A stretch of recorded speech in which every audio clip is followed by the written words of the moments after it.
Last time I won Spade Poker Tour. I am motivated. I will get the first place. They are good players. Have a nice evening. Thank you very much. He will be my enemy.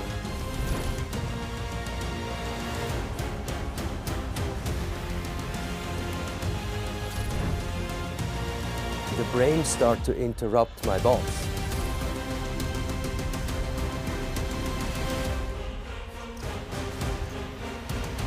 He's going to be on the top 20.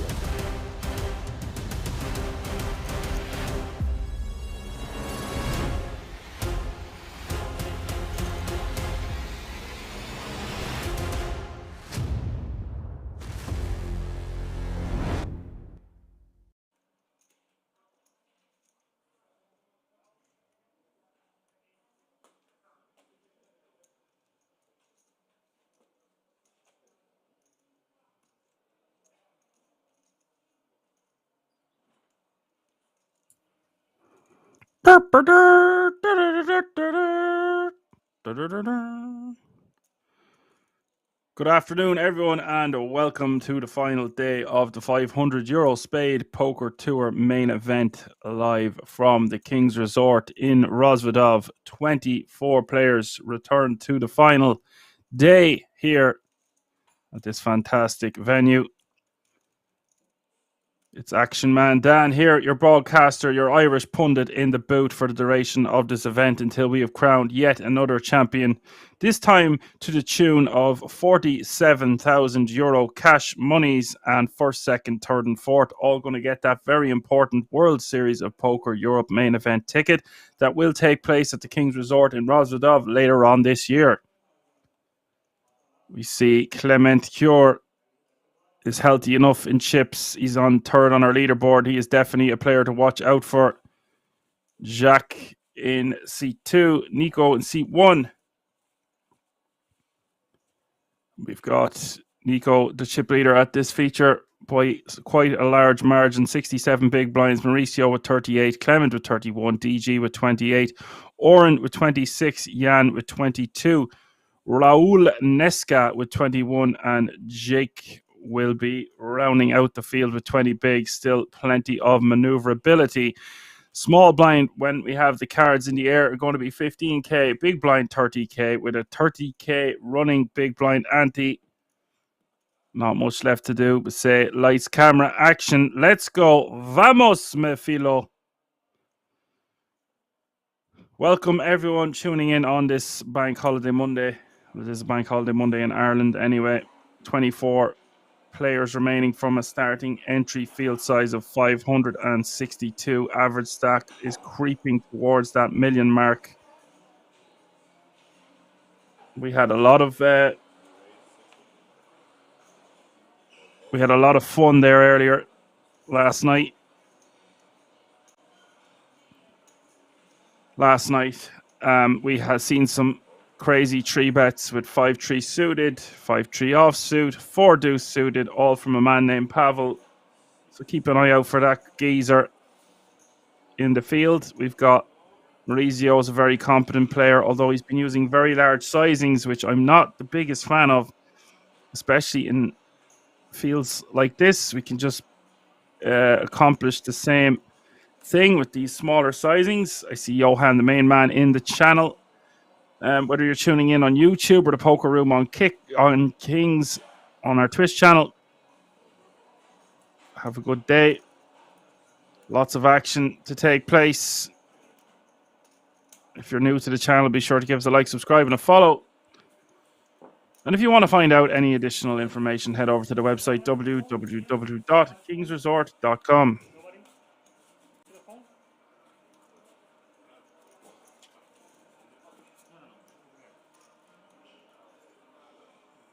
We finished relatively early last night, which gave me some extra time to do my morning routine. And done a bit of boxing. Had salmon and eggs for breakfast. And I feel like Popeye, who's just had his spinach. I'm ready. Let's go.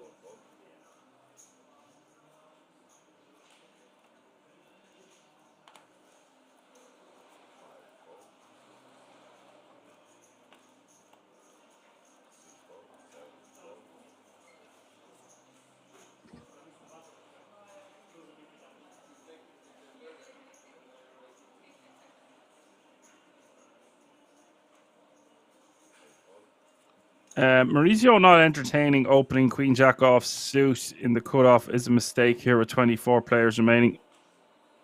Especially with his stack size. Just wants to be min raising, something to that effect. Make it 60, 65, 70k. So it's just going to be too good of a hand to not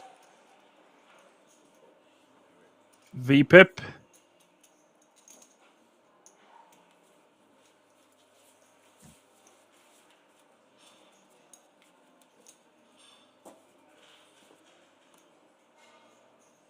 The 24 players remaining. They're all guaranteed €1,760 cash. Guardian Angel is in the house. What's up, Angel? This guy Pisciotti has been popping up late in a lot of tournaments on Rozvadov. Yeah, he's somewhat of a reg.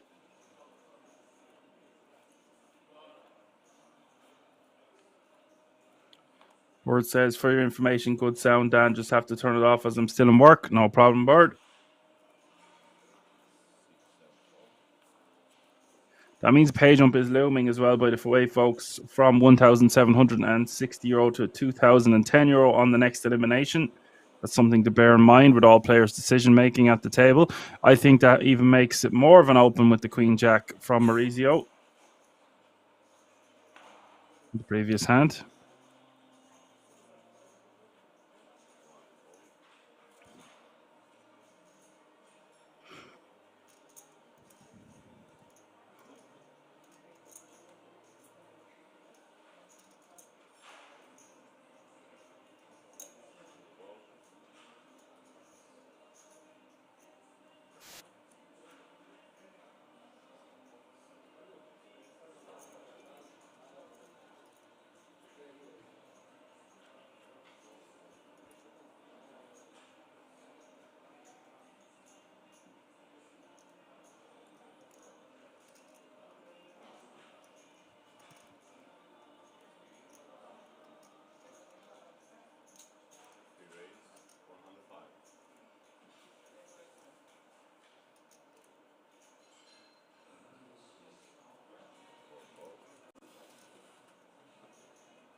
And Clement Cure has a few hundred-K in cashes here. He's in that crew with Rihad Farhad and Dorian Melhills and the likes. They have a bit of a mafia going on. They got to 10 players, at least 5 anyway. He is raising to 105 here from the small blind into Jake, who wants to be careful here. He's only got 16 bigs behind. What way does he want to proceed? I feel like his hand is too good to not see a flop. We prefer to have a 9 kicker instead of an 8, but we are suited.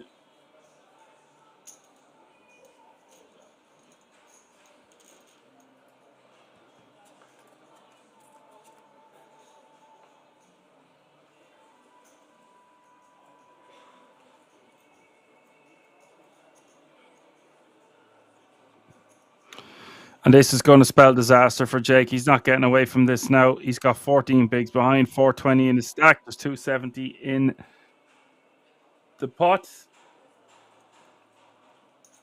Cure has loads of results on his Hen and Mob. Just Google them. Get a little Google going for yourself. Now, Cure just wants to bet very small, and he does go for very small sizing. Good man, Cure. Always great to watch the French Mafia in the zone at the feature table. I presume they're all studying together and talking hands, etc. That's what you want to be doing and have to do if you want to reach the top.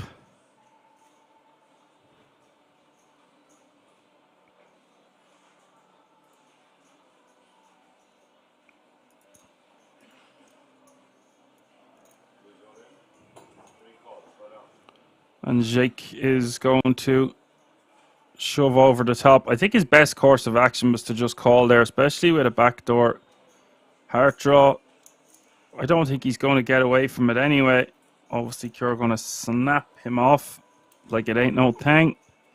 With the overpair, of course. Turn is 10 of hearts. That's a juicy one. Giving additional outs to Jake. He can now hit a flush on the river. River is the jack of diamonds.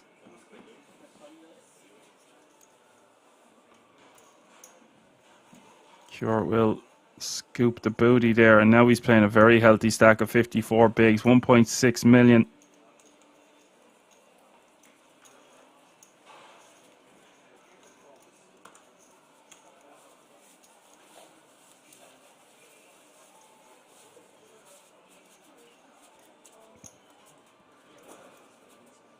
He's had a couple of deep runs as of late, Clement Cure, and he's come up short before the FT.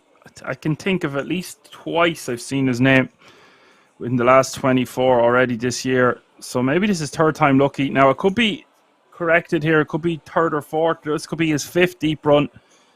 I just remember seeing him down to the last 24 twice, and this would appear to be the third time for me. You just keep showing up. Good players put themselves in a position to get lucky, and that's exactly what you're seeing here.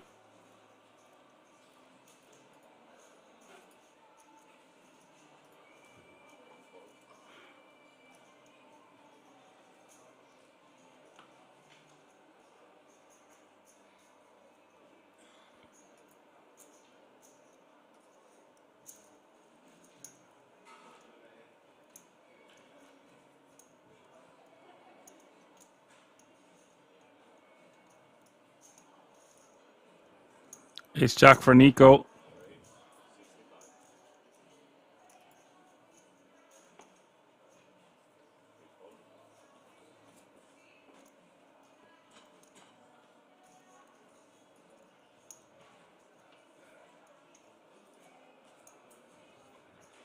Raising to 65k. Just having a look exactly who is left in the field. We have seen Jan Laurent before as well. Lormel, he's at our feature. He's also from France. Michael Marrakesh is still in the field, of course. Pavel, who was very, very exciting to commentate on last night, is still in the field. He's in the middle of the pack.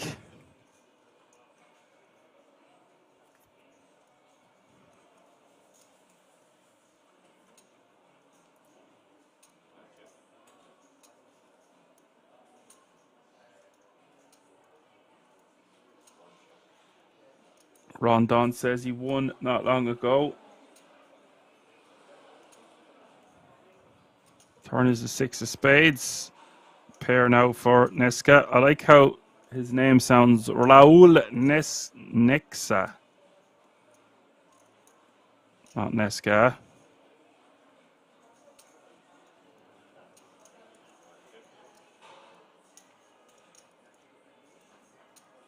Now, I like firing another barrel here for Nico.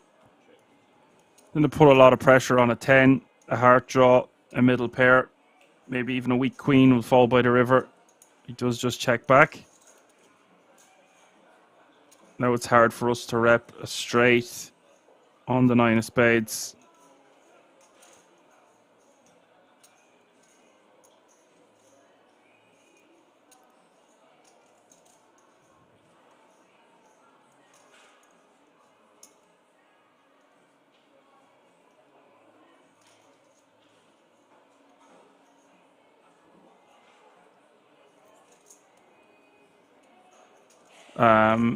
With a 6 here, we're just hoping to get to showdown.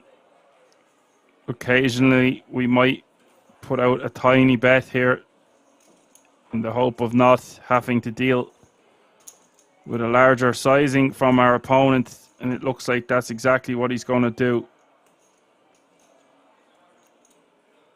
And I like this from Raul. The problem is there's just so many better hands that snap us off. It would be a pretty sick spot to get called here by the ace-jack.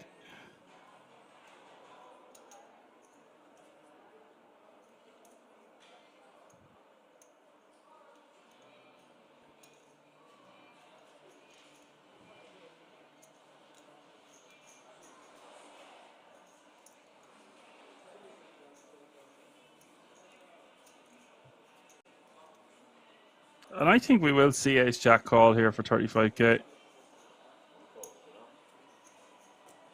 And he does call.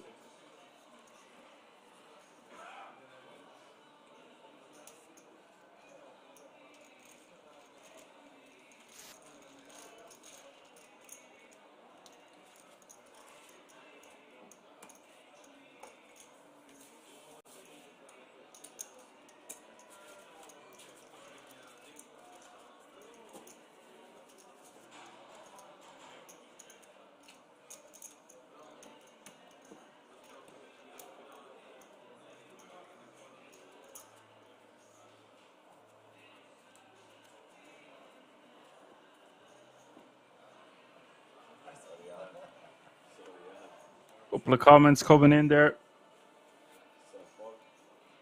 Rondon says August last year, 50k plus score at the Czech Poker Masters for Clement Cure. Yeah. Richie says, hey, Dan the man, good afternoon. Good afternoon, Richie. Johan says he bust out in the stream on the GPD. He sure did.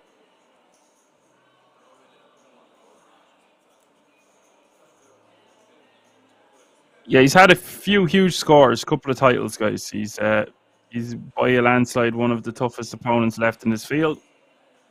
But don't forget, we've got Mikhail Marakesh. And I would love to see Pavel stack them to the top and come to the feature. Show these big boys how it's done. Expect to see Cure be pretty aggro from late position with a stack size like this in the fields. 23 remaining. That's going to be his go-to strategy. He's not going to get ridiculously out of line. He wants to keep applying pressure, peppering them with the jab, as I like to call it. And the pay jump has been reached. It's over $2,000 now, minimum payout.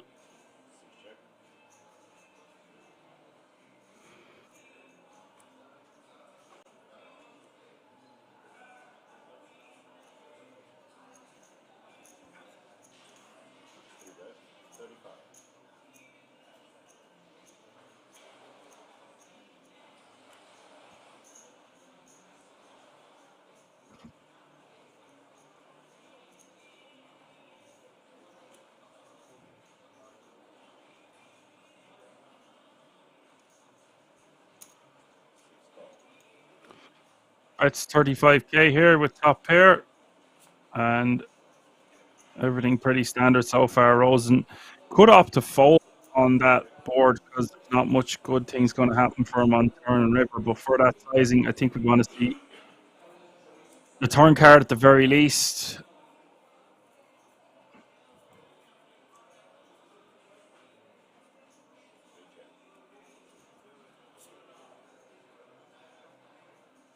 This is sometimes the problem now.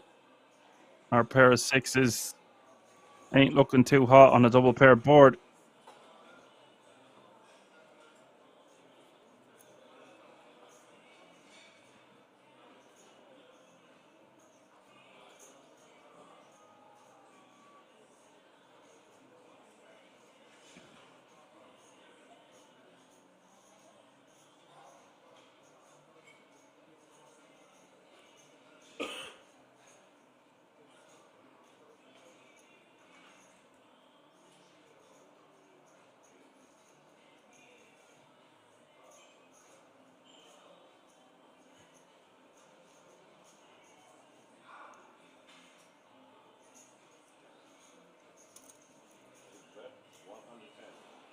And Rosen is now going to try rep an 8 or an ace.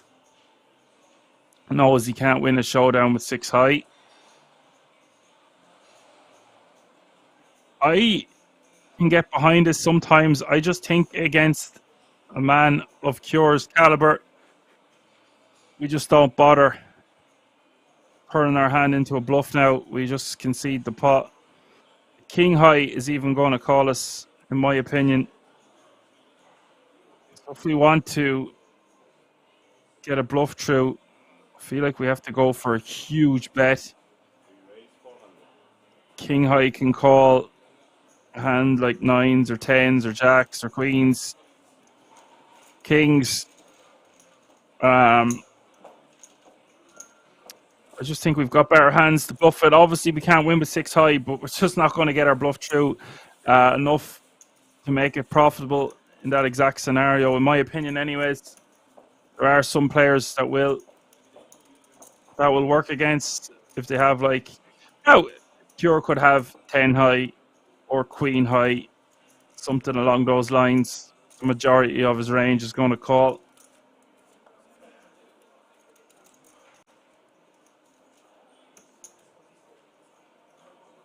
Don Infla is rating with a party of 4. Thank you very much, Don Infla. 420 says, "What's up, boys? Yep, Pavel on the feature table will be fun."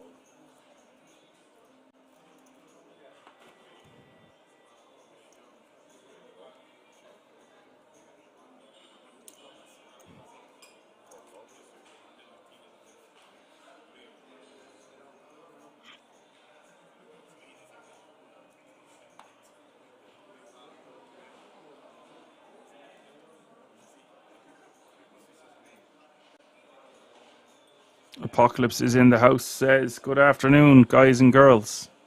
Good afternoon, Apocalypse. First and foremost, I have to tell you, couldn't sleep for an extra hour last night after watching your Backlash WrestleMania 27 promo vid. Jeez, I never seen a crowd like it in my life. It was incredible. Thanks for sharing that one. And I watched the highlights, the top 10 moments. It looked like a fun event.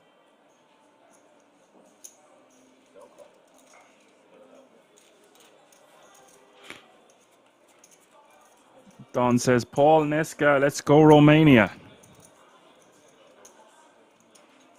It seems like every year is the year of Romania. Have they not had enough years of Romania yet? Or what way does that work? Is it just infinite amount of years?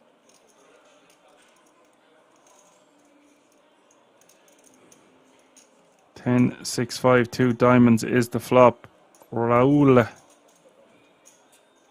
There's a lot going on for him in the form of backdoors, and now has 2 pair against DG's top pair jack kicker. Either player with a diamond in hand, and I think this is just going to go bet and a call.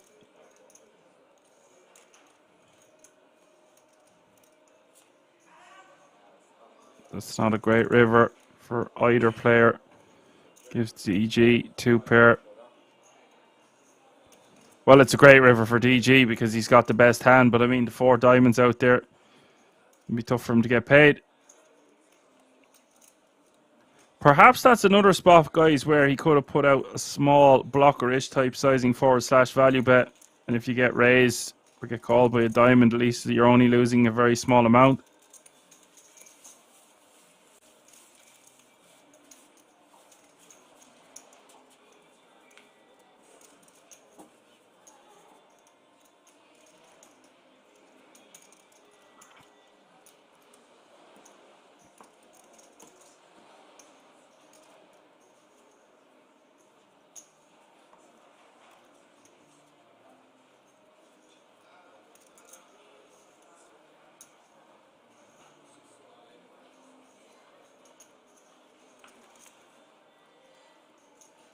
Octop says, ludicrous, wasn't it? I had to Google most of the chants, but I loved it. It was bananas, yeah. I think bananas is the right word. But bananas.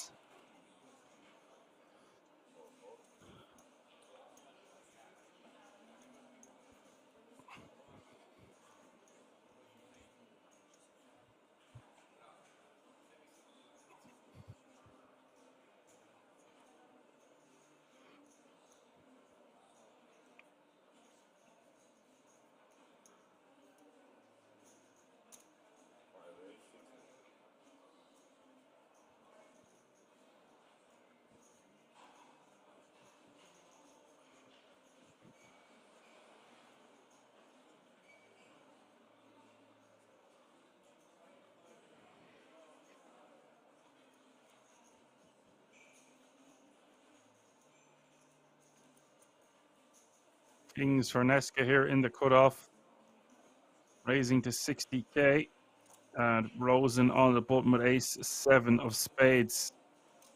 Could just rip this one against a relatively wide open in the cutoff. I feel like ripping sub 20 bigs is our best course of action. I'm not the biggest fan of 3-bet folding off this stack size. Perhaps that is also what's going through Oren Rosen's mind here. Could just call. As long as he's not folding, just call. I can get behind this also.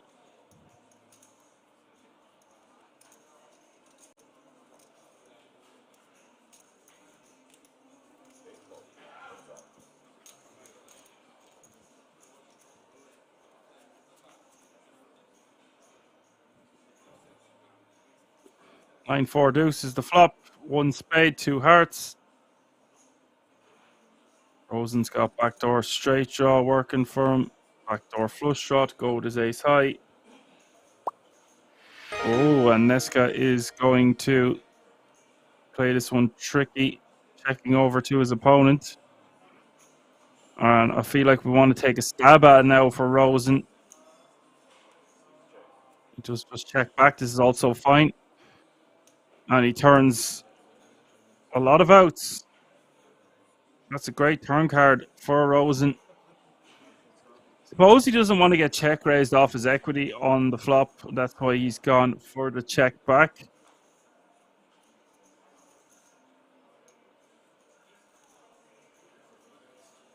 Apocalypse has subscribed to Tier 1 for 14 months. Good man yourself.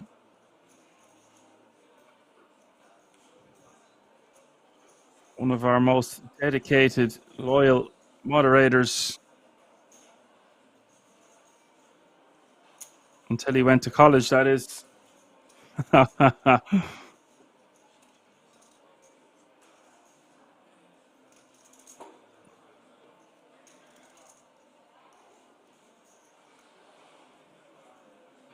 100k is the bet.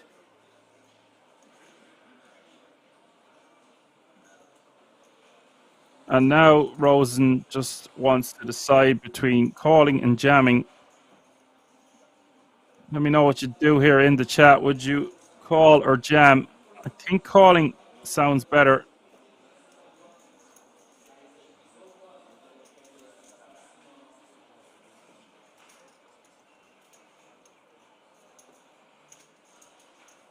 We could get a better ace high to fold here by jamming. It's unlikely Raul has a flush draw, because he's more likely to bet that than check it on the flop. We're 16 bigs behind. I think we've just enough here we want to call. If I had sub 10 bigs, or if I had like 10 to 12 bigs here, I might just rip it in.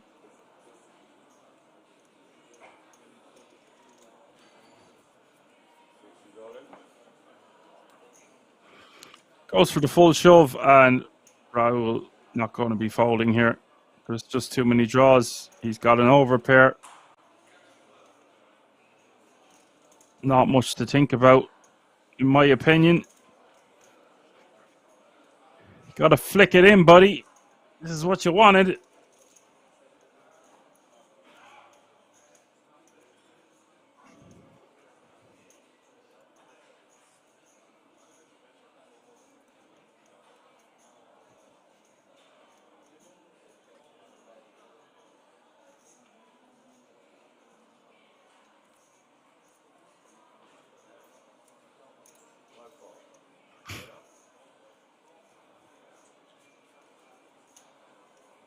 Raul is going to call.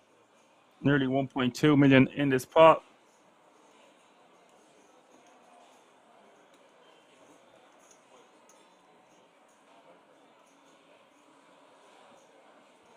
Decent amount of outs here for Rosen as we hit the river. 26% equity, and that is one of them. It's the 6 of spades. And Raul is going to have something left. It says 25k on the screen. I believe he's going to have a bit more than that if he's got them orange chips. Let's find out. No pair, no draw. Makes a good point there. He says if he is going to fold to this specific turn, he should not have checked the flop. That makes sense.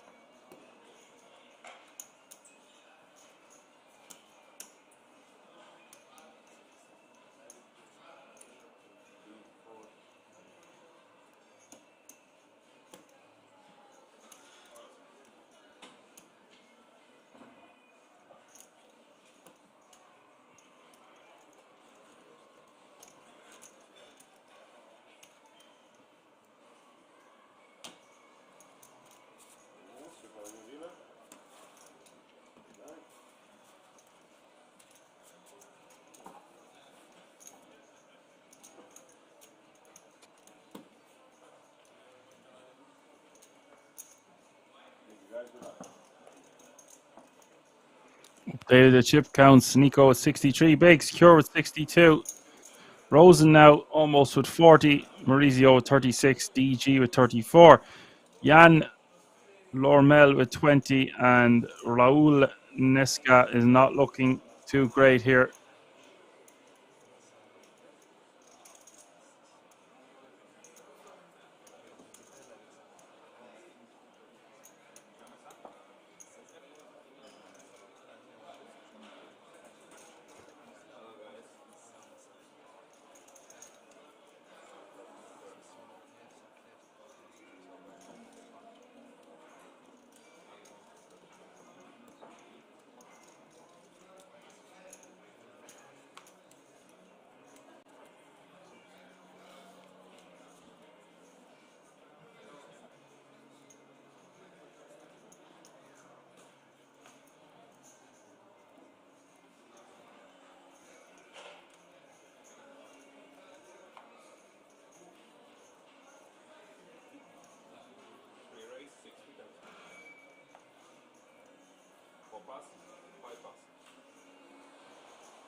Cure going to raise to 60 from under the gun with ace-10 off suit here.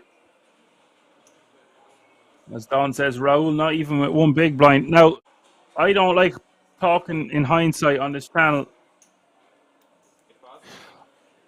Maybe he was going to go for a check raise, and then that play got taken away from him when his opponent unexpectedly checked back on the flop, and that's what led to the commotion that occurred there on the turn.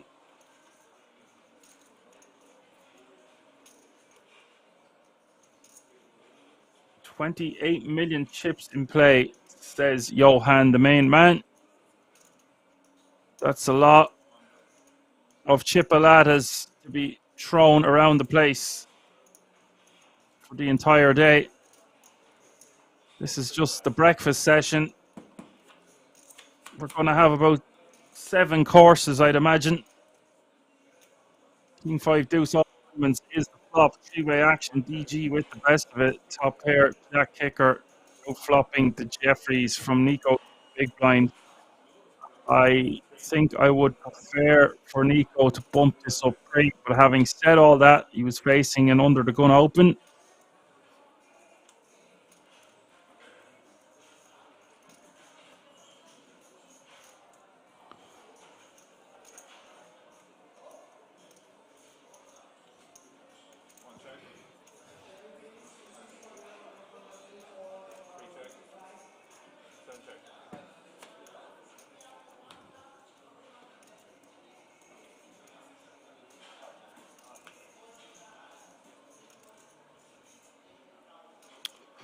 And Nico with the best of it here with a flush.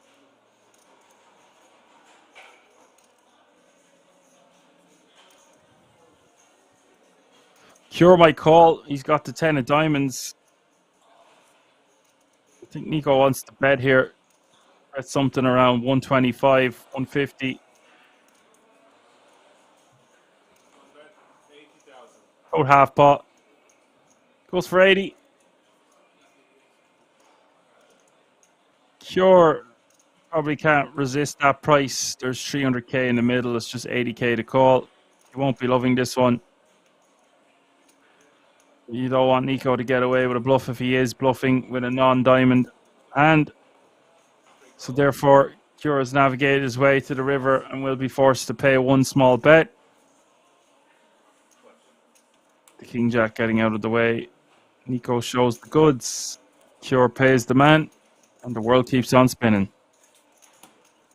Johan says next week he expects 150 million chips in play. Wow. That's a lot. Not like we haven't seen something like that before. Remember, we had the blinds go all the way up to 3 million. I don't know if it was last weekend. It was for the German Poker Tour, German Poker Days. The big blind finished at 3 million. Apocalypse asked, do I remember? You asked me what your craziest poker trip. Well, I'm hoping to go on my own late last year. Well, when we got talking about that last night, Apocalypse, I knew there was only 5 minutes left in the stream, so I didn't want to start asking questions back and start these stories that I couldn't finish. You got the absolute cliff notes. 15th to the 29th of November, Poker Stars Millions, Sao Paulo. Wow. Always fancied Brazil. Go get him, champ. Supreme Hayes asked, is this live? It's as live can be on a 30-minute delay. I really like the intro today, by the way. You see those Spade Poker Tour trophies. They look awesome. Be a nice one to add to your cabinet. Not to mention 47,000 euro and a 10k ticket. Wouldn't be a bad finish on a Monday. Is what you would call starting your week with a bang.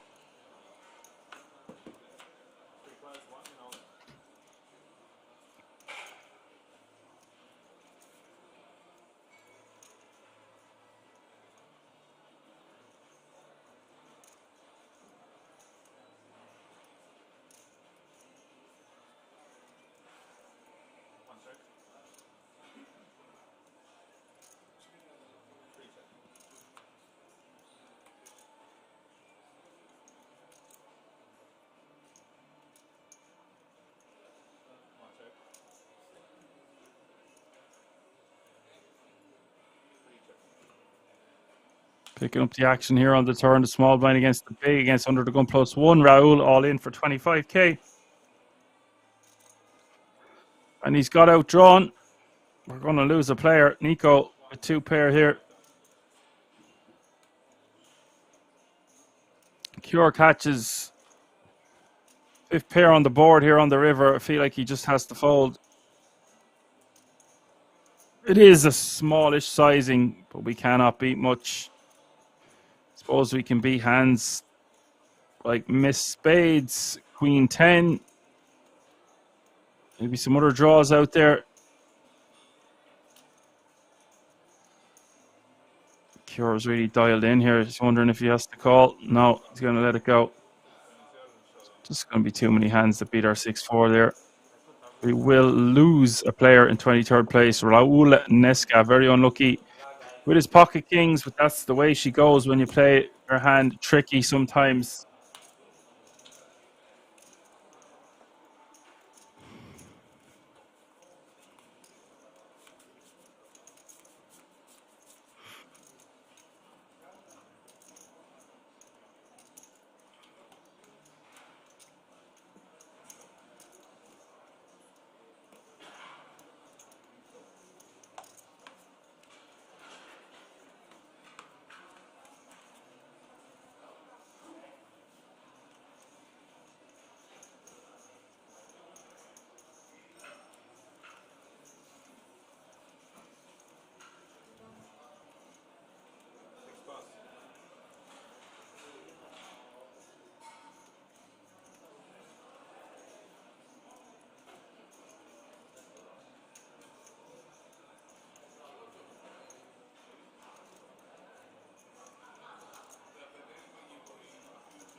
Parker says, thinking it'll be a huge reward for finishing this 6-month course and get to explore a little of South America. It sounds deadly. Sao Paulo, great destination to choose. Wish you the best of luck. Average stack over 1 million now. 22 players remaining.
Queen 3 is the flop here. Jan against Cure.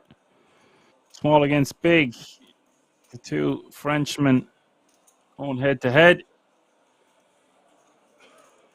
Jan with ace deuce of diamonds with the best of it.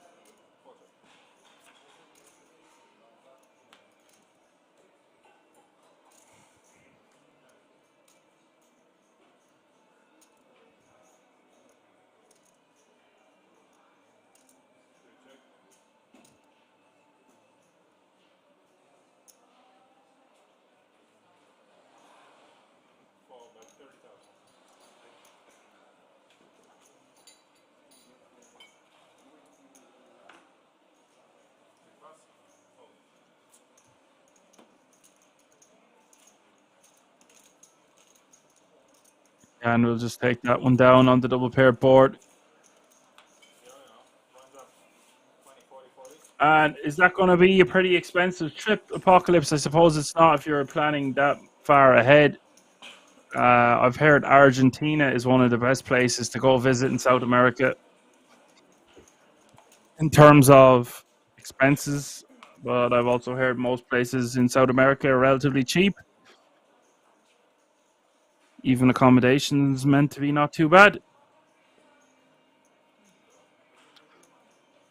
Blinds are up, folks. Small blind is now 20k. Big blind is now 40k with a 40k running big blind ante. That's 20, 40, 40.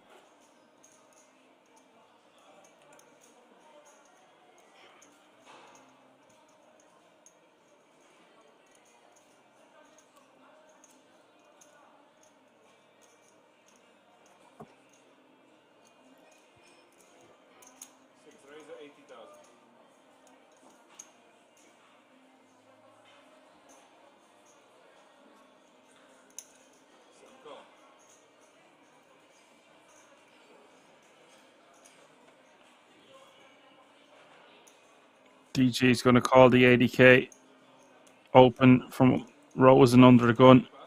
This is a little bit loosey-goosey from Rosen.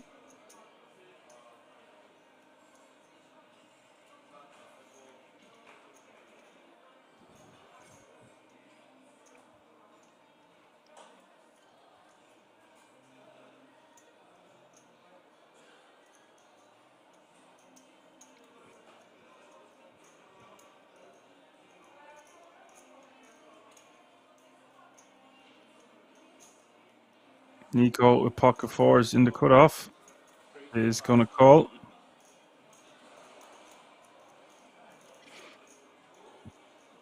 So 3 players involved already. Jan has ace-8 suited here in the small blind with 15 bigs. And wisely getting out of the way. A lot of players will call. And look who it is. Look who has joined the party. It's Pavel playing nearly 1 million in chips. Oh boy. Seatbelts and airbags. He's here. The fans have asked. We have delivered.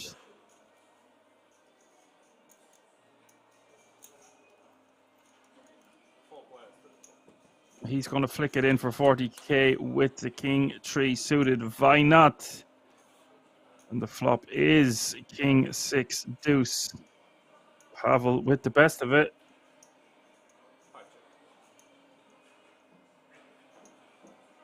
Let's see how crazy Pavel wants to get with top pair with just a 3 kicker. Rosen multi-way here. Just wants to be giving up for the most part. Although, having said that, there are a lot of good turn cards he could continue barreling on, and he is the under the gun open. The under the gun opener, first to act, so he will get credit for a bet. So I don't mind going for a bet here of like 80k, 100k, even a little bit more. Yeah, goes for 85k.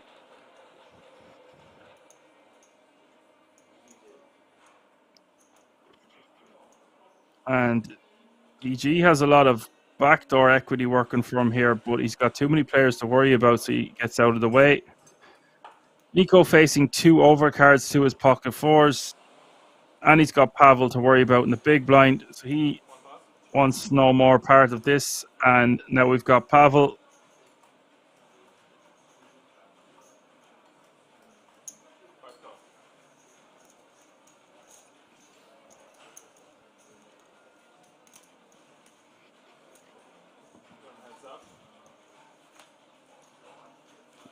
Oh, what a turn card it is. The pocket fours would be kicking themselves, but that's just the way it goes. This is a dirty turn for both players. More so for Rose, and he picks up a flush draw and a good shot straight draw. What an action card. He does not want to see a spade on the river. Rosen only has 3 outs in the deck, but this looks like one of the best turn cards for him to barrel. Get his opponent to fold a 6 or a deuce, pocket fives. Although they'll now have a straight draw. A weak king might be under a lot of pressure by the river. Pavel is not going to go quietly into the night.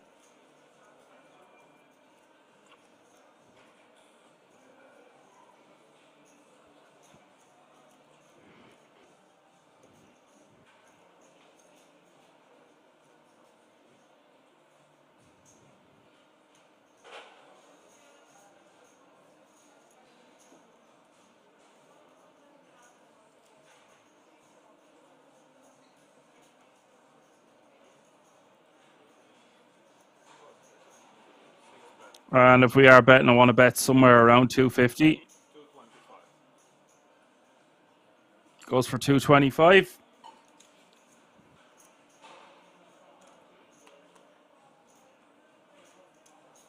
And I think Pavel just wants to call here. There's no reason to get too excited and jam.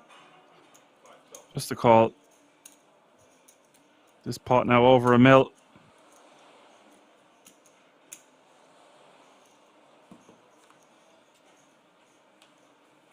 Oh my God, it's the 5 of spades.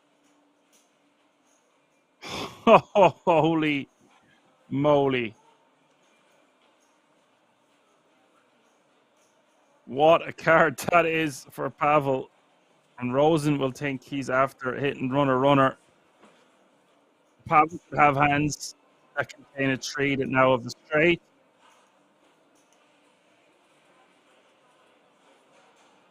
And I don't think we want to risk our opponent checking back if they had a hand like King Queen, Ace King. How much do we want to bet here? We want to bet. There's only 600k in Pavel's stack. I think we just go all in. Okay, that's not all in.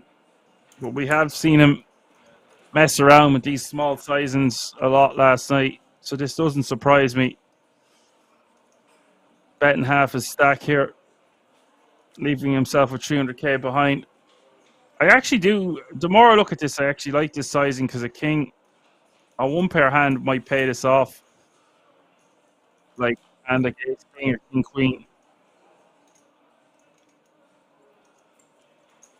And now, can Rosen raise an additional 305,000? He sure can. He'll probably get paid by a tree or a set, something around that area. But it is just an 8 high flush, so perhaps he just wants to call.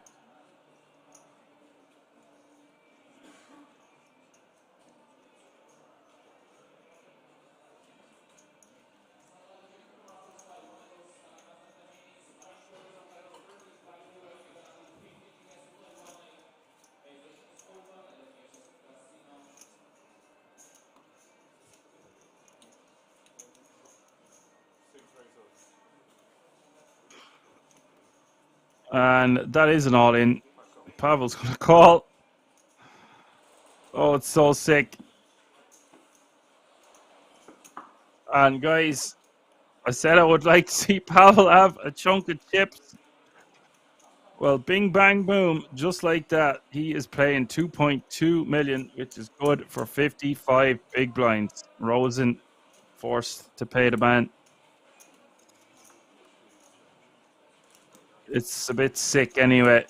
It's very hard for all the money not to go in on that river, even if your opponent had a after stack. Feel like your best course of action when you hit runner flush is to just go for the lot. Pavel struggling not to smile here. What an epic hand that was.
9-4 deuce, 1 spade. Rosen is the at-risk player here with ace-6 against DG's pocket 8s. Thanks for that, Johan. River is the king of clubs. And Rosen has been eliminated.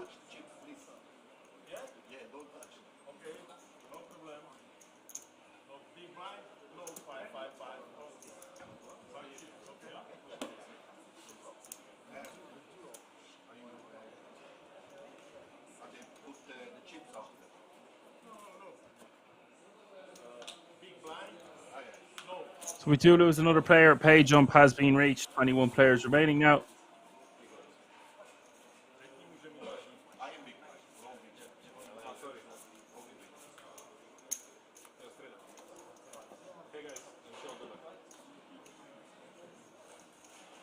Pavel 54 bigs, chip leader, Nico 53, and Cure with 41.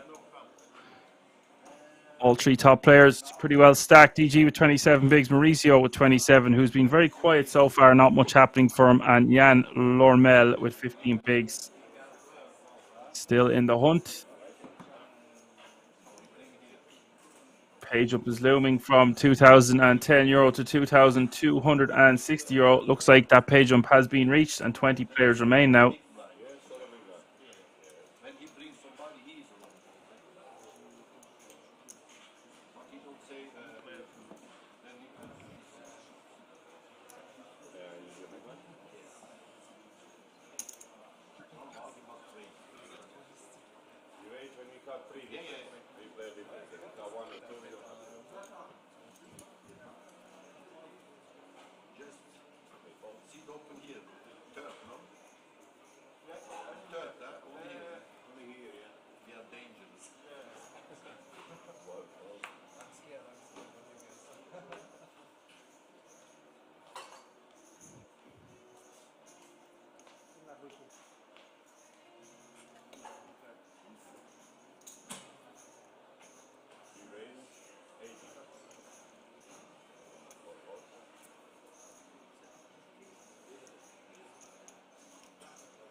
Yuri in the house. What's up, Yuri?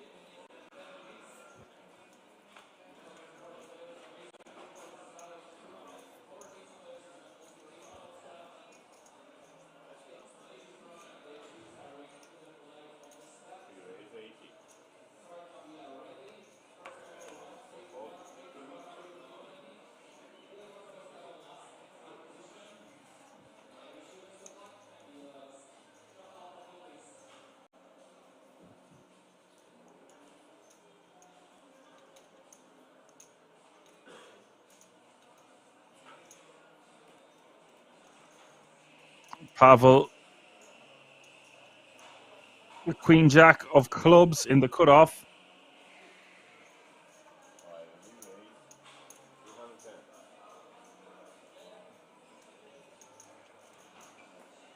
Three betting to 210.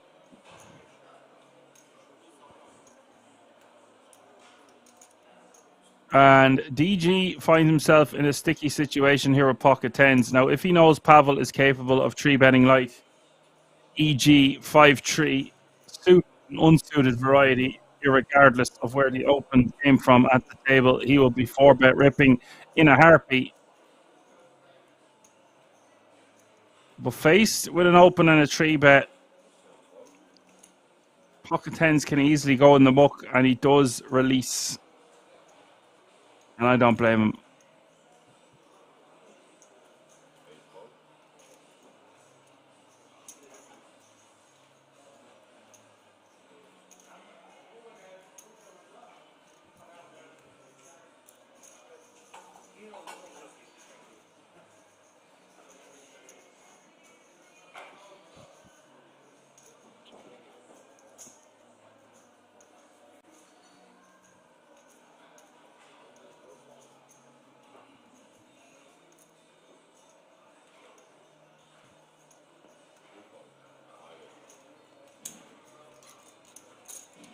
And Cure forced to let it go. Pavel will take it down.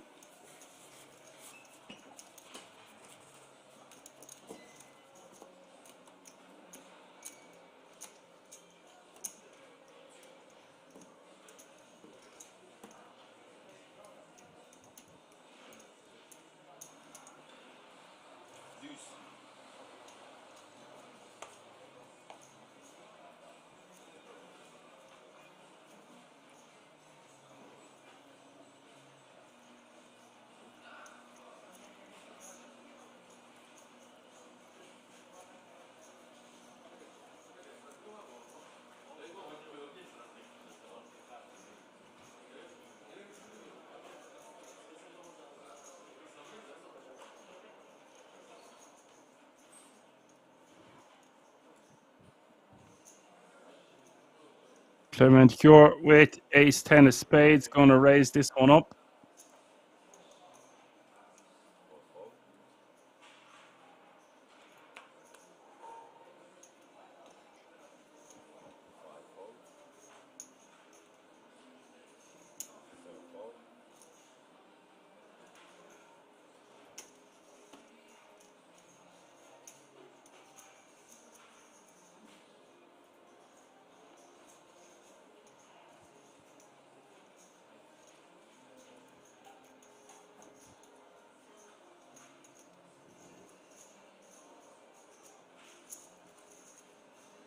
DG on the button here with king 6 of spades is going to call. Bit of a wide call here from DG.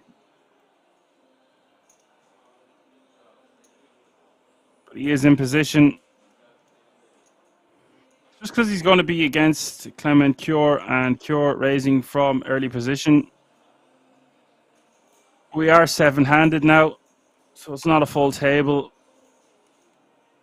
And wow, Maurizio says, hey boys, I'm still at this table. You ain't seen me in a while. Have some of this. 3 betting to 320k. Goes for 4x sizing, leaving himself a 17 bigs behind. I like this sizing from Maurizio. We're going to be faced with a difficult decision now, and I reckon he'll have to put his ace 10 of spades into the muck.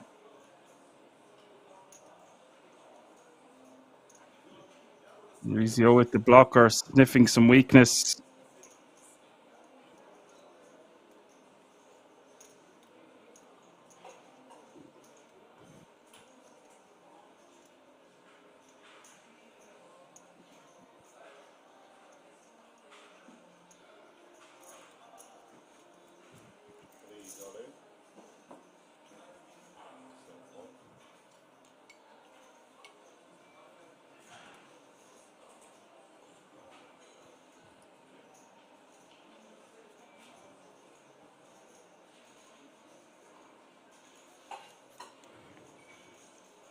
And it looks like Cure has sniffed this one out.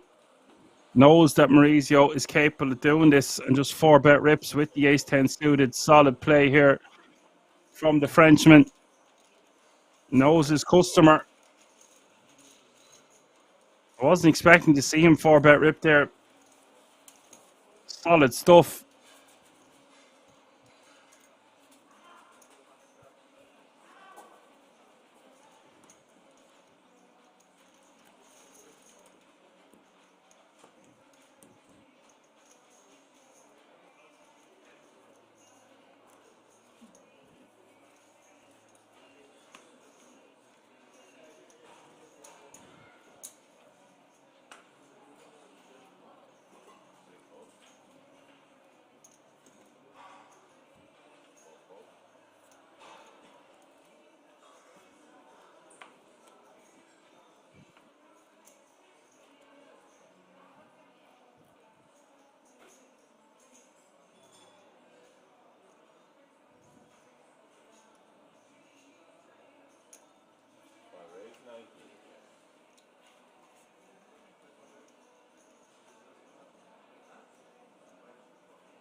Pavel raising the 90k from the hijack with ace-4 offsuit. Round to Nico in the small blind with ace-jack offsuit. I might just call this one against Pavel in the small. But also, we could just get value for our hand pre-flop by 3-betting. Both options totally fine. If I got a 3-bet, I want a 3-bet to a sizing of around 4x. Somewhere between 330 and 360 sounds good to me.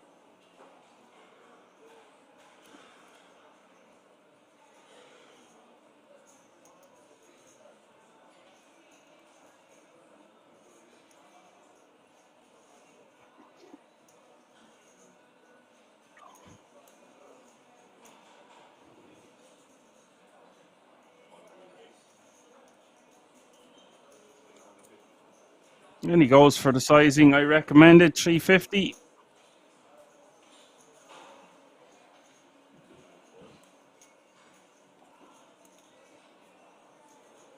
Pavel just forced to let it go. Nice play from Nico. Bucker says, well done, just having a look and found what looks like a good flight and hotel package. Yes, it's costing a pretty penny. Sorry, I just seen pretty too many times and it can flustered me. And yes, I know that that's not a word, but I'm using it anyway. £2,157. Yeah, I think 3-betting is the superior option against Pavel. The more I thought about it, Pavel is not too likely to 4-bet you. He likes to be the 3-better, and he likes to see flops in position. So you're going to see Pavel call with weaker hands than your ace-jack, and that means you're going to get value for your hand. You don't really want to be turning it into a bluff. It's more to get value for it pre. And yes, you're going to be out of position, but you've got a very strong hand. Nico on the button here, 5 offsuit.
Stefan 3-bets to 250 with ace king of hearts. 440k behind for 11 big blinds. Expect to just rip off this exact stack size, guys, with the ace king suited sub 20 bigs facing a button open. Obviously feels like he can get some additional value from such a stellar holding. My go-to move would just be to rip over the top of a button open off this stack depth. He does take it down. It just really sucks if we get called pre and we're out of position there. We want to deny equity. He's made it a very small sizing that might entice his opponent to call with a hand like any suited connectors, like Queen Jack suited, Queen 10 suited, Jack 10 suited. You get the drift here. There's a lot of hands that can comfortably see the flop in position. Getting a great price. Johan says he sees more 3-bets than usual. I felt like that was the case last night as well, Johan.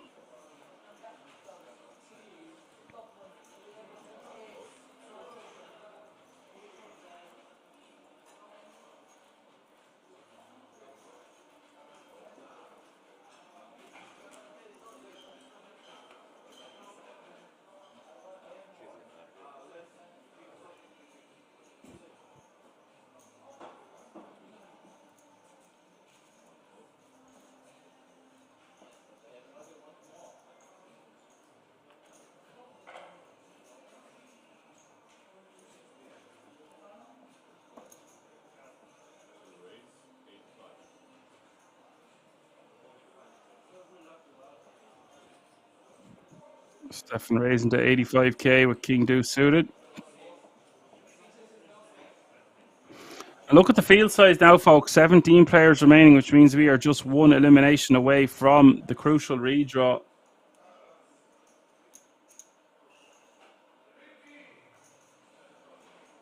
The current payout is €2,510 at the moment.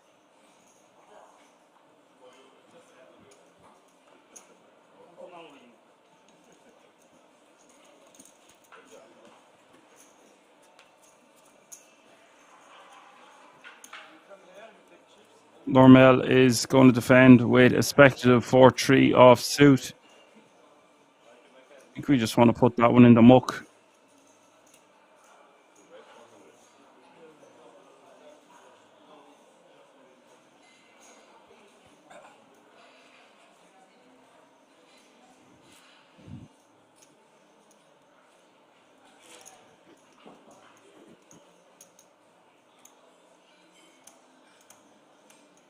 Trips for Stefan is going to bet 100k.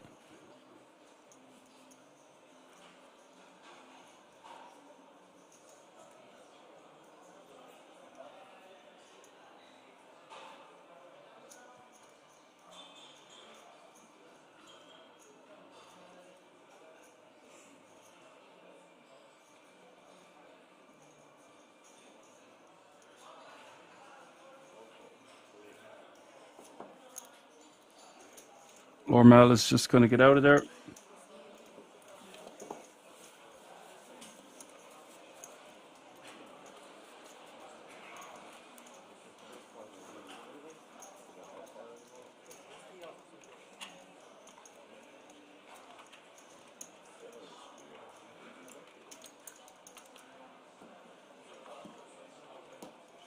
No pair, no draw, says Jan wanted to try something there. Good for him. He chose the fold option over the bluff. He just doesn't have much backdoors happening for him there. And he doesn't have the chips to make some moves. I just think it's best for him to fold pre, to be honest.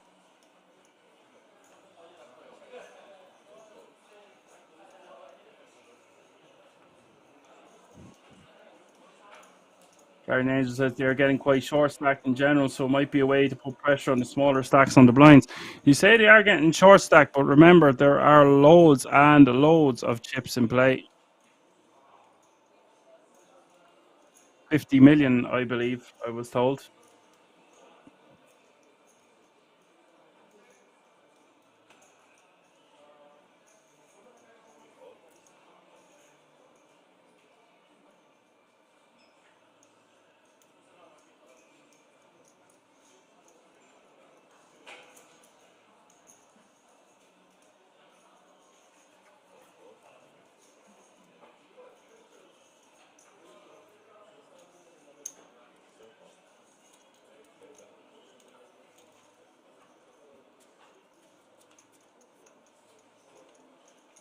I think Johan said how much chips were in play. I don't have time to make those exact calculations right now. But I assure you they have enough chips out there. 10-8 deuce is the flop. Open ender for DG. Nico still with the best of it, but DG now with a lot of outs, 39% equity. That 6 of diamonds hitting the turn. Bets 110.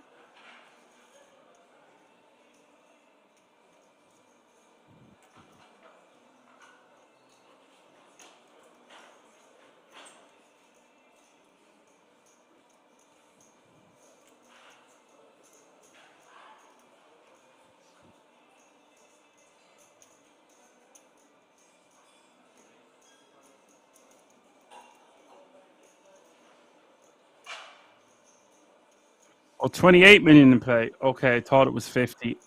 My bad. That's a big difference. Thanks for correcting me. That's how I learn. Class is in session. Every day is a learning day. Bet 110. All 110. 440 in the pot as we hit the river. And it is a juicy one. 7 of hearts giving 2 pair or straight to DG and 2 pair to Nico.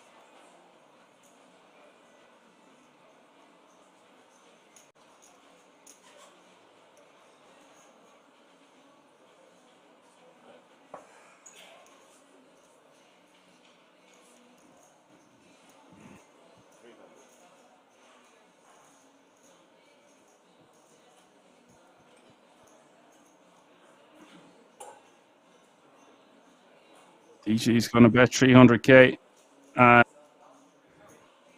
29 makes a straight.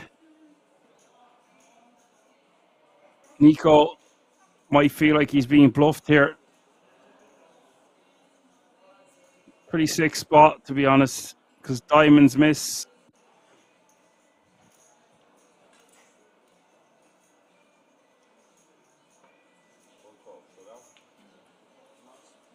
It's a tough fold, but I feel like Nico should fold. Instead, decides to call DG. And DG gets there. Takes down a nice pot. $1 million in that one.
Secure.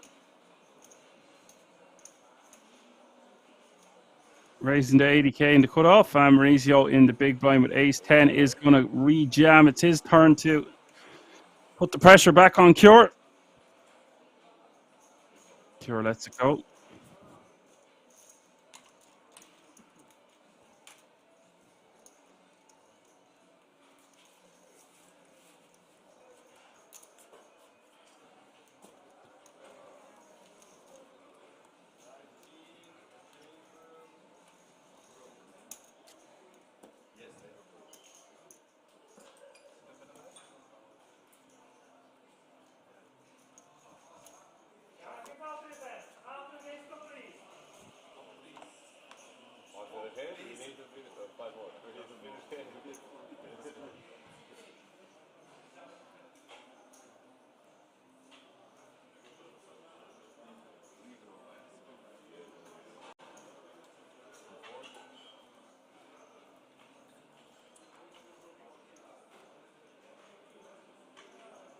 And we can see in the top right-hand corner of our screen, there are now 16 players remaining. So this will be our last hand before the break, folks.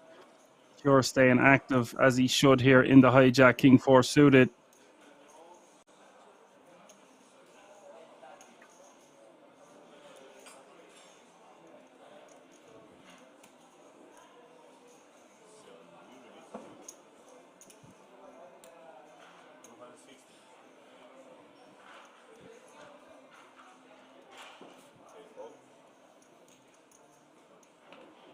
DG 3 best to 260 with the goods here.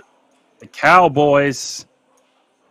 And Nico faced with an open in the hijack and a 3-bet on the button. He's got a very strong hand, ace queen suited.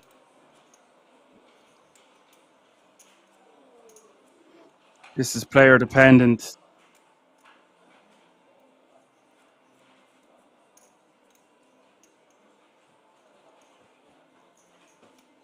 With just 40 bigs in his stack here, it's going to be very difficult to 4-bet fold. So it just becomes a matter of whether he wants to rip or protect his stack. I don't know how frivolous DG is with his 3-betting strategy. You could just call. That is another option. A Although I really feel like that might be our last option.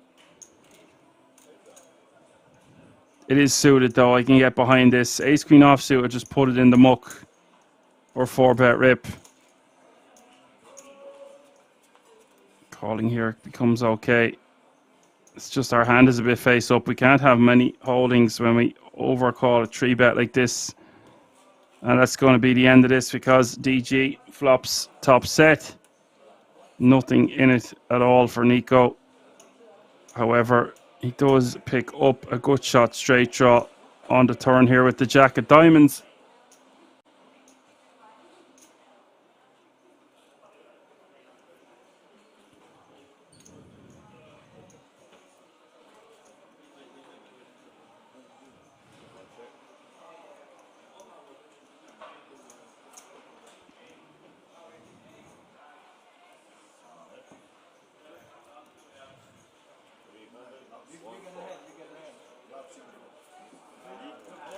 DG will take that down after checking back on the flop. Goes for the delayed c-bet. Shows it. Oh, shows both of the Cowboys. Right, folks, we're off on a break. There's 16 players remaining. What a fun opening frame. Hope you're enjoying the show.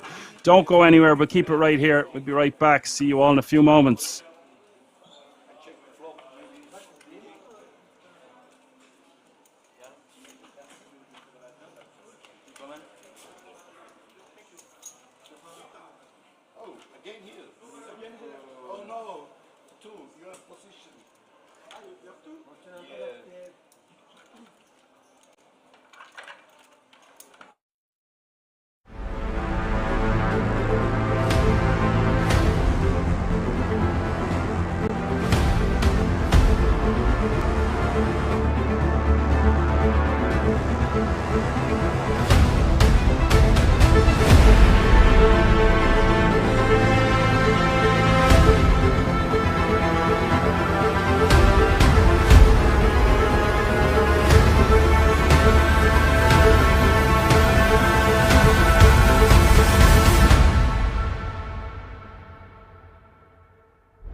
Can't seem to find my identity. All for love, but I plead insanity. Circles around my heart on repeat. All this for the sake of loving you. Welcome to this place. It's a table for two.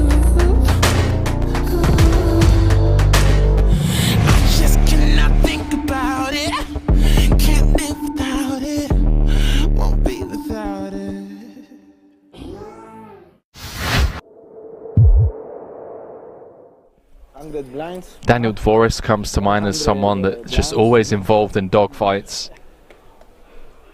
Even for the smaller pots, you know, the single raise pots, button v big blind. Let's see someone really earn this 1.5 million. I've been bouncing in and out.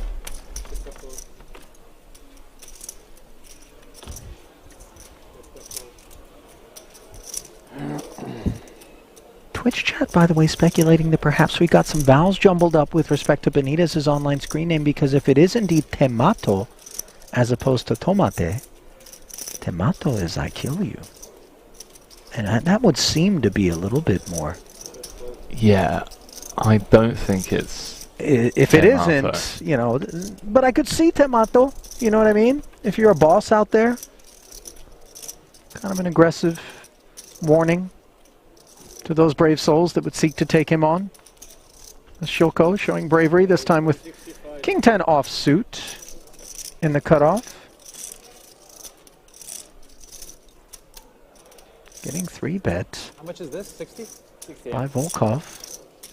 Up to 165. Now the Ducklings losing flight feathers.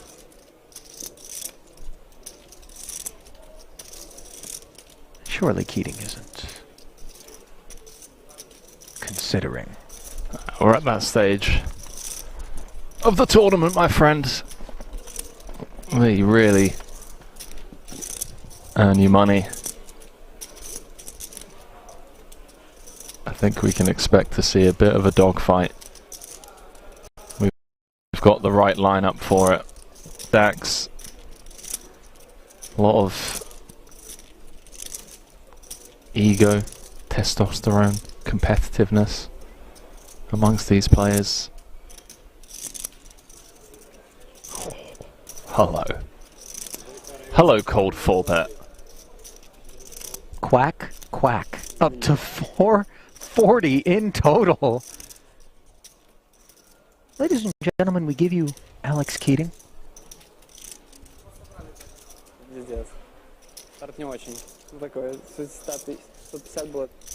This is like when you pay a visit to the salsa bar at your local Mexican restaurant and What?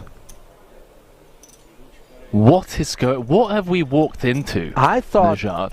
that the ghost chilies were going to be delivered by Keating, and yet all of a sudden Volkov flexes with a 5-bet up to 1 million. This is a Carolina Reaper here with Ace-Jack. I was somewhat joking when I mentioned egos and testosterone with this lineup, but these guys really flexing on each other, taking it to the streets. A 5-bet pot in 2023,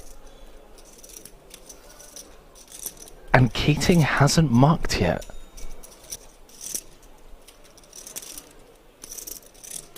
This has nothing to do with the deuces at this point and everything to do with whether or not Volkov's out of line. Ultimately, the fold does come in. Bit of an exhale, of course, from Volkov, who has to believe the ace-jack is always beat in that spot, but perhaps not as marginally as it was. I will see. Doesn't matter. Nuts. In river I have nuts. There's not a player at this table who doesn't mind seeing that 9 roll off on the turn. That much I can assure you, as the talents of Shilko no longer need to be contended with. Without paying the Bravo. You play slowly, but now you're hot. Саня. Давай, брат.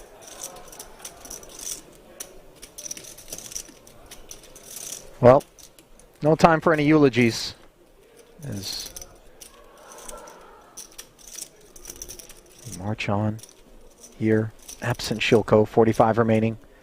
King Queen suited from the hijack. Not all in, but mostly in.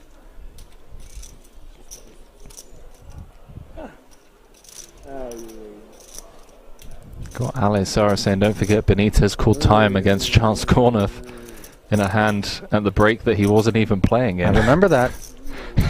Chance had some choice words for Benitez after that one too. That was at the World Series of Poker main event in Vegas this summer. Oh, Volkov. Wakes up in the big with ace-king suited. 3-betted I like you. You play to get the last 70 in there. Yeah, I don't like him. You don't Yeah, I like him.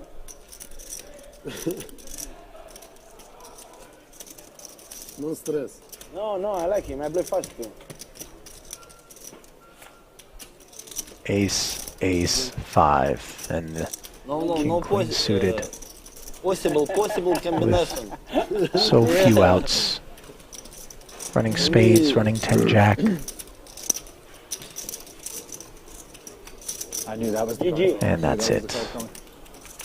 Ace is full for Volkov. Chip leader here No more possible. has 2 casualties in short order here at the feature.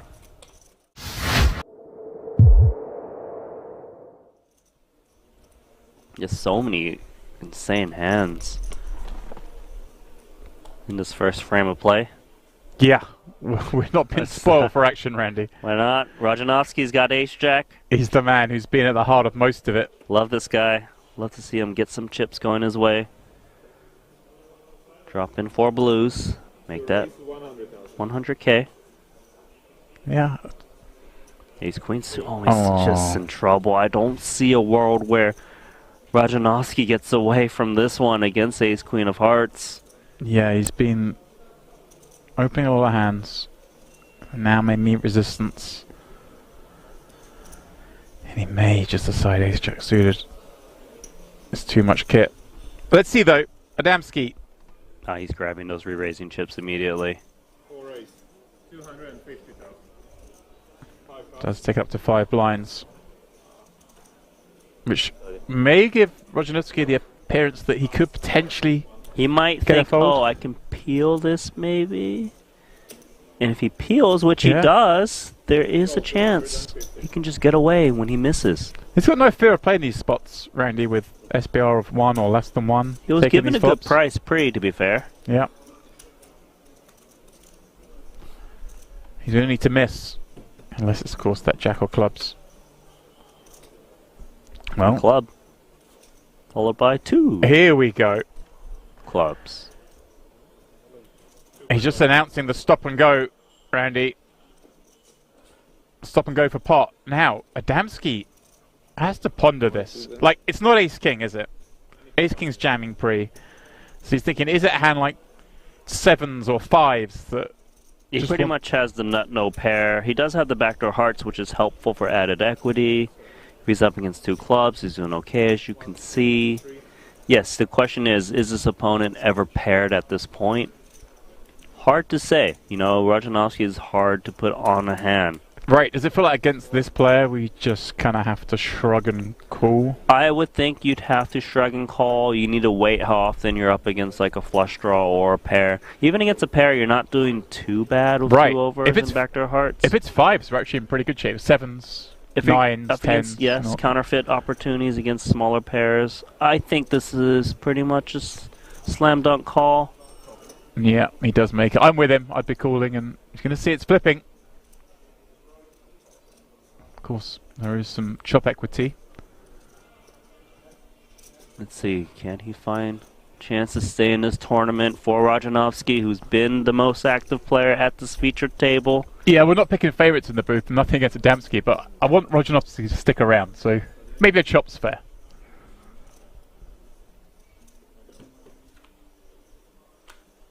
Is that fair? Because that is the nut flush. That'll do it. Double up via clubs. He's staring Adamski down even though he's just doubled up for him. I love it.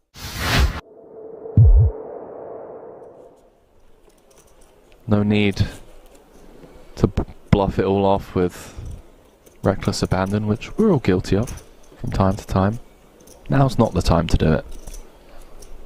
73,000 euros locked up. That'll be the payout for the next 2 spots, 13th and 12th.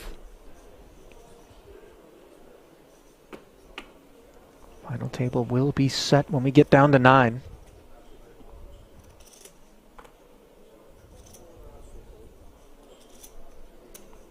Kings now for Sai. What's going on? They've all had some Haribo fizzy colas on break or something. I mean, rocket fuel.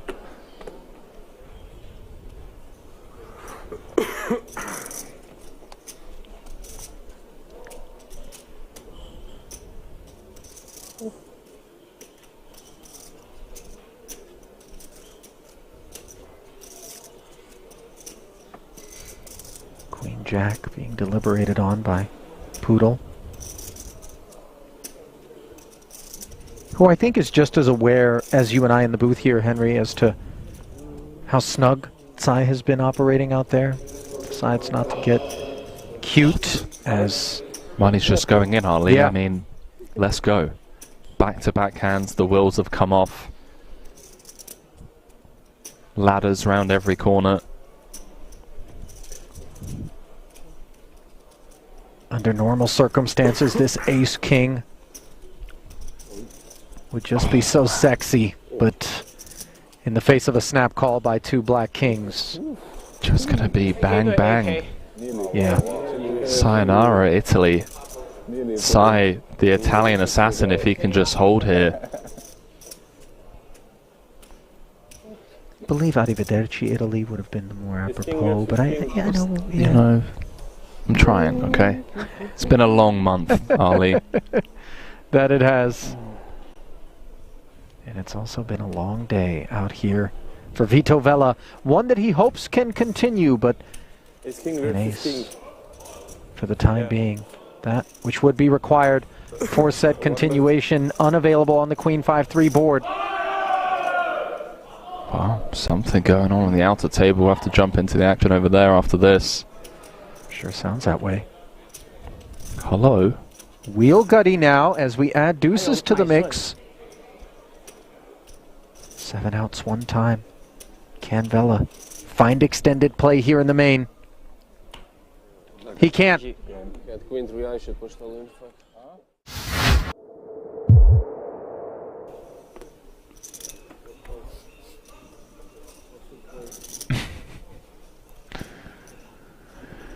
Ooh. Here we go.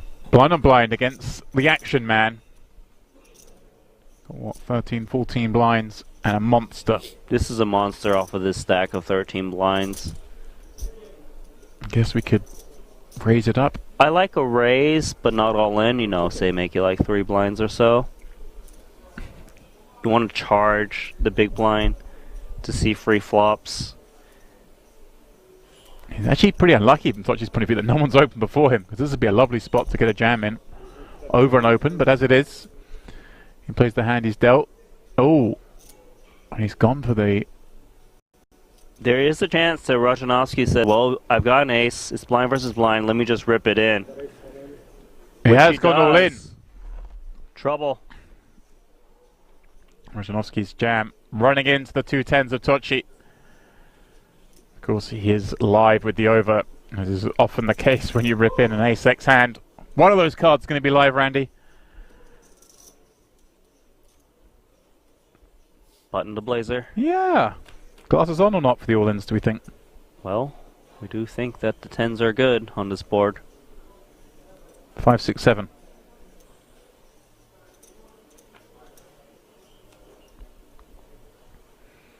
A heart, a very bad card for him to see, reducing his outs to just the black aces. Tochi with a chance to get up to 1.4 million. That's what he's going to do. Very improbable from the 350k we saw him have a very short while ago. Now has quadruple that amount.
Alrighty, folks, welcome back. Just in time to see DG 3-bet with his pocket kings.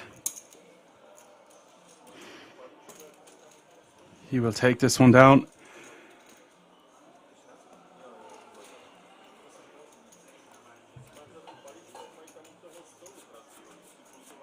So we have had our crucial redraw. White chips are now in play, 100k a pop.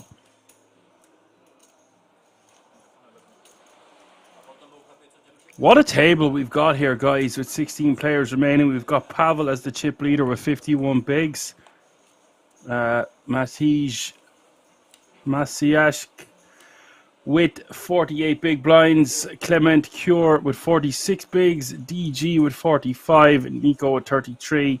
Anti-Hero with 31. Mikel Mrakesh and Mikutsu is still in the mix here, playing 14 big blinds.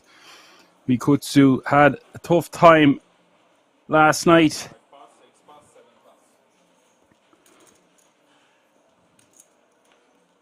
Lost a couple of big pots.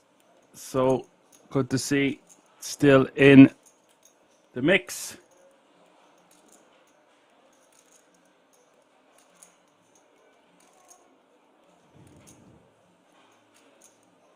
Dan Fox with some big praise for the commentator. Thanks very much, buddy. Hope you have a good day, pal. Ricky says hello. Hello, Ricky. This is a really fun, entertaining feature we've got. We've got Pavel, Clement Cure, Mikel Mrakesh, and Mikutsu all in the mix.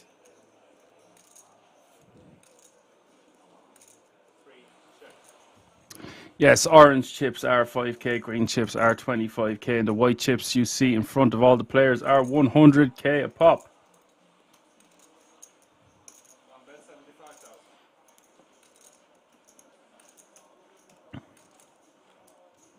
Hope you're all keeping very well. I got a Sunday dinner, Sunday roast at the break there. Eating lots today, keeping well bulked up and full of energy for you folks.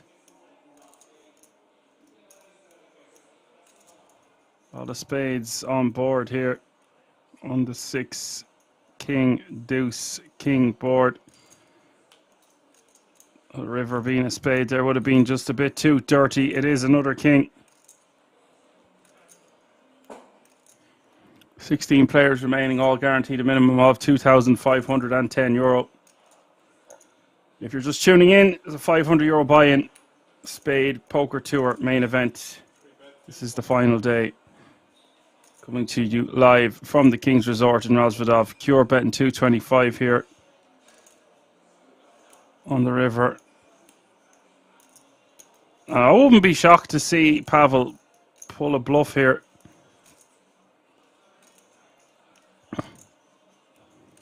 This guy has got some game. Now, if he's going to bet, he doesn't want to bet, make it too small. Like something around 625. Nearly 3x would be an ideal sizing. Yes, goes for 650. This guy, I don't know if he showed his hand there. I don't know how savvy the remaining players are about Pavel's light 3-bet tendencies, but surely they will watch some of the footage from last night in preparation for today. Or word of mouth has filtered through one or two of those scenarios.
They say for Mikel Marrakesh.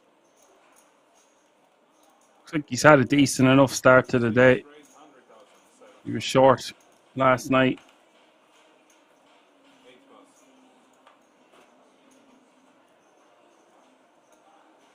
$420 in the house says like a boss.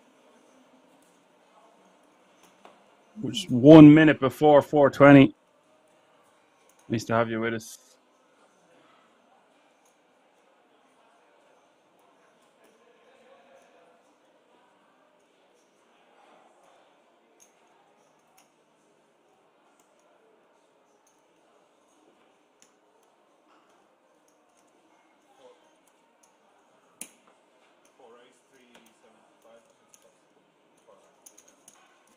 And Messi Jacques is going to 3-bet that one and take it down with the Queen Jack offsuit.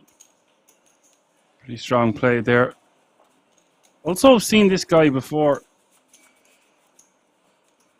A lot of big players remaining in this field with 16 to go.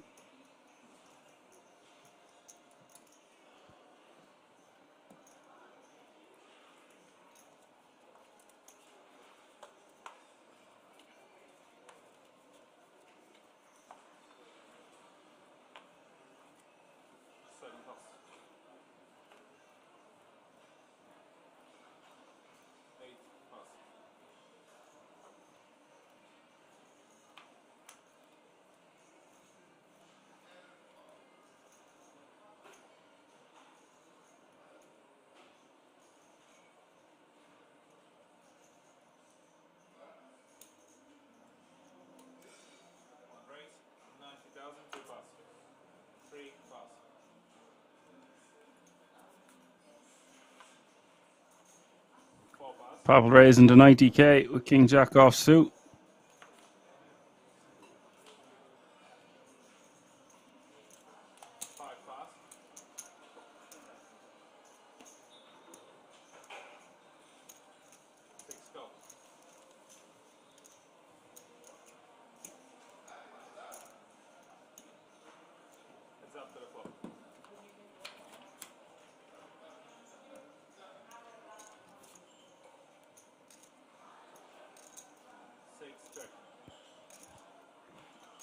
King 6-5 is the flop. Mikel Marrakesh defending with 10-5 of clubs. Flopping bottom pair. Pavel with top pair.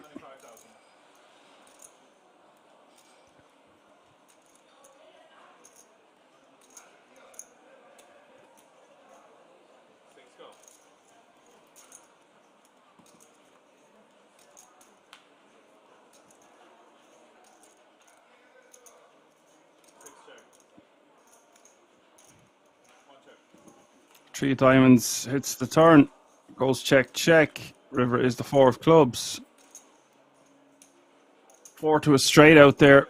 Mikel Marrakesh knows he could probably turn his hand into a bluff against a different player, but not Pavel. Just checks. Plus he has a pair. No need to turn his hand into a bluff there.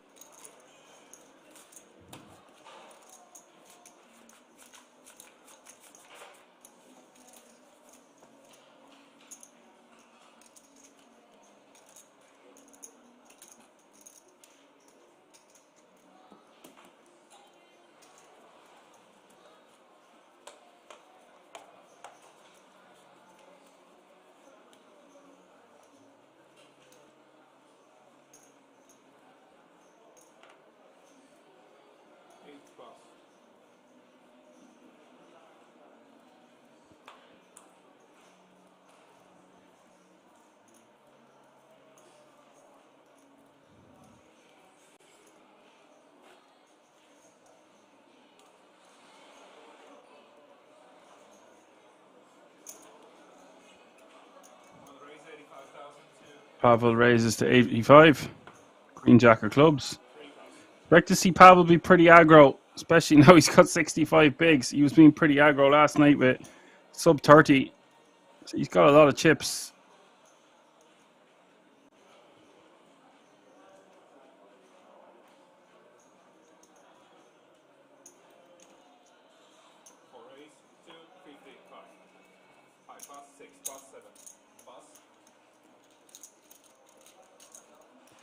Guardian Angel is my guardian angel because you have no idea. I was just about to ask, does anyone know how to pronounce his name? Matej Masijak. If you're interested, I'm quite sure you aren't, but I am a fan of mansplaining. The J's in Matej Masijak's names are hard J's and are pronounced like a Y at the start of English words, like young, and the C is pronounced like the C in central. Thank you very much for that information.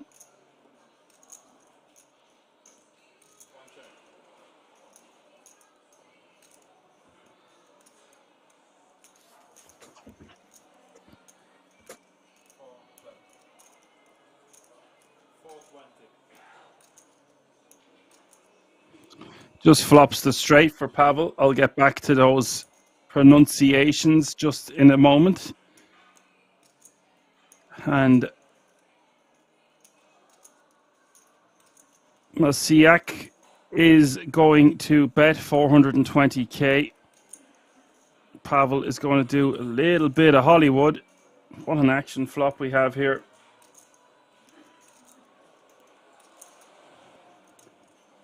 Yeah, I was thinking, I was about to ask in the chat after this hand. Normally, I googled enough of the pronunciations and get an idea of what I was down eating dinner, so I just didn't get around to it on that break. So, guys, any time or any way you can help me in the chat is great.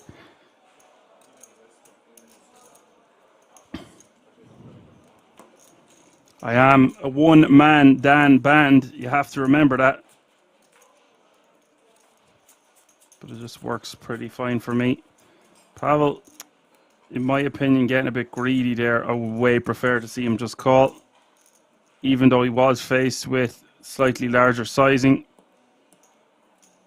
So we're just, his name's Matty. I'm just going to call him Matty for the day, and that's the way you would call it in Ireland anyway.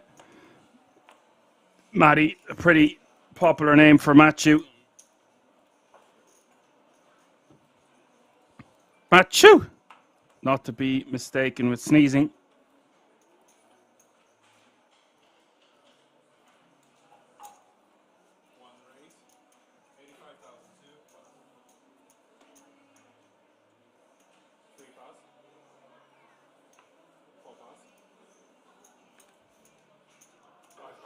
Gardner says, if the 3-bet on that board with garbage, yes, 3-bet with the Nutterinos as well. Yeah, you want to be balanced. I just think it's so hard to flop a straight.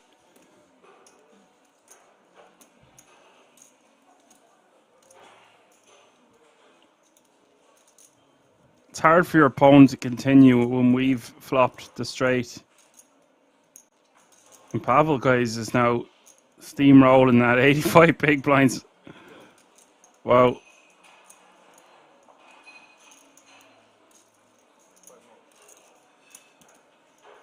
we have the Czech Republic, Switzerland, France, Slovakia, Romania, Ukraine, and Lithuania all being represented at this feature table.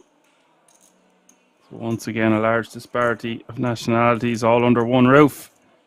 Average stack is 1.4 million. Pavel against Nico in this one. Ace 5 for Nico. Ace Queen Deuce is the flop. Not going to deter Pavel from c-betting as he should.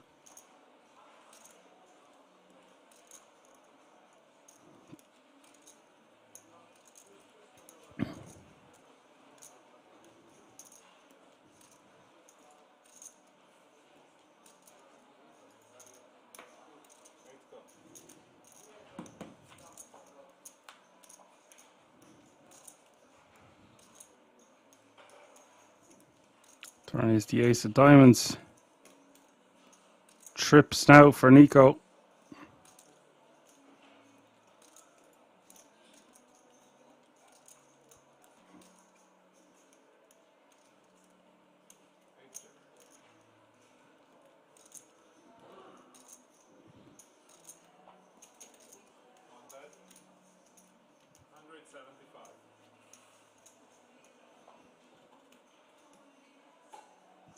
Pavel going for another bet. This isn't the greatest card for Pavel to continue betting on. Queen is just going to continue. Backdoor diamonds, maybe even a straight draw calls for this sizing.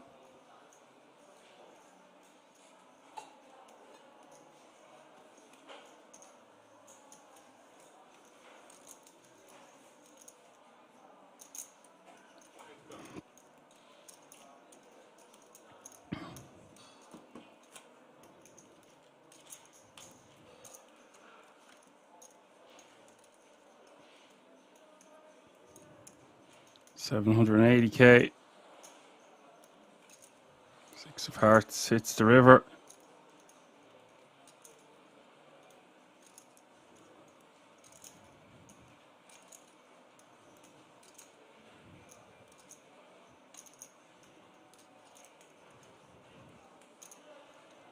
Nico doesn't want to risk Pavel checking back on the river with a queen, etc. So he's going to try to get additional value for his ace.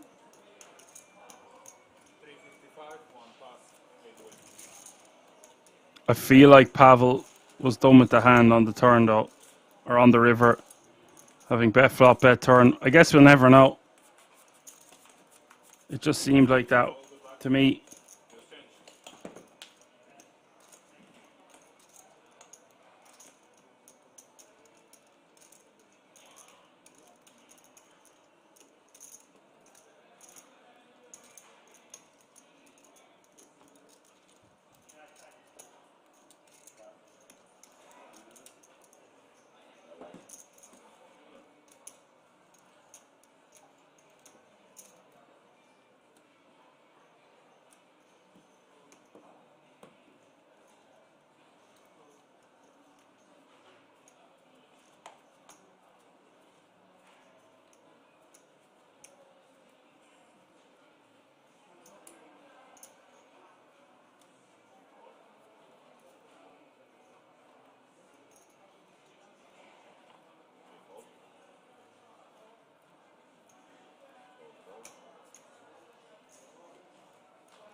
Anti-hero raising with mystery cards here from the button, it seems.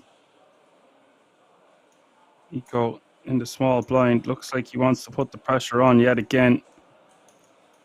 This time, just king 4 off suit.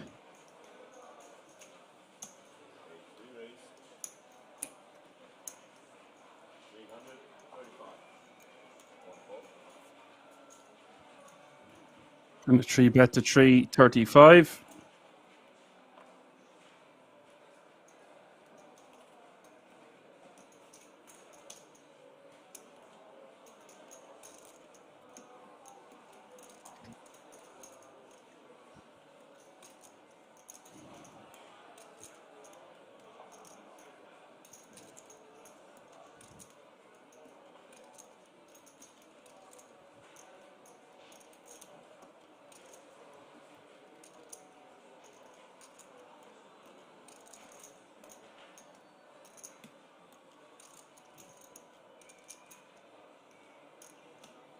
And the hero does have pocket eights, and this is an ideal hand for him to 4-bet rip. You want to be 4-bet ripping these hands like 6s, 7s, and 8s there. Obviously 9s plus, self-explanatory.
Nico raising to 110k on the button with ace queen off suit.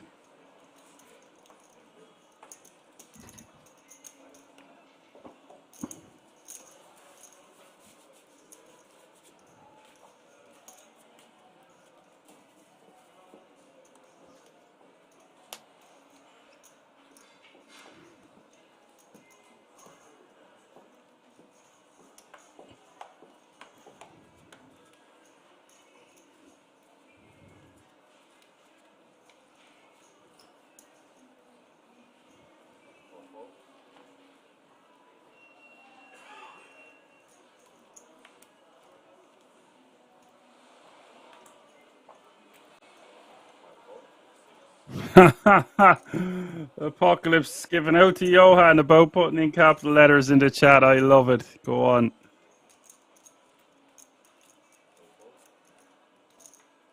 Good man, the lads.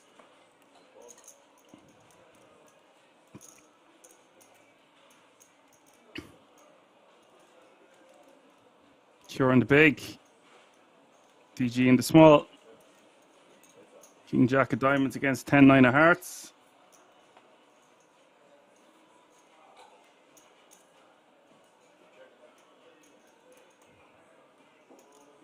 Ace 9-7, 1 diamond.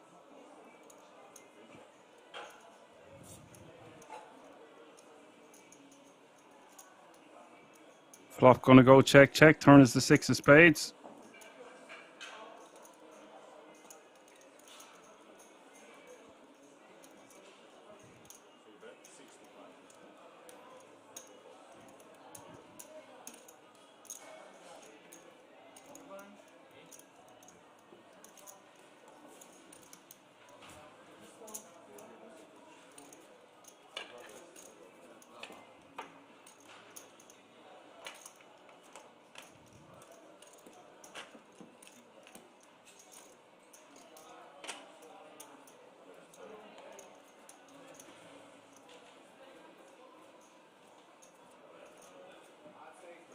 Let's just take that one down with a bet. Surprised to not see a bet there from the King Jack, by the way. Bebop in the house says, hello everyone, did we have some 5-3 offsuit 3-bet action already? We've had a lot of 3-bets today. They haven't been as frivolous or light so far. You join us at a good stage there, Bebop, because we've got Pavel back in the mix with a lot of chips.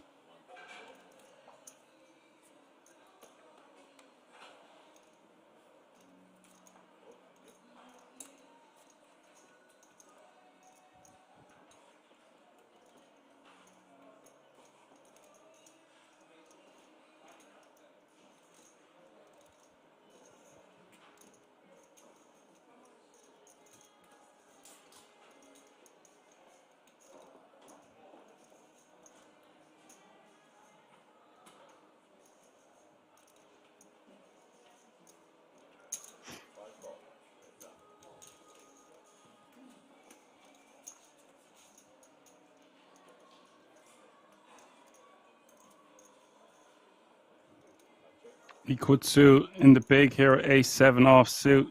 Could have re-jammed pre from a hijack open. Decided to just call. King 4-6 is the flop. Now Nico, just take this one down with a small bet. Just bet something like 75k. Even less. 50 even. Yeah, seems good. Especially because Mikutsu only has 6 big blinds behind.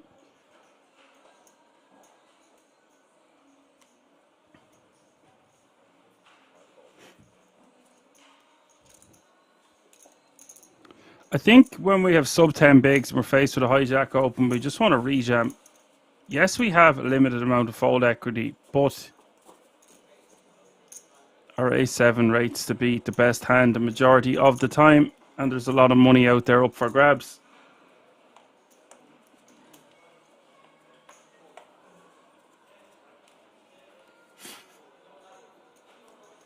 Yeah, 9-handed will go to the FT, or the final 9 will go to the final table. Easier way of putting it. 14 players remaining now, all guaranteed €2,790. Pay jump looming from 14th to 13th place from €2,790 to €3,175.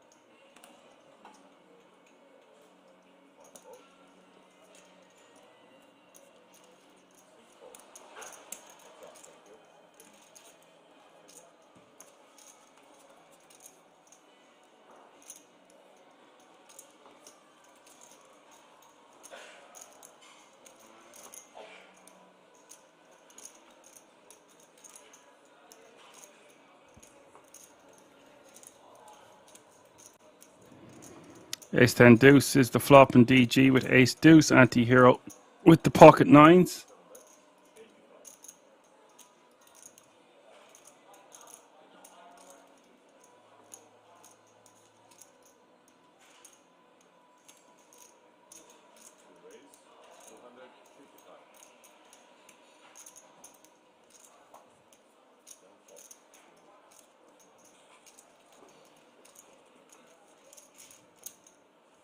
DG going to take that one down. Anti-hero faced with 2 overcards will release.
Pavel has got the goods here.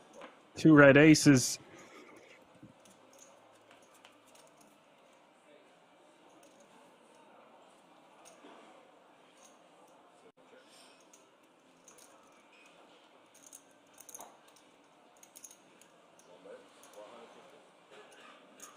Anti-hero calling from the big with Jack-9 of diamonds. 6-6-3 is the flop.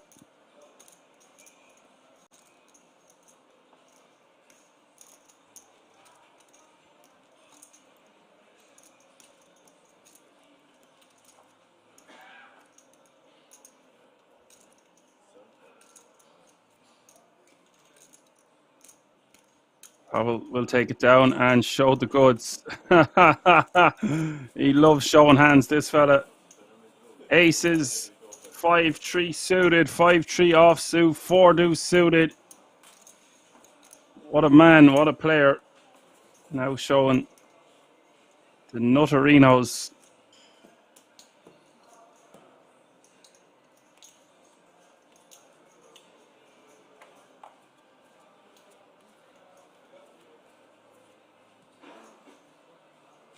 Oh yeah, his name is Pavel 53. I thought that might have been his age. That does make sense. Why he was playing the 5-3. It's obviously his hand. Now it really all does make sense. I can't believe I didn't pick up on that before. What an idiot.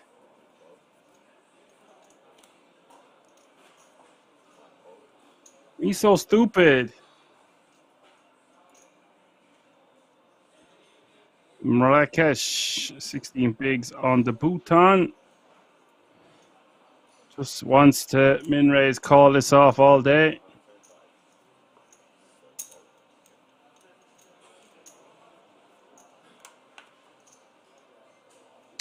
Nico has a really good hand to rejam here. King 9 suited over a button open from an aggressive player with 13 bigs behind. But perhaps he just wants to call.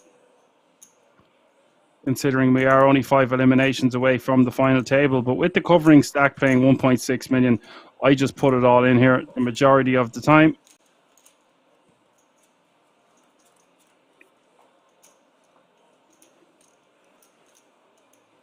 It honestly might be too good of a hand. You want worse hands to rejam. The King 9 suited going to dominate some opening hands from the button, and therefore it just plays better to see a flop because we're going to dominate loads of 9x and King X hands that open from the button off this stack depth to begin with.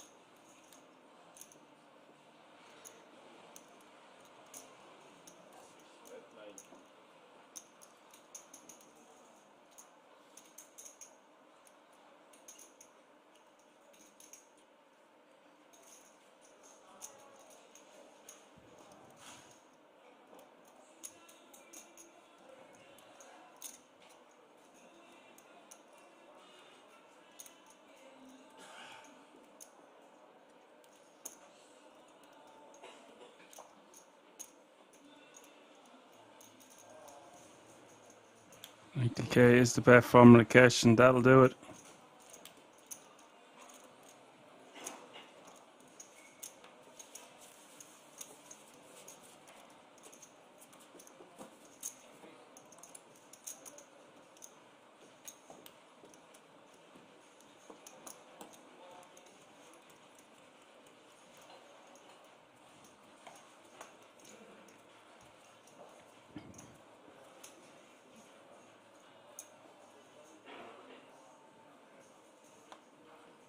Guardian Angel says, I also thought it was his age. We got to show some support for the commentator. It was just so many players at the table, so many numbers flying at my face that I just didn't pick up on it.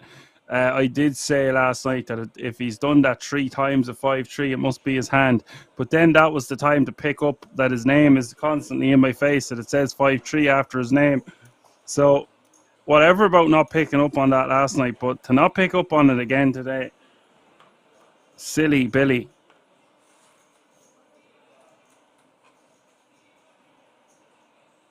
But hey, we move on.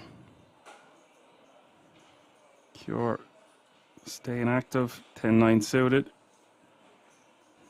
Nico in the small blind, ace queen off suit.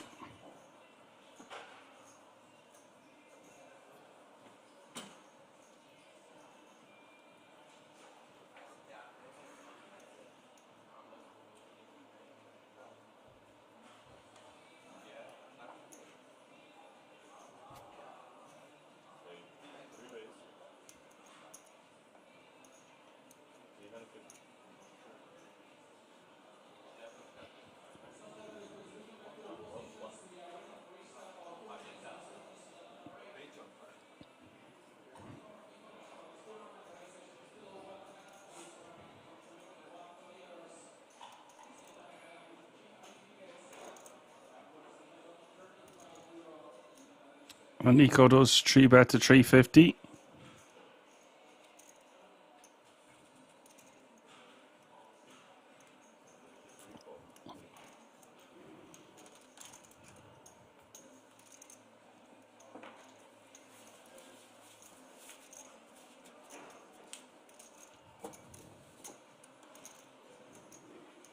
Does get the 10-9 of clubs to release. Nice pick up for the ace queen, uncontested.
King 7 deuces the flop three ways. Anti-hero with the ace king in the cutoff, and Nico on the button with ace 9, and DG getting a cheap price to see the flop. Top pair for anti-hero. Second pair, backdoor flush draw working for DG. Not much in it for Nico on the button. Hero doesn't want to bet too big here. Around 125. Yeah, it goes for 125.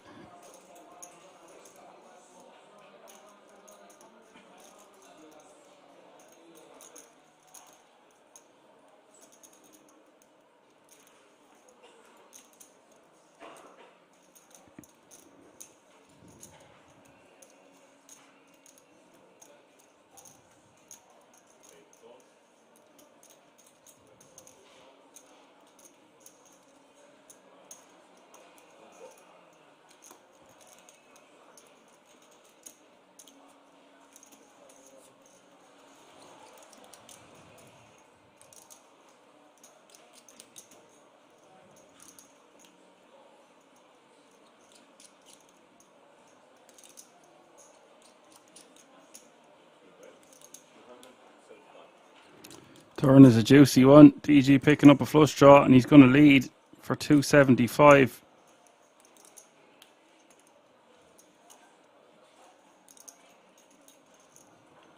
Does anti-hero want to just call or protect his hand? I say protect, obviously. What I mean is he could get called by a draw, a combo draw, or a weaker king, like king queen might call occasionally. Pair and a flush draw. Or do we call and let our opponent bluff us on the river, or continue telling a story?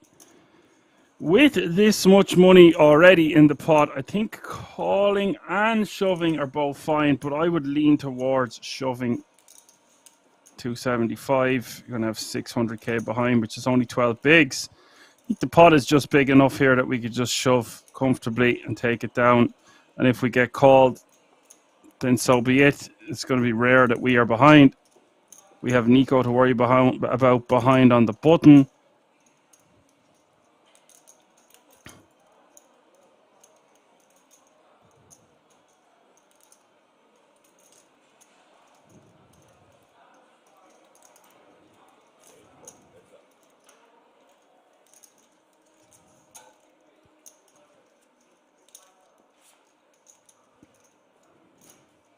Oh dear, it's the 6 of hearts on the river.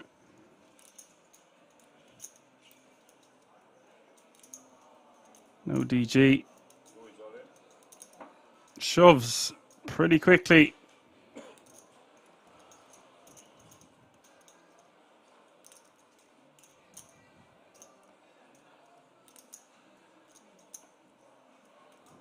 DG so lucky to hit runner here.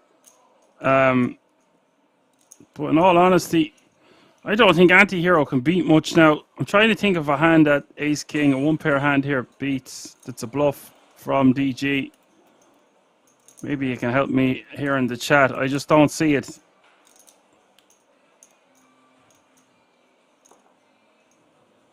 Some semi-bluffs get there as well. Maybe a busted ace-4 of diamonds, something along those lines.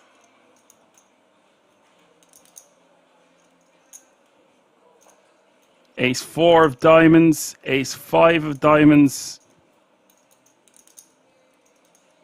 We block our opponent having an ace, so that's less likely.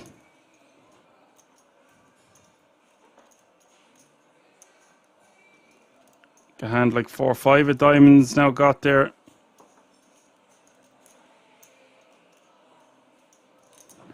His opponent could have a hand like king-queen, but we also block that. I just think this has to be a fold now, and that is why I would lean towards ripping on the turn.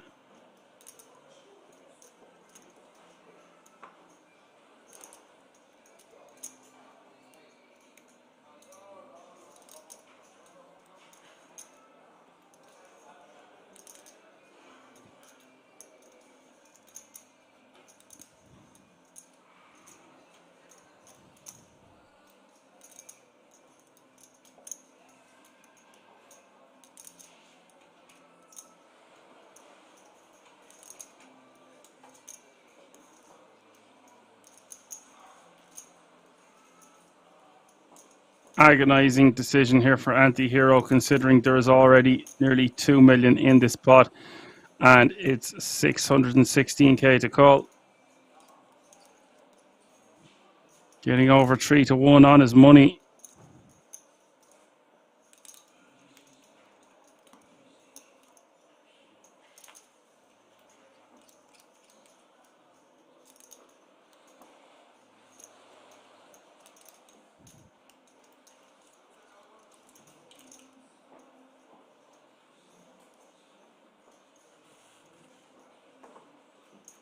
Call or fold in the chat. All vote now. 14 players remaining. The pressure is well and firmly on Anti-Hero here. He has a lot of money invested in this pot already.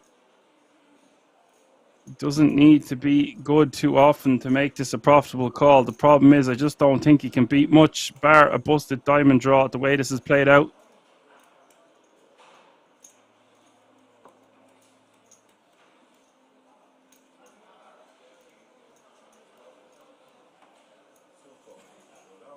Does call it off.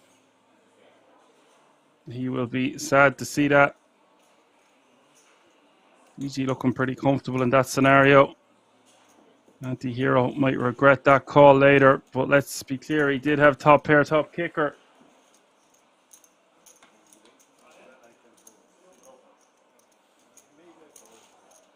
Good discussion going on in the chat about what he should have done. PG winning pretty big pot here, and 13 players remaining now.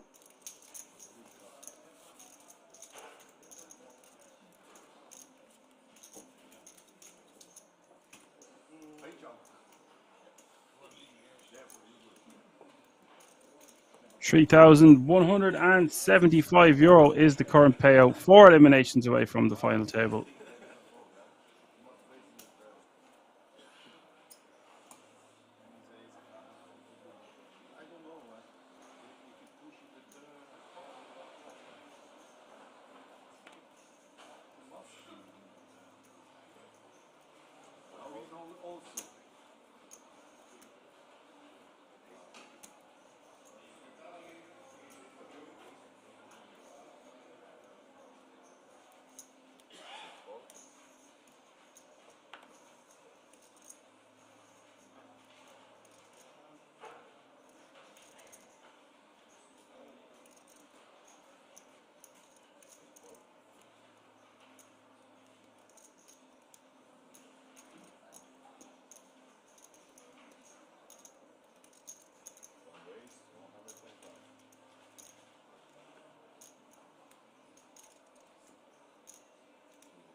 Don't know what Black Chory was saying. This has been an awesome channel all this year. It's been the best it's ever been, I feel. So down with that sort of thing. Queens for DG. Pavel with the sixes. 10-8-3-3 is the board. This pot is huge now. 1.5 mil.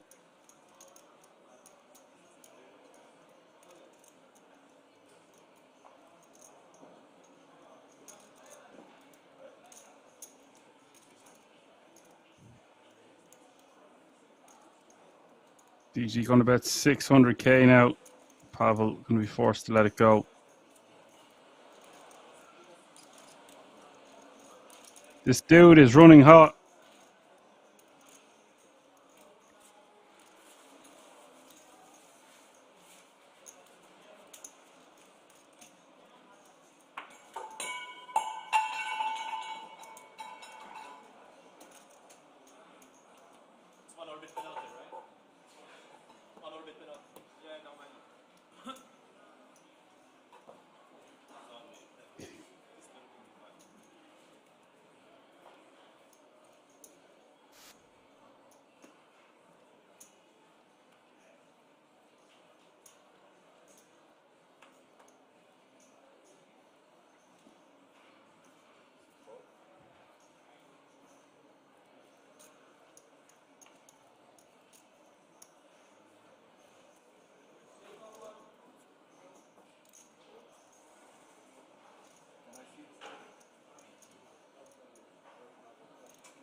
Sure in the small.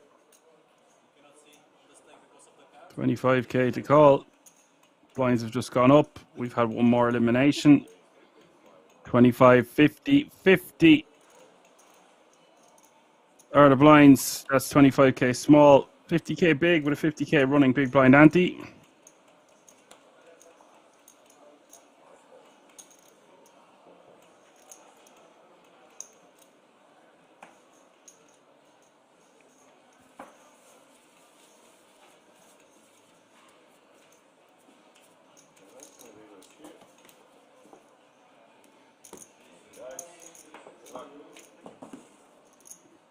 And look at this, guys. DG running away with it here. 4.2 mil, 84 bigs. Pavel with 47 bigs. Nico with 29.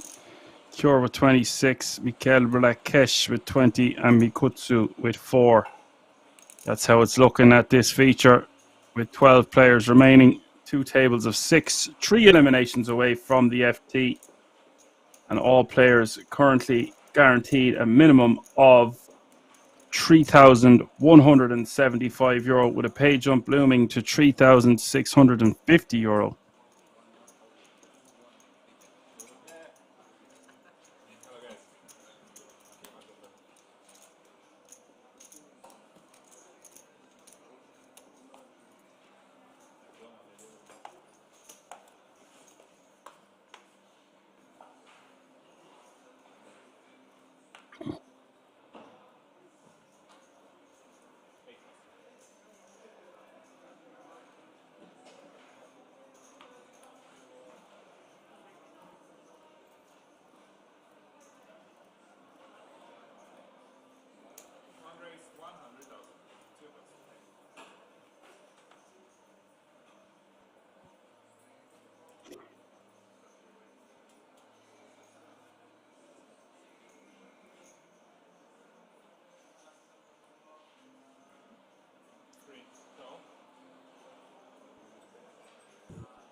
Pavel raising from the hijack with 10-9 of hearts and Cure calling on the button with King Jack off suit.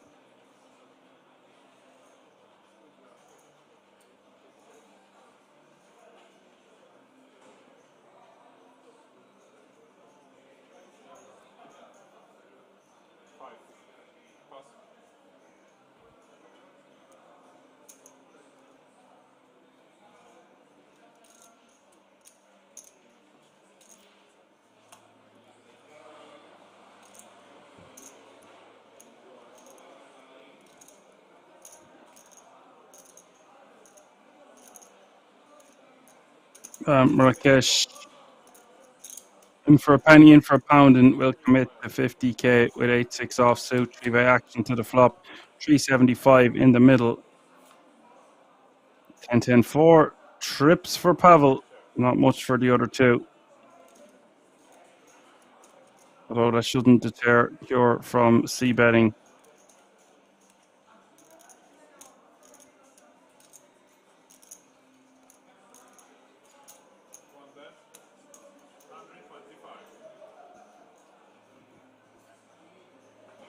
Probably going to bet 125.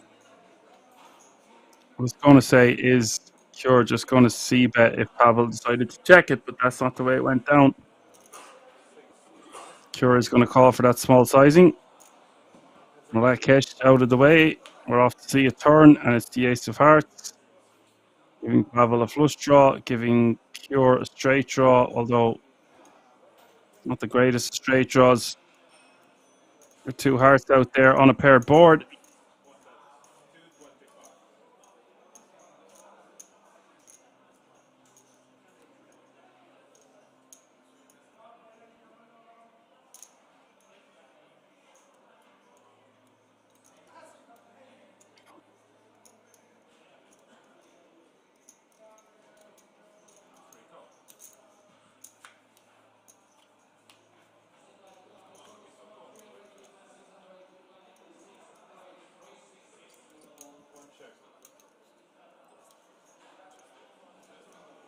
Pavel checking to get tricky here on the river.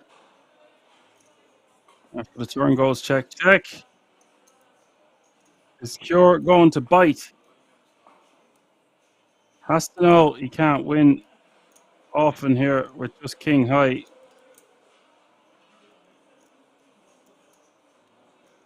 Oh dear, it looks like Cure might be going for it here.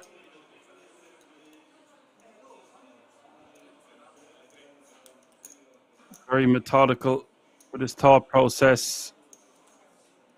Cool as a cucumber, this fella.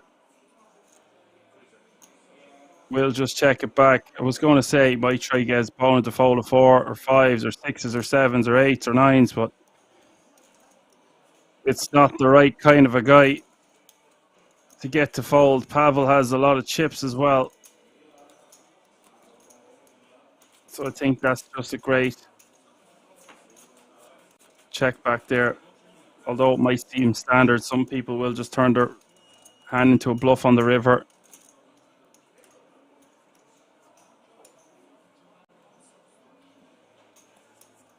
I will say it did look like he was considering it there. No, he definitely was considering it.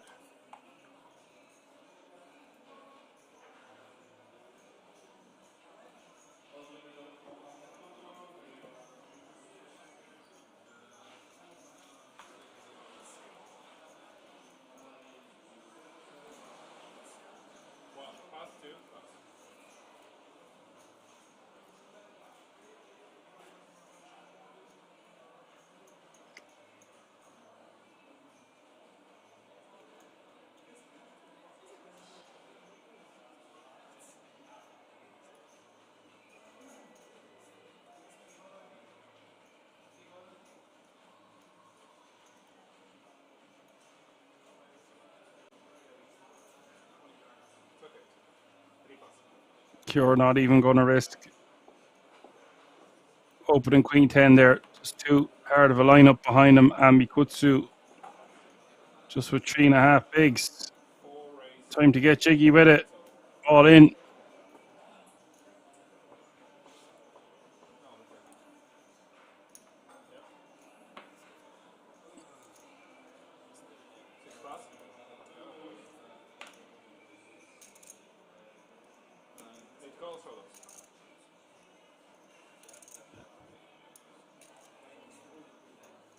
Nico calls, and this is good for Mikutsu. Way out in the lead for a double up. Back to 8.5 big blinds.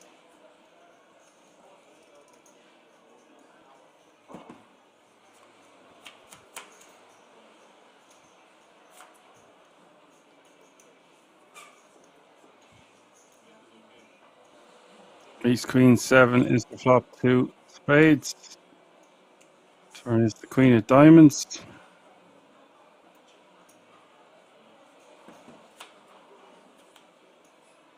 There is the Deuce of Clubs, and that's a full double up.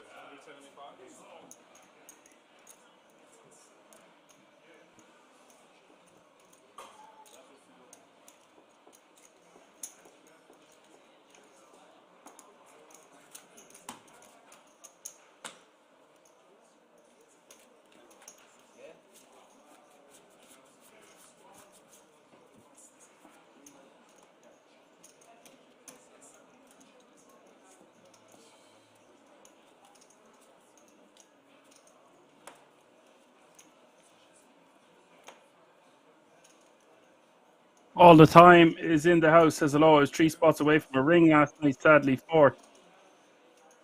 Unlucky.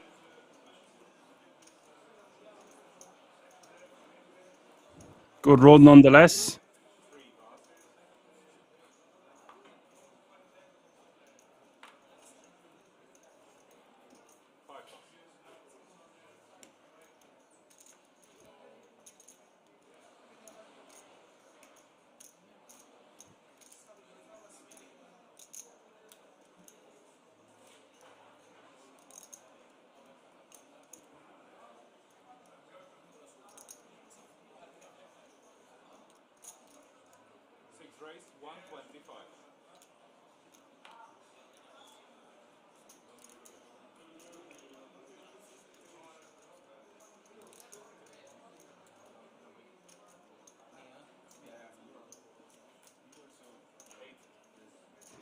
Rakesh, 125 to go with King Queen of Hearts, takes down the blinds and antes.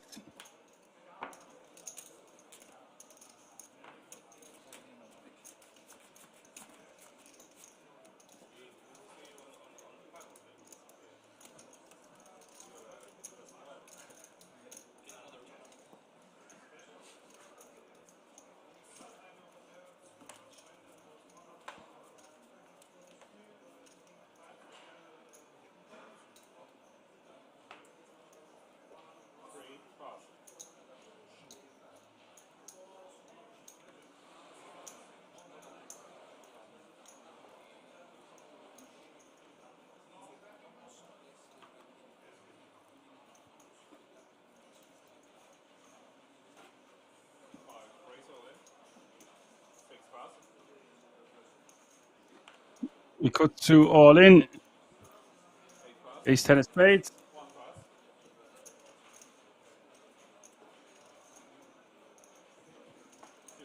Sixes for DG, and we are off to the races, folks. 925k in this pot.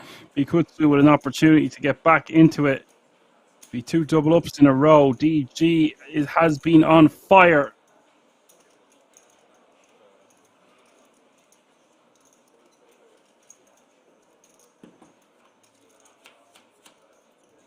Here we go. Oh, it's a 6 in the window. King Jack. And Mikutsu needing a lady.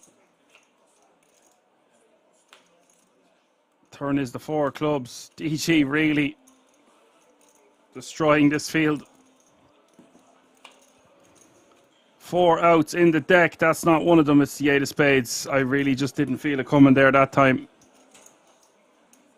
And we're going to lose Mikutsu in 12th place. And that means 11 players remaining now. We are 2 eliminations away from the final table.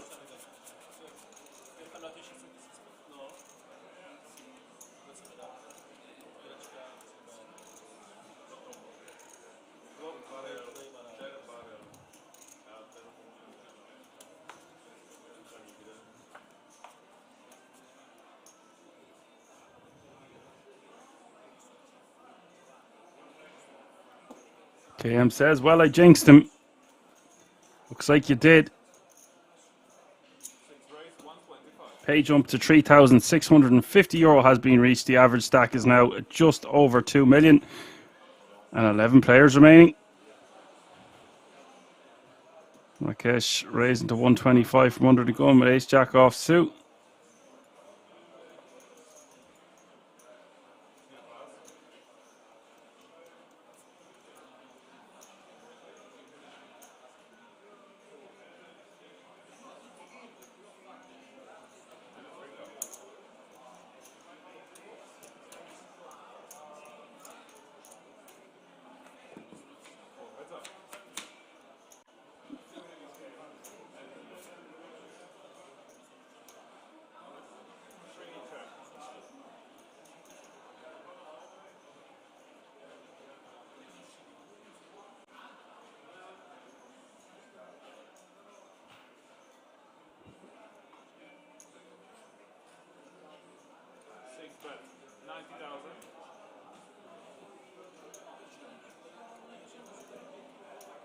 Mikhail Marrakesh betting 90k on the 10-4 deuce 2 spade flop.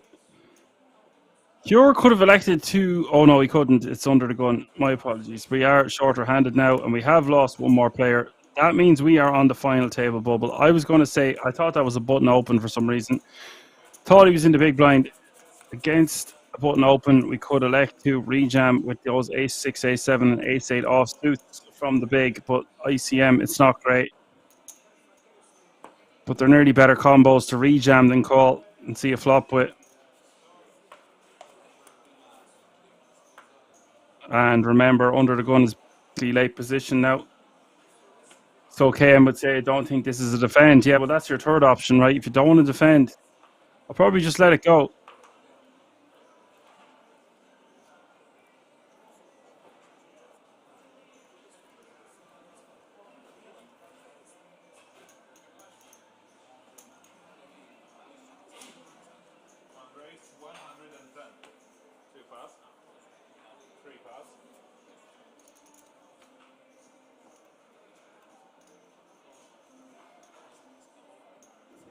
Marrakesh against a cutoff open here against Pavel could elect to rejam, but again, these kind of combos are nearly too good to rejam. Just want to call this one.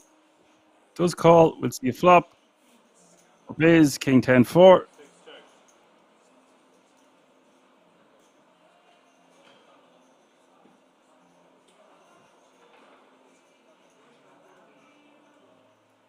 Pavel should fire something small here, like 75k. Goes for 80.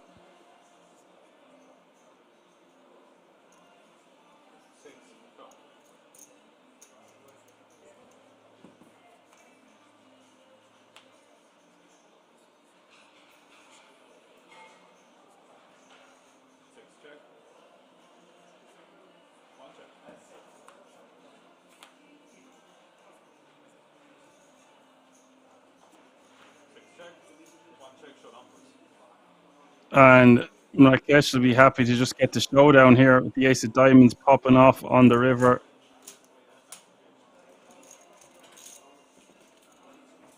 Better to be winning them small pots than losing them.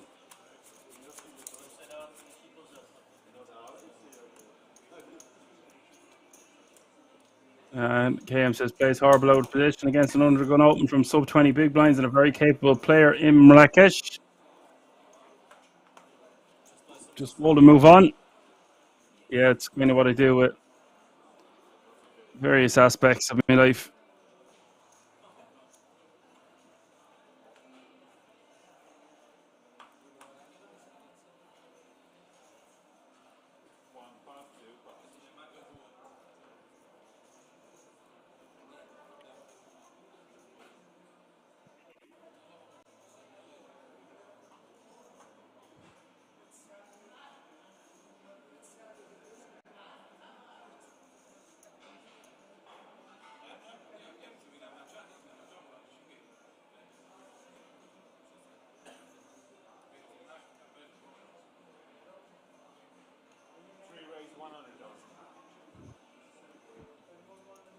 Looks like Cure is going for a raise call with a hand as strong as ace jack off 13 bigs, where a lot of players would just rip.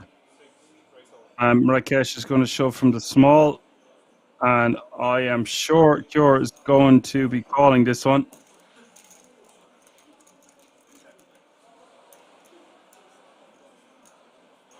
Oh, did he fold?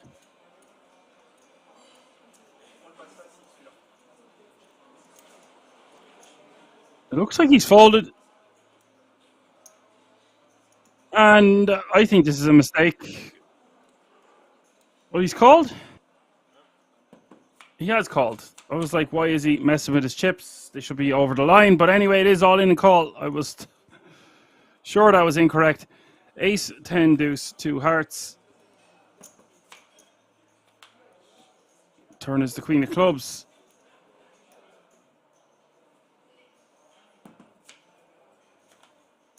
River is the 7 of hearts, and Cure will get that essential double up. Yeah, I was sure I was making a mistake there. There's no way he still has chips.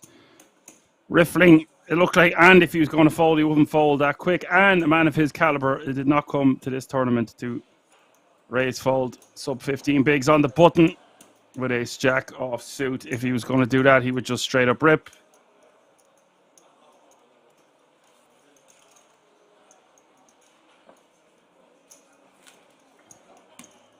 No pair, no draw. Says, I wonder if Pavel could have gotten away with bluffing that ace, or since he has shown so many bad hands, maybe hard to give him credit there. I actually think that's a very good point. Perhaps against a different player, we would see Pavel fire, but against Marrakesh, he just decided against it. Also, he had a pair, so I don't think it matters him having a pair in his hand. I actually think you make a very valid point, and perhaps he should have bluffed that river for a large sizing with an ace. Put all those other hands under pressure. That hand happened so fast, and they just checked it down. I didn't even get around to that talking point.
So Cure now playing nearly 30 bigs.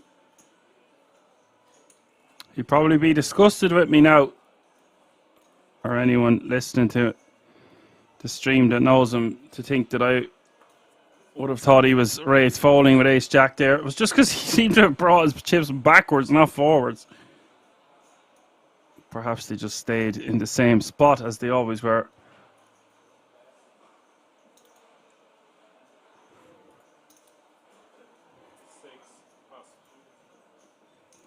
Sure, that won't be the only mistake I make in my lifetime. At least 10 mistakes a day. We're not doing it right, otherwise.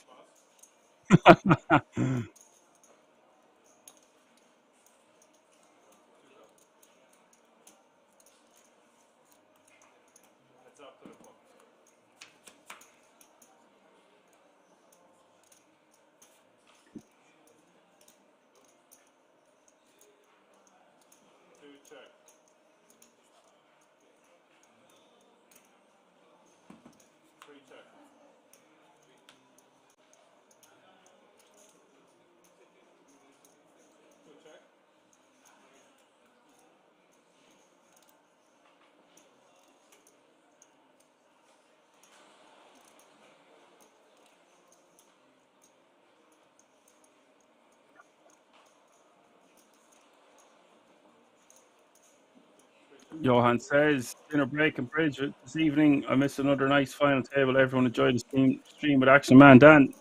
Thanks, Johan. Thanks for your help. And DG. King 9 Diamonds.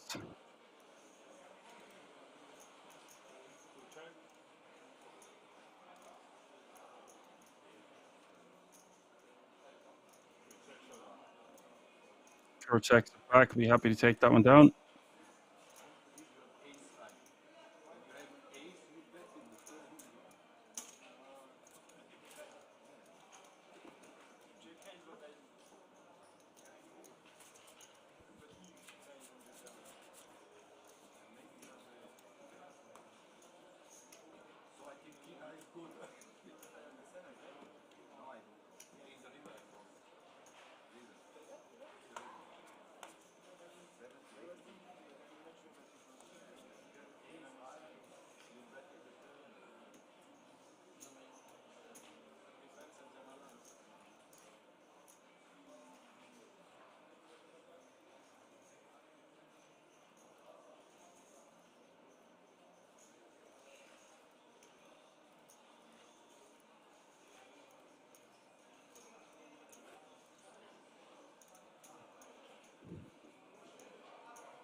DG going to complete in the small with King Jack offsuit.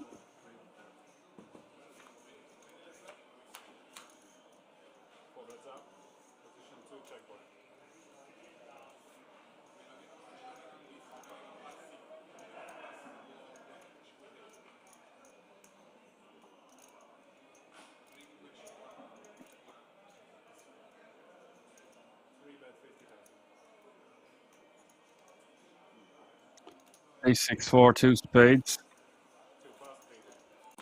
And DG is just going to check fold, and Clermont is gaining traction now, playing 33 big blinds, close to 1.7 million. Still on the FT bubble.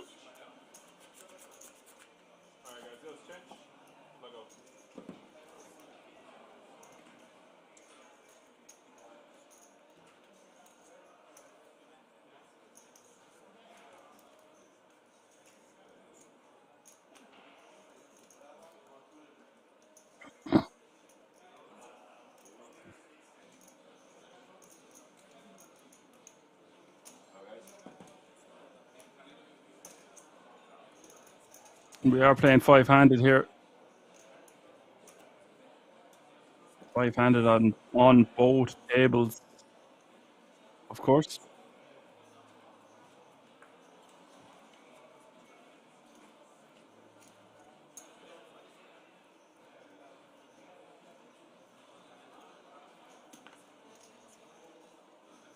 Also, guys, there's a huge pay difference between 10th and 9th. You're going from €3,650 all the way to €4,420, which is nearly 2 full buy-ins.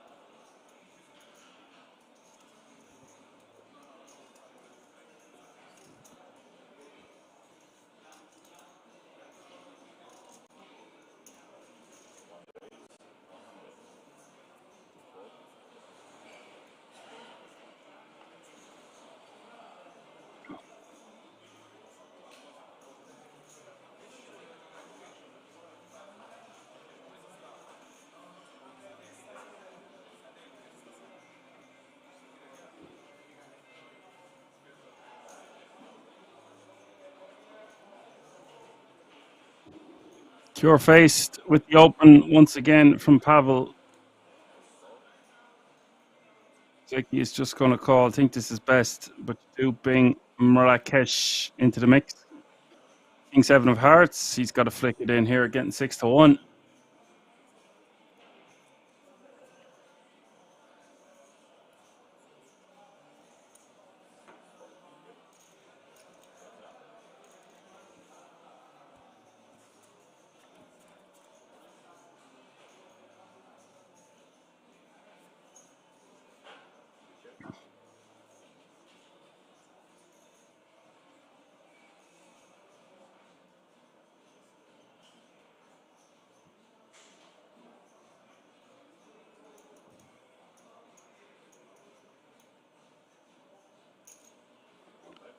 Six four is the flop.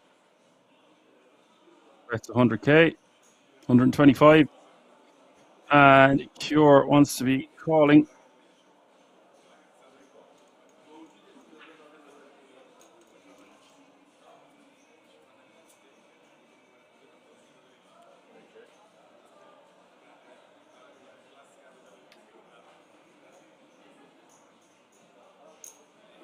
Terrible turn card for Cure. Now he's just going to have to check fold. Oh, it's pink maybe for this size, and he sees a river. Also, I was going to make an argument that you could see him check raise the flop occasionally. Yeah, I think he's going to have to call a second time against Pavel.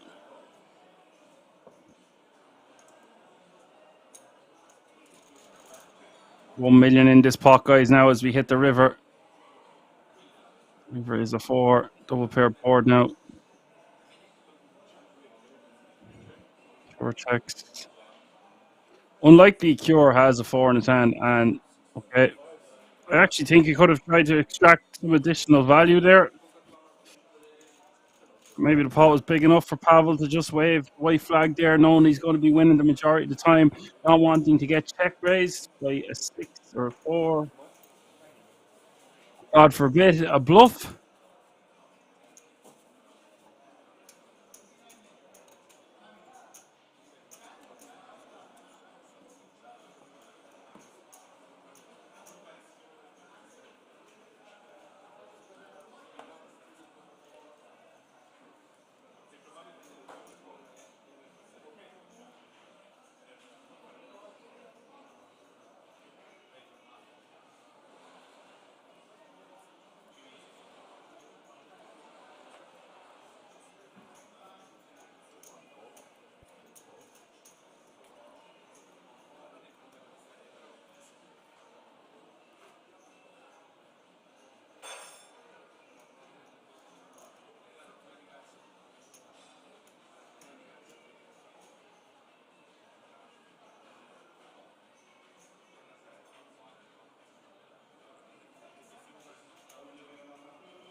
Rakesh in the small blind is just going to let it go. That is just a bit too tight from Rakesh.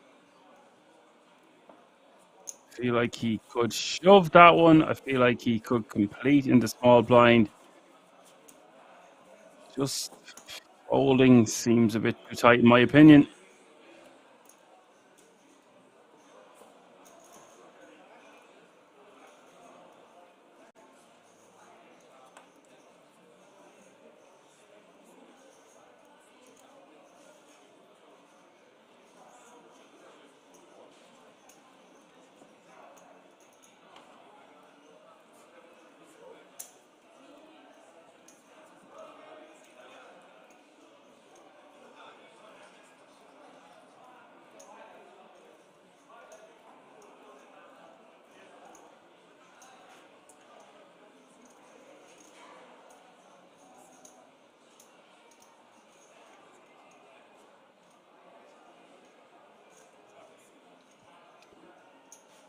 Aces for Rakesh on the button just in the nick of time. With 9 bigs, blinds have just gone up 30,000, 60,000, 60,000 running big blind ante. That's 30, 60, 60.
Rakesh essentially moves all in.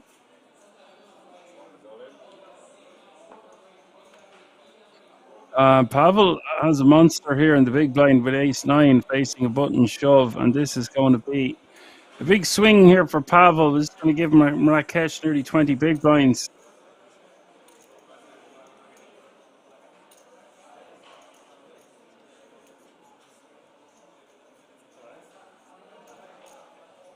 Rakesh trying to see the outer table to see if the hand has been completed. Oh, this is a little cheeky grin on this man's face. Win, lose, or draw.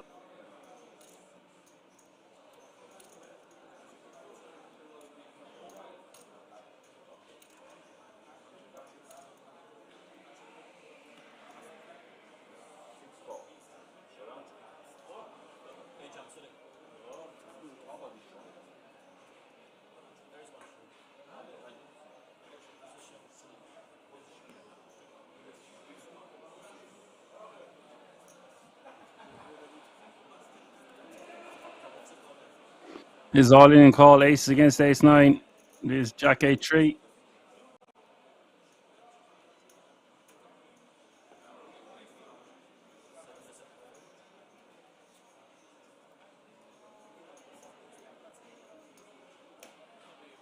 Turn is the 10 of diamonds, which is a very dangerous card. Pavel has outs. That's not one of them. Rakesh will double up.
Go all the way down to the small. Pavel with king 6 of clubs.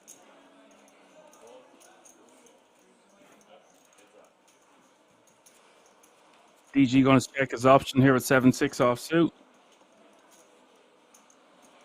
10 jack 5 is the flop. 2 hearts.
DG giving Cure a walk, and he'll take it with 5 deuce offsuit.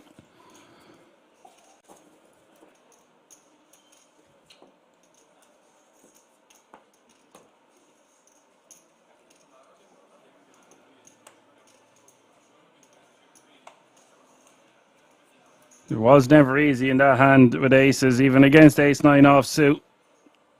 It ain't over till it's over. Are we talking about hoodies again in the chat? My God. The eternal hoodie.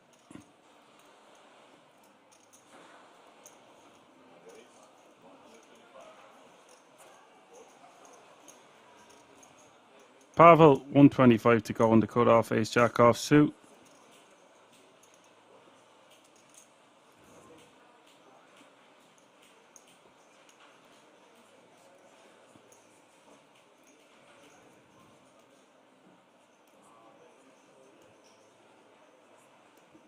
Turn the small.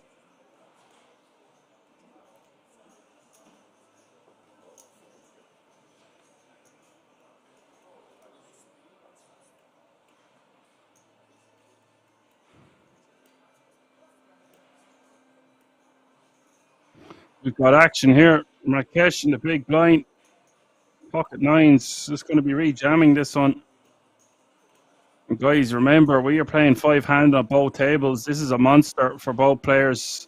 I can't see Pavel folding, even though it is a big chunk of his remaining stack. He is covering Marrakesh considerably, and ace-jack surely just going to be too strong.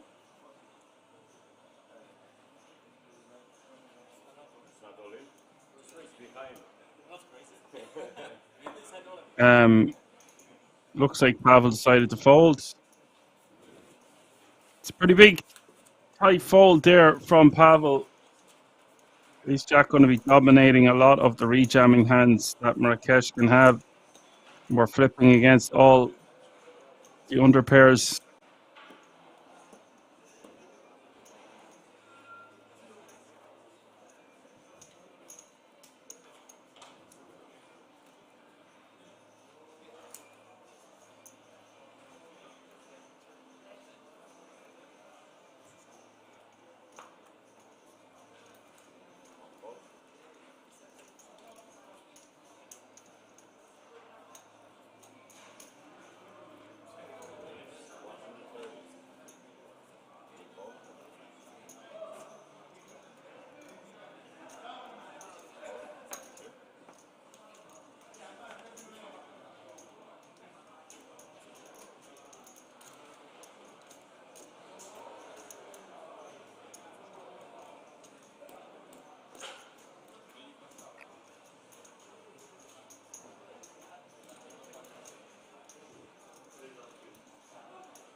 DG raised to 130k with ace queen off suit in the cutoff, and that's good enough to take down the blinds and antes.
We'll just take down the blinds and antes with the ace queen.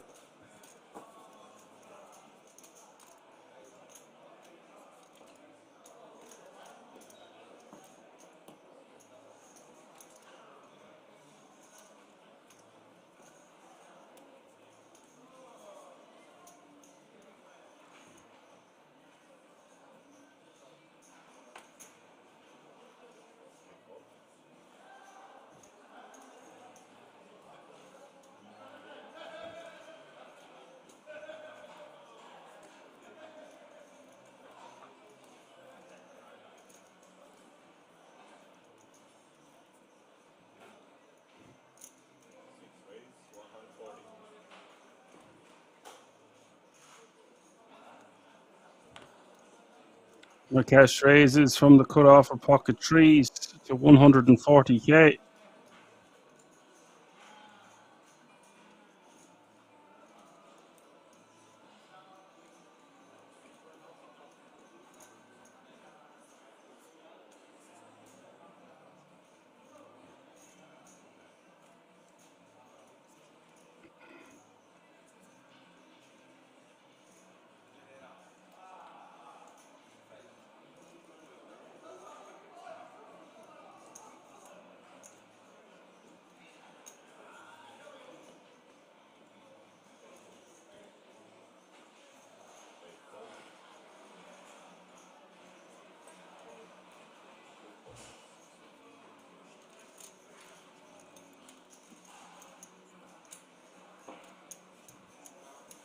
Marrakesh will take this one down.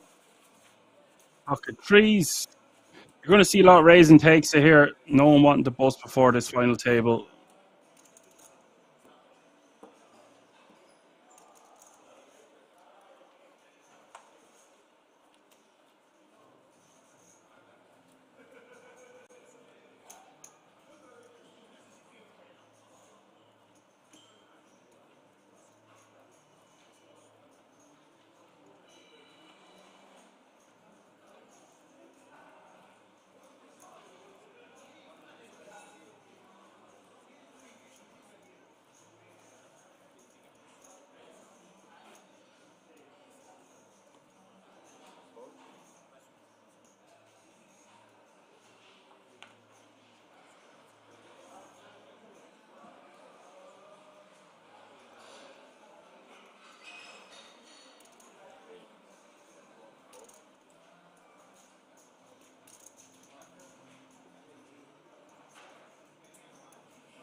Monsieur gets a walk. Ace-6 of diamonds.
Marrakesh is third to take down the blinds and antes.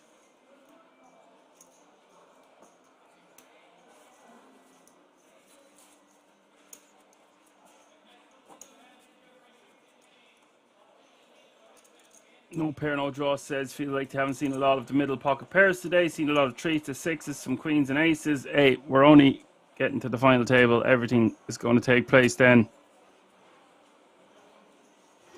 I feel like we're going to see a lot of big hands at this FT. Everything from 5-3 suited to 5-3 offsuit to queens, kings, aces. Go on, you name it. We will sort it out for you. It's all taking place this evening.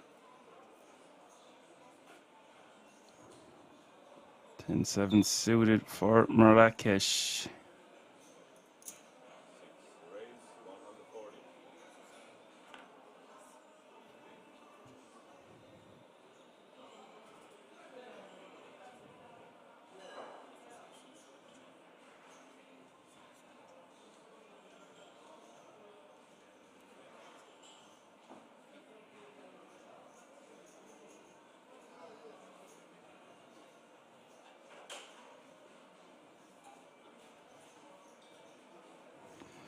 Jeffries, there's a big pair, guys. That's a premium right there. 2 red jacks.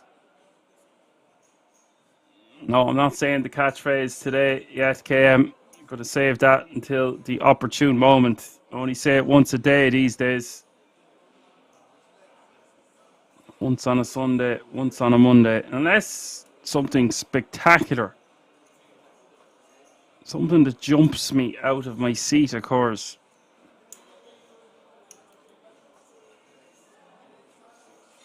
Speaking of jumping out the seat, the Jacks going for a raise here, it seems. 3-betting.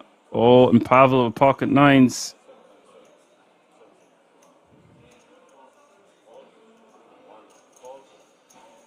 And Nico is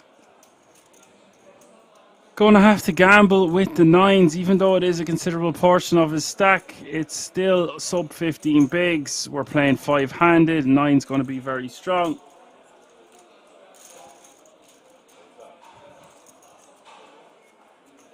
We're going to have an all-in on our hands with the jacks against the nines.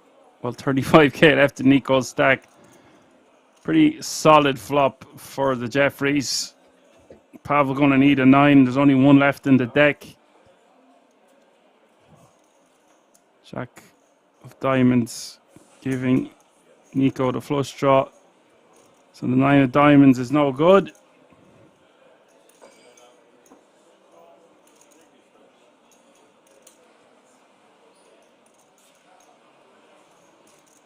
Turn is the 5 of spades.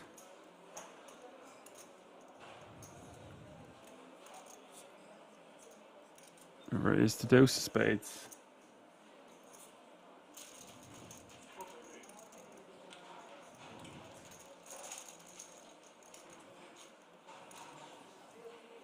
Jack survive. And double up. Pavel loses a chunk of change, but he's still alright. He's playing about 1.6 mil behind.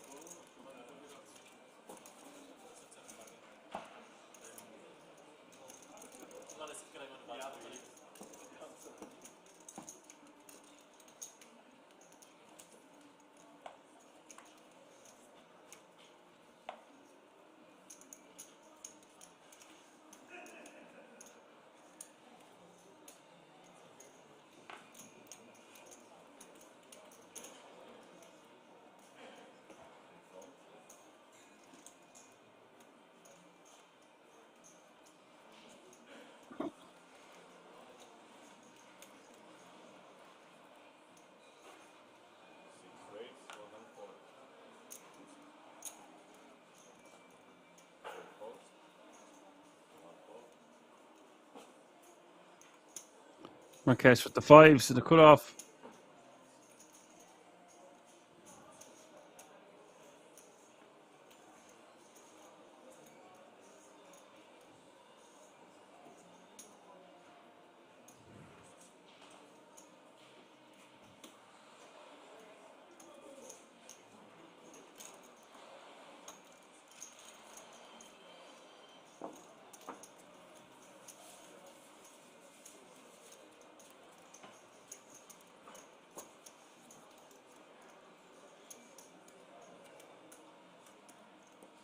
Not going to entertain defending with the queen deuce spades.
Well, pair no draw says, please don't one outer. 2 tables of 5 right now. Yes, indeed.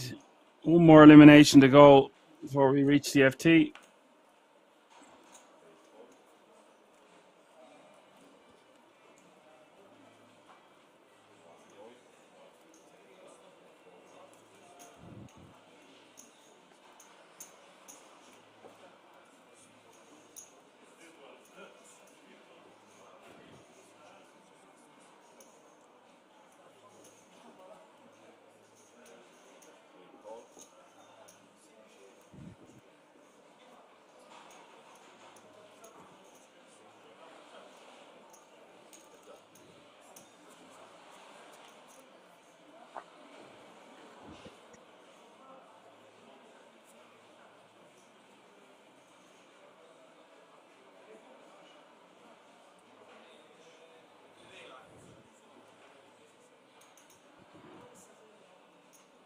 Cure with Queen Deuce here.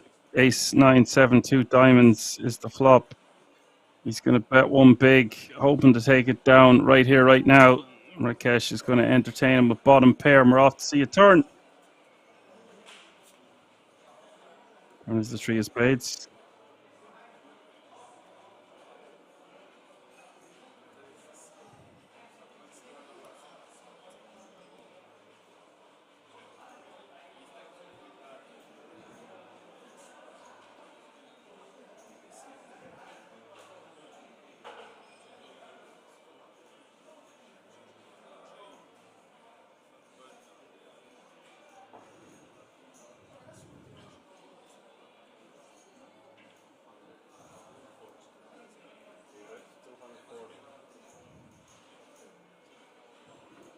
What's for a second barrel here? 240k.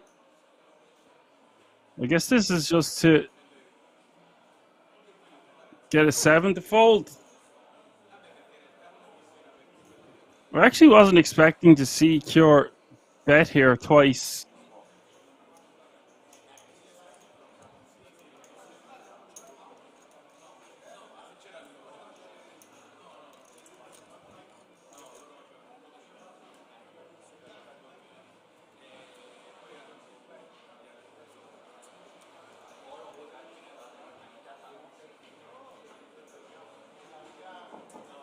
River is the 4 of hearts, so Cure has to know he can't win by checking. He's bet the flop, he's bet the turn. Surely has to give up on the river, yeah, and he does do just that. Knows his opponent's not going to have an ace, but after calling twice, they're unlikely to fold a 9. Something to that effect. Just decides to let it go. Give up on the hand.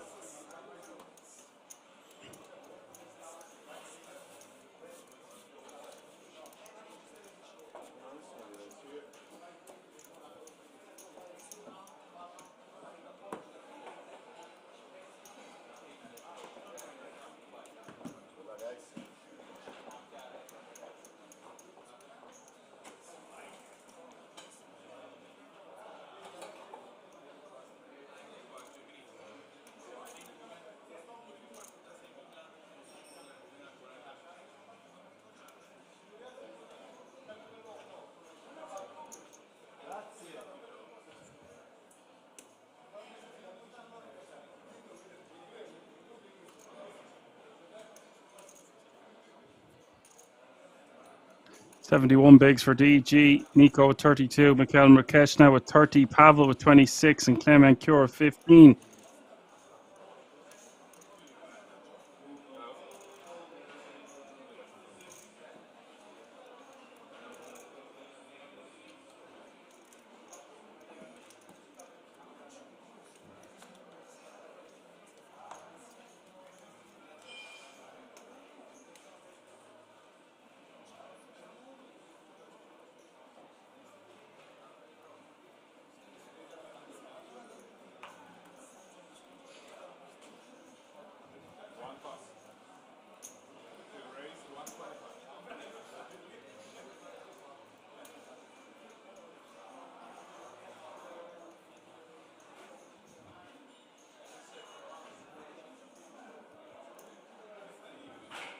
DG raising to 125 and the cutoff at 6-5 of clubs and Cure on the button. Ace Jack of diamonds. Going to be rejamming this one.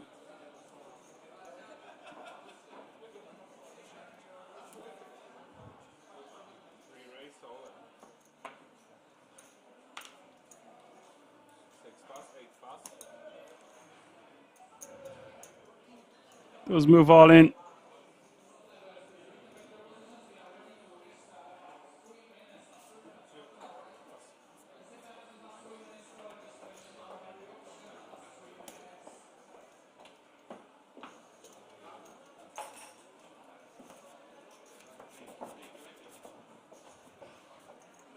Nice pickup for Clement Cure. Some well-needed chips added to his stack.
Cure raises from the cutoff. Pavel is going to complete, and I see a 6 in the window, followed by a deuce and a 10.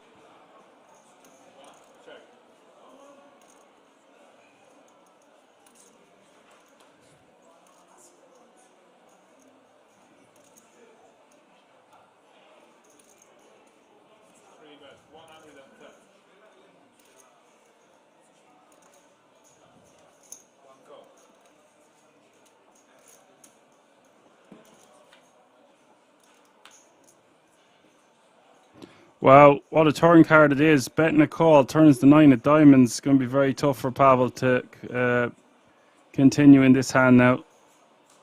Cure has a lot of outs. He can rep a 10 comfortably here with a second barrel. He's got all the overcards for the draws. Just going to be very tough for Pavel to realise equity on this river.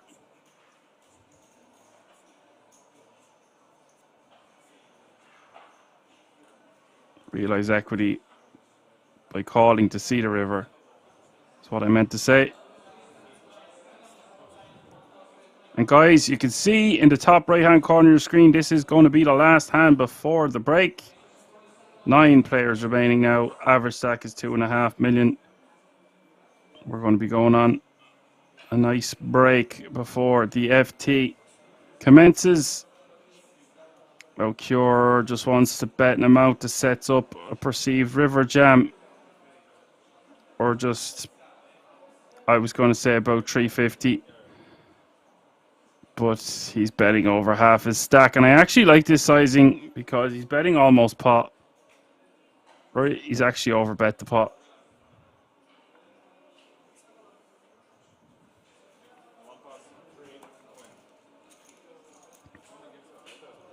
He bet 550 to 550, so he's bet pot.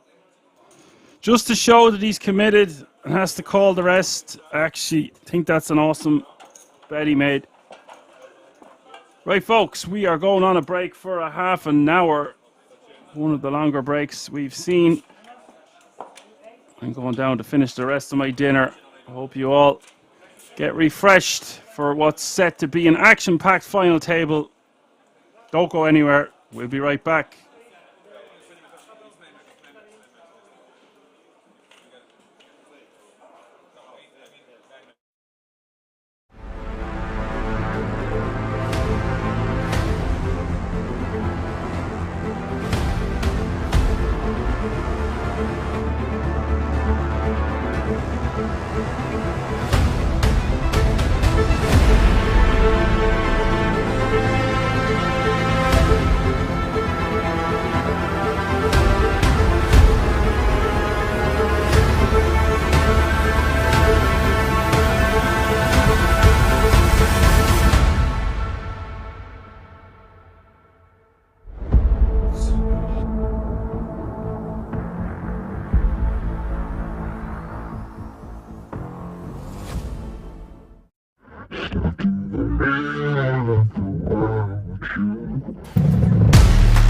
All for love, I'd do anything. I can't seem to find my identity. All for love, but I plead insanity. Circles around my heart on repeat. All this for the sake of loving you.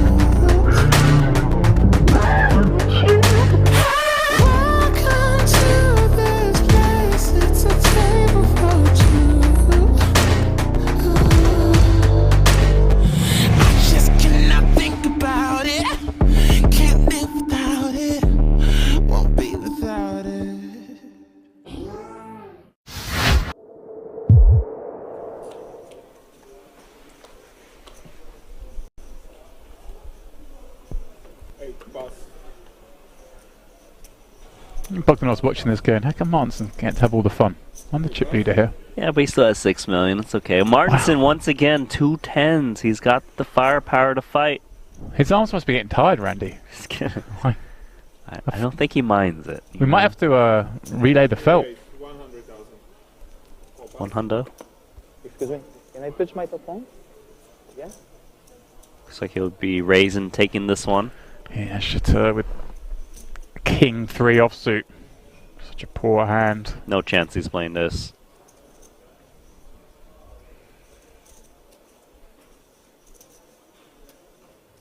Is he? Okay, I'm sorry. There we go, Randy. It's surprising because he hasn't been wanting to play hands, but He's seen enough. He's seen Martinson play every hand, though. I guess Randy's decided, look, I'm gonna make a stand here for 1 blind.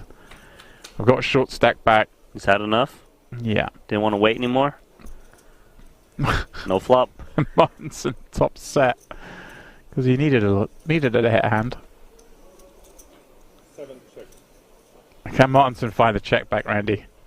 Against such a short stack. Don't think he will, just because this board hits the big blind a little bit, right? 7, 6, gut shots. Is it a tiny bet and trying to induce a check jam? I think he comes in small because he has the best pieces of this board with top set. But rarely would he want to check back this flop.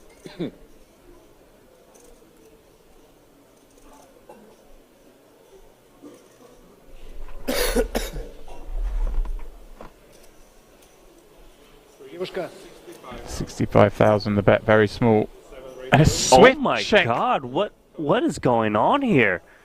Made a move with just king 3 high, no backdoor hearts, and he's pretty much dusted. Looking for an 8 or 9 and a 9 to kind of chop this one up. Wow, Randy. He knew it was the big blind's board. And he took advantage of that situation, or at least he thought he was going to, but instead, Martinson has him all but dead. Randy, what are we seeing? Well, that's it. That seals it.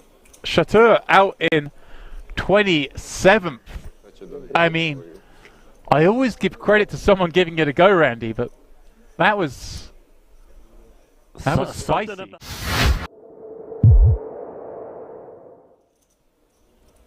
Just so many insane hands in this first frame of play.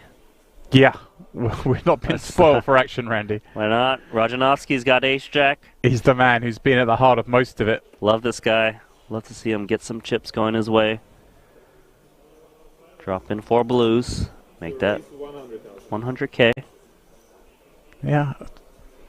Ace queen suit. Oh, he's just in trouble. I don't see a world where Rajanovski gets away from this one against ace queen of hearts. Yeah, he's been opening all the hands. Now may meet resistance. And he may just decide ace jack suited. It's too much kit. Let's see though. Adamski. He's grabbing those re-raising chips immediately. Does take up to 5 blinds.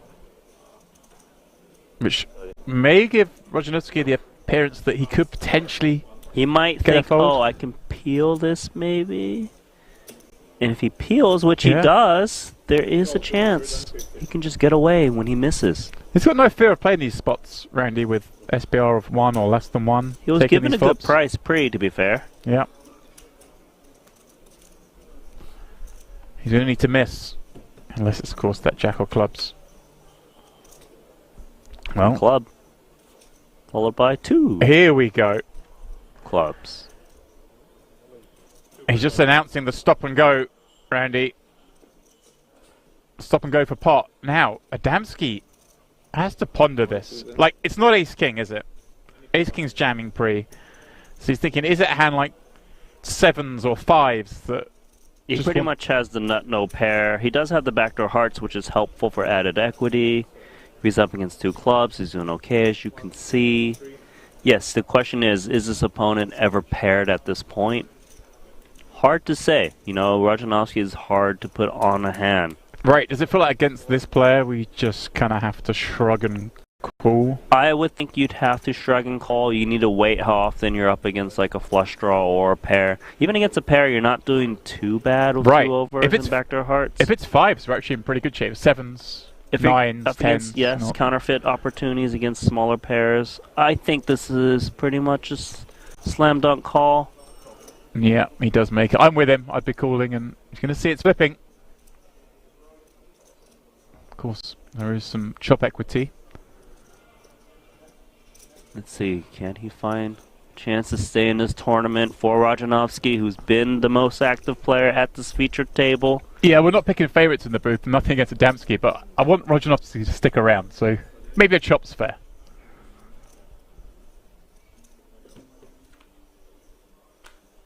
Is that fair? Because that is the nut flush. That'll do it. Double up via clubs. Nice. He's staring Adamski down even though he's just doubled up for him. I love it.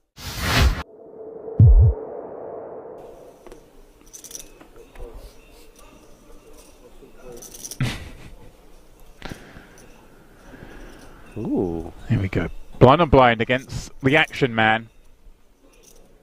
Got what, 13, 14 blinds and a monster. This is a monster off of this stack of 13 blinds.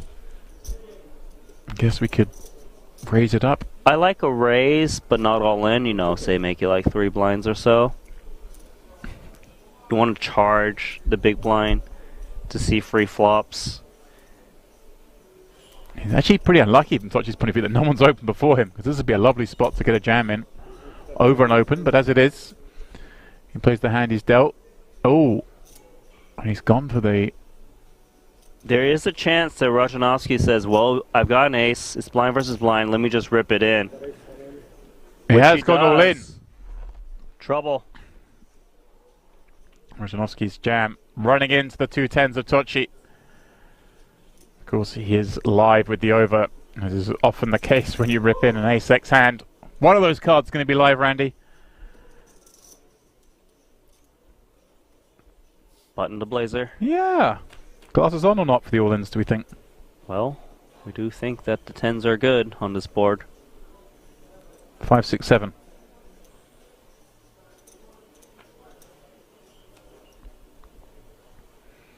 A heart, a very bad card from him to see, reducing his outs to just the black aces.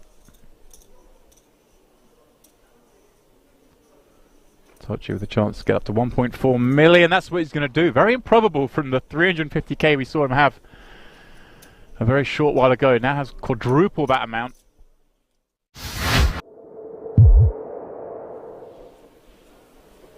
King 9. Fold. King 9, you push me away already. Only nuts. A minute.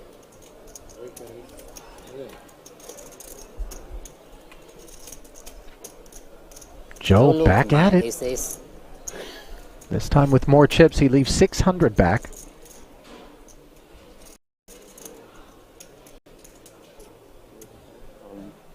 Raised to 1 million and he's run into an ace-king. And you see Emile Bisset happy to push forward 2.9 million. Suvarna with the ace-king suited, by the way. And might this be one of those situations, Randy, because if Suvarna 3-9. No, 2-9. comes along, maybe, just maybe Joe looks at this and thinks it's a bad spot, or there's no way he's got a shot at a triple up. The problem is that we're not in the money yet. So if we were, then he's got a lot of reason to fold, try to get a little pay jump. But he's put in like a lot of his stack, 1 million. Maybe if he made it like 600, had 1 million back, I don't... We'll see, but we know the ace-king suited definitely is performing pretty well in this spot. Because let's just say Joe raises to 1 million and folds, leaves 3 big blinds, and Bisset happens to bust out. There's still 2 from the money. It's going to be so hard for him to still creep in there with the remaining 8 if that was the case. I think he just gotta flick it in and hope for the best. Yeah, and it's crossing his mind as he threw out all the time banks first. Hope is really all he's going to have here. But He knows he's dominated in one spot, almost certainly. The aces all block one another. The kings are blocking one another. His jack is the cleanest of cards available. The problem is he needs to hit it. The struggle is so real for him here, Randy.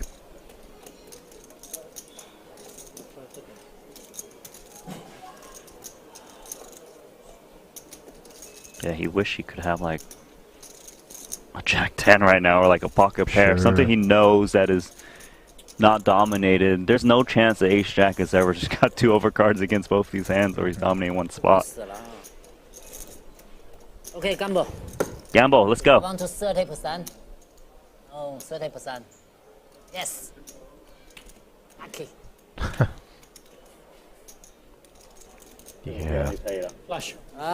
Last 600,000 comes forward, so the main pot will be between 3 players. 2.6 million on the side between Santosh and Bisset. 先算放一个。不用，就发勾就行。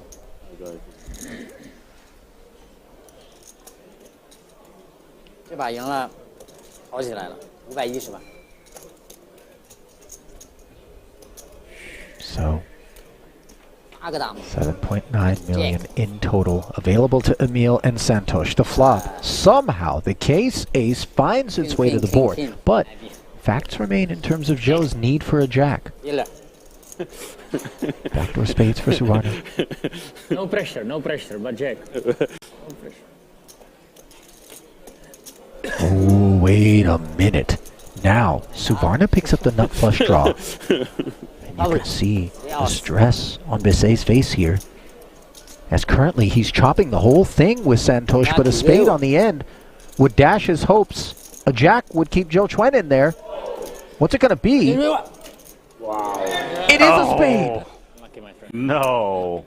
Runner, spades, and we've got a double knockout here. And look at Dvoris. I told you flush, you know? Very thankful. Yes.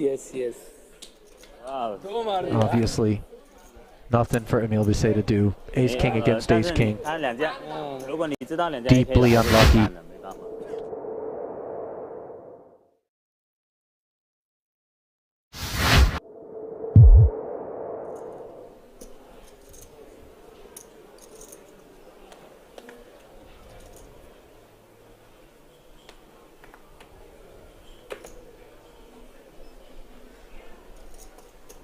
Ramos, by the way, part of such an incredibly accomplished contingent of Brazilian players out there. Yuri Zivalevsky, Andre Akari, another one that comes to mind. Bruno Volkmann. There's a lot of them. Yeah. What about Pedro Gargnani? Yeah, he too. So one's a coffee connoisseur, the other the tea connoisseur. Don't forget tennis connoisseur as well for Volkmann. That's right. Time bank or not? Time bank, yeah? Jack 8 under the gun. Ren activating. This makes sense. Time bank police. Santosh in the small blind in these spots, or the big? Believe they had a player between them. Moulton's been given like 22 time banks this tournament. I mean, obviously Santosh being the only guy who hasn't covered. I'm convinced that you were given like 22 worthy of time thought. Believe Dvoris is between them. Yeah, Santosh is in the small blind tends to play tight, even with a big stack. Yep. I like this awareness of the positions from Lin to find a spot to steal the blinds. Which he does. Normal or friendly? Oh, you can choose. did we have a call from Cabral? I'm sorry. Let's say before flop. Good luck. Huh? Good luck? Okay. I think it means normal. Good luck. So, indeed, Cabral did flat, flew under our radar given that his cards hadn't been scanned yet again. Ace 6 deuce. Obviously, this is a sort of board that Ren is supposed to be able to rep. Especially from under gun where he's going to raise a lot of ace-x, suited or not.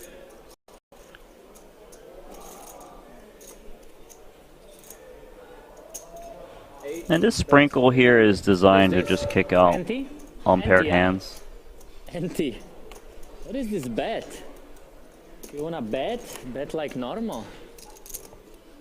What is this? 300. I don't understand. 300. Santosh, what is this bet? Can you help me? Probably 6-3, yeah. You wanna buy a cheap free? Please, after the hand, please, next time. So Cabral with a couple of nines here does call the 300k c-bet. And note that the floor came over and asked him to scan his cards here mid-pot. He pushed back a little bit and said after the hand next time. Supposed to be scanning it before the hand. Yep.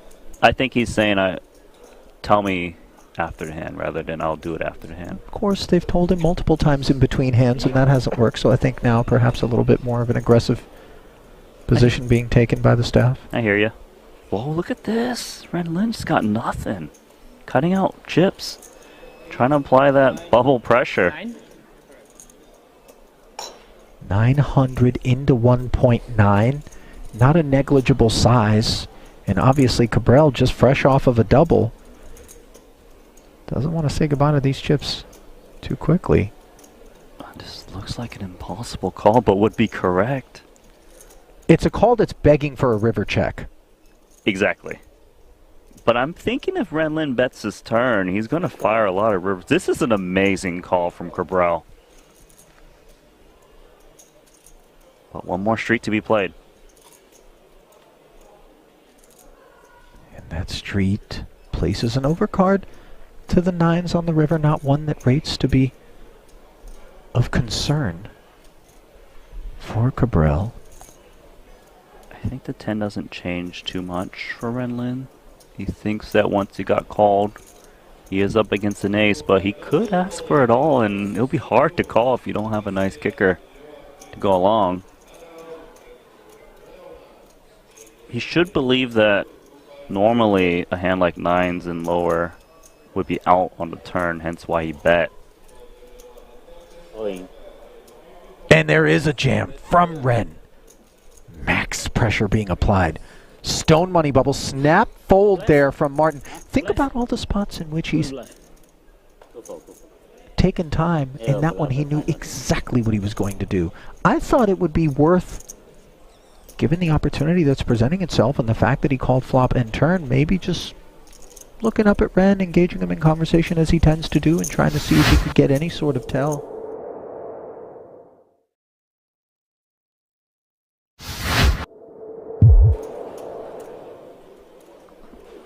So what you're saying, Henry, if the board is King, Queen, Jack, 10, that a 9 makes a straight as well, not just the ace. Yeah, that would have been okay. A king high straight. All right, I'm with you. I'm feeling it. There. I feel like you should do another giveaway, mate. Okay. Get the blood flowing. I'll get king. I'll get ace. Okay. Let's do some basic no limit hold'em trivia. Basic hand rankings. Yeah. All right, I've got one for you. More so for you than the viewers, but we can do it in the form of a giveaway. I've got one. I've got a good one. Straight related. It's a learning experience for all of us as down divorce. It's down at Jack 8 of clubs. Remember, if you do want to be in the chance to win the giveaway, the only place your answer counts is the Poker Room Kings Twitch chat. It's the only place we can contact you. So please do head on over if you haven't already done so. And Danny Tang, if you're watching and thinking about switching over, whatever you answer, I'm not going to give you a ticket, I'm afraid. You've won enough this year. Everyone not named Danny Tang is eligible as long as they're on Twitch. Fair. That is fair. Ren applies some pressure with the 5-6 suited to the divorce limp, raising to 3 blinds. ISOing against Forest. Sam Lowry asking how we get in contact. We get in contact by whispering on Twitch. That's why we need you to be on Twitch, being with a chance of winning. Not whispering as in ASMR. The messaging service on Twitch. Indeed. Oh, hello. Jack 7-6. Oh, 2.8 out there. This could be a fun one. Pair v pair, monotone board texture. Expect to see Lin continue small and wide after ISOing from the big. Even with a hand like this that does connect in weak fashion. Looks like 25%. Tag me in, coach. I'm ready for the 100k. Yeah, Devora says there's a seat open. You're welcome any time in this game, he says. He'll even give you position. So pick your seat, Henry. Here, mate. We'll call him a Susover as well. This does come with check call. This is one of the biggest pots three-handed that we've seen so far. 4.2 out there. Ooh. Card that gives both a little something extra. Devora's open ender. Lynn a gutter. That's where that hand's heading. Bottom pair. 3 spade board. He's happy to check it back. And finds trip 6s on the end. Disaster for Devoris. Shocking river card for the double D fans. 4.2 out there. Could see Devoris come with something like 1.7, like around 30% pot. 2.8 million. He's going bigger. 2.8 into 4.2. 2.8. Thinks he's loving life. Actual fact, disaster is waiting him. Very hard though for Henry, surely against that size for Lynn to try and get more. You think that he does a raise with trips? That's what I'm asking you. Oh, I mean, I feel like the way the hand's played out, if he's got a flush, he's got a flush, so be it. We've got a very disguised hand. We're about as strong as we can be after we check turn, right? Unless we just mix in some trappy checks with nut flushes on a straight completing turn. All the time cards go in. Yeah. It's going to need a moment here. So, 2.8 on request, 3.3 back.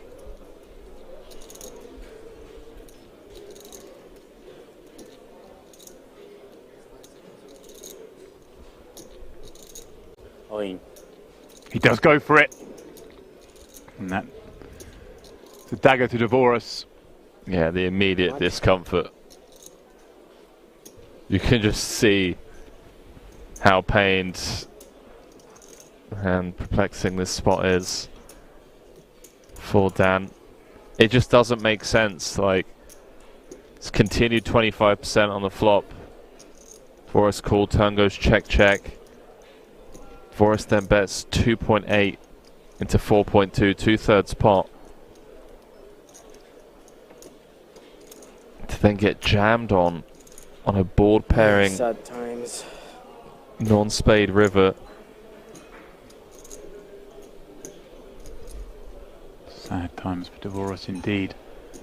Facing a spot for his tournament life. But even if he folds here, he's so short now, Henry. Doesn't enjoy it. He knows most of the time he's not good, but he still has to call some of the time. There are some bluffs. You suggesting there aren't a lot of strong hands that make sense here. Checking back that turn. Really confusing Devoris. Is he more expecting to see strong hands in the form of turn checks than he is rivered sixes? Would that be fair to say? As in having nut flushes or nothing? Yeah. Yeah, I mean, if Lynn ever felt like he bets turn and river, Devoris isn't going to fold a pair. But the way to get it done would be to jam all in on the river with like a king of spades, ace of spades. But they also have ace high has showdown. Be pretty gangster to expect Devoris to bet half of his stack and then fold with just a lone spade blocker. Devoris' turn to go deep into this tank, staring his man down. Ren Lin, very animated. Unusual circumstances, but game face on in this pot. Not breaking that stare into the middle of the board. Giving away nothing. Yeah, just a vacant gaze out into the abyss. Plenty of time cards left for Dvorak. It's not often that you see Daniel pained by a spot like this. In a sick way though, it looks like he's enjoying the tough decision. His smile on his face, this is what he lives for. Playing for the highest stakes, making the toughest decisions. It is what they live for. They love the process. The competition. Yeah, as much as you study, every situation is unique. Yeah, it's just 3.3 million behind. Pot up to 13 million. Doesn't have to be right that often.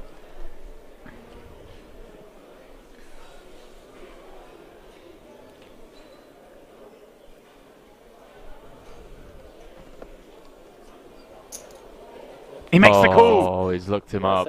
Nice hand. Wow, nice hand. Henry, he makes the call. Daniel Dvorak, the 25k GG Millions Live bracelet winner just a few days ago. Going to finish third here in the 50k diamond high roller. Good for another 266,000 euros he can throw on the pile when he gets home. 7.5, right? Just going to get confirmation, but Lynn does have him covered. 2.05, right? Couldn't get away from it, James. Yeah, he covers me.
No need to bluff it all off with reckless abandon, which we're all guilty of from time to time. Now's not the time to do it. 73,000 euros locked up. That'll be the payout for the next two spots, 13th and 12th. Final table will be set when we get down to 9.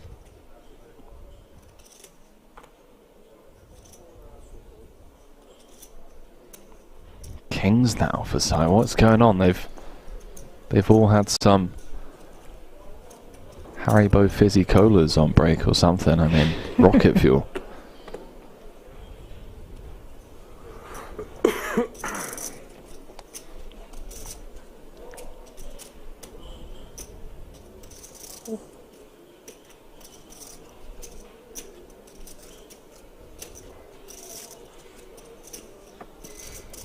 Queen Jack being deliberated on by Poodle, who I think is just as aware as you and I in the booth here, Henry, as to how snug Tsai has been operating out there. Decides not to get cute as... Money's just going in, Harley. Yeah. I mean, let's go. Back-to-back hands, the wheels have come off. Ladders round every corner. Under normal circumstances, this ace-king would just be so sexy, but in the face of a snap call by two black kings, just gonna be bang bang. Yeah. Sayonara, Italy. Sai, the Italian assassin, if he can just hold here.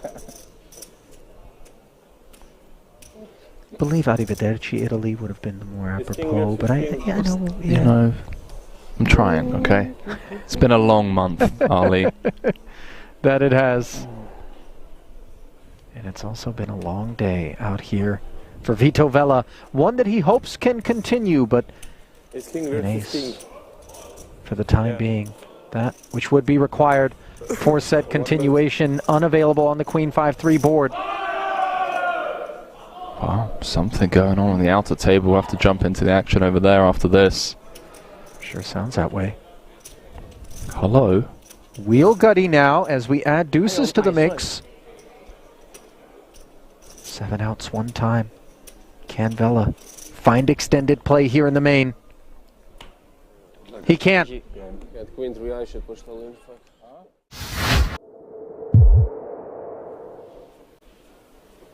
King 9.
Good evening and welcome back, folks. The final table of the Spade Poker Tour, live from the King's Resort in Rosvedov, is about to commence. Lights, camera, action. Cards are about to be in the air. OG, your chip leader from Turkey, playing 89 bigs. And Mati Masiak from Slovakia is in C2. Easier to do it this way. DG with 69 bigs. Jan Lormel from France with 56 bigs. Mikel Marrakesh then with 30 bigs. Nico with 30. Peter Philip with 27. Clement Cure with 25. Mati Masiak with 23, and Pavel rounding out this final table. But let's not forget about him with 21 big blinds. So entertaining. As Red Misty says, evening Dan, baby. Good evening, Red Misty. If you've seen what I've been eating the last few days, you wouldn't be calling me a baby anyway. But welcome nonetheless, just in time. Couldn't have joined at a better moment, really.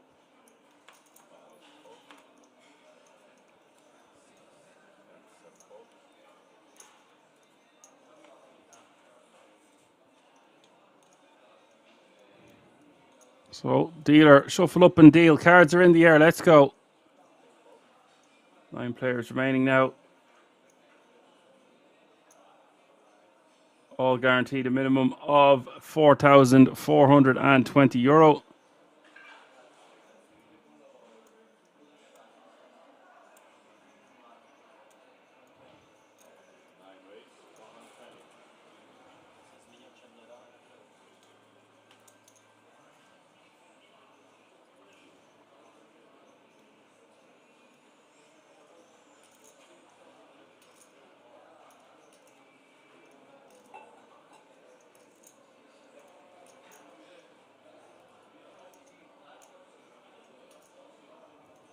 Jacks for cure, first hand of the FT here, not facing anything, raising to 120. Blinds are still 30, 60, 60.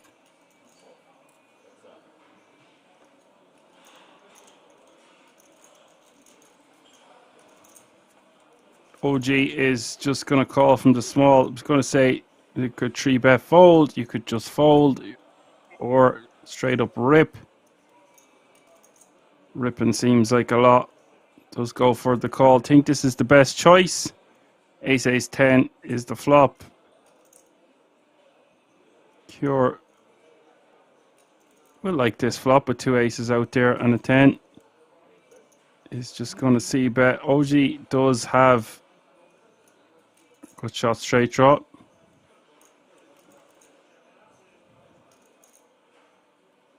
Also a king is good, of course.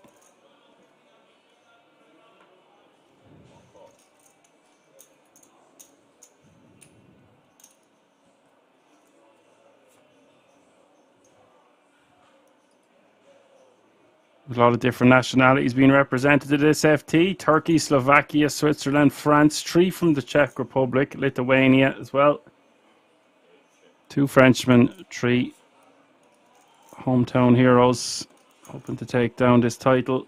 €47,000. And let's not forget about first, second, third and fourth taking home a 10k ticket to the World Series of Poker Europe main event that takes place in Rozvadov under this roof later on this year.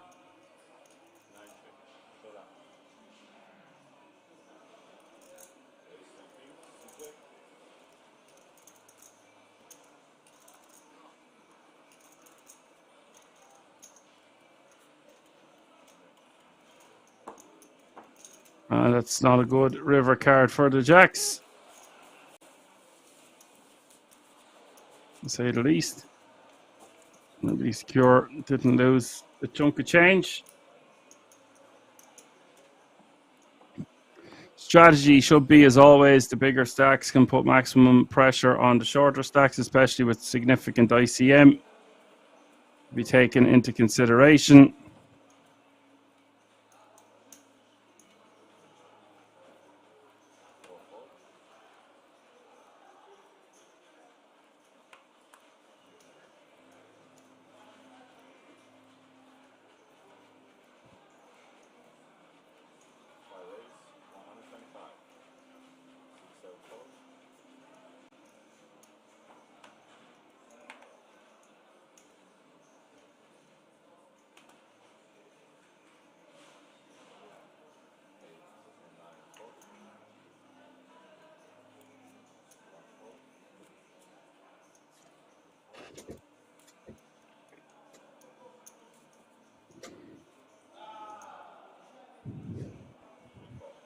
Peter going to raise to 125 with King, Queen of Hearts. One of the sexiest hands in the deck. Is Jack of Hearts calling from the big. And it's a spicy flop. Top pair, top kicker for DG and Peter. Open-ended. A lot of equity here for both players involved.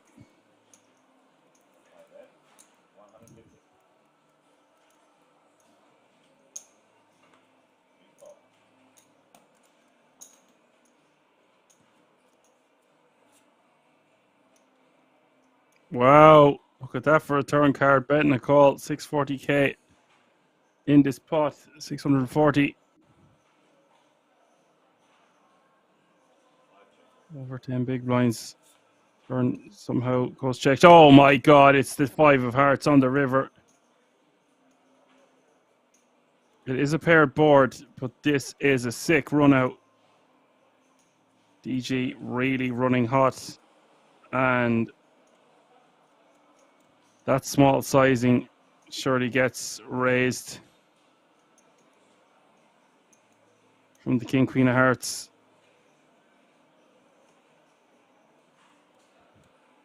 You've got to go for value here. You get called by a 10. Worse flushes. Just move all in. DG is going to snap. We have an elimination. That's disgusting. Peter deciding, wasting little time before shoving all in. DG snapping them off. What I was going to say, is it possible that one of the players involved in the hand has a full house? But neither giving that any consideration at all, really. Deciding, my hand's too good. If you've got me beat, you've got me beat in whatever form it is.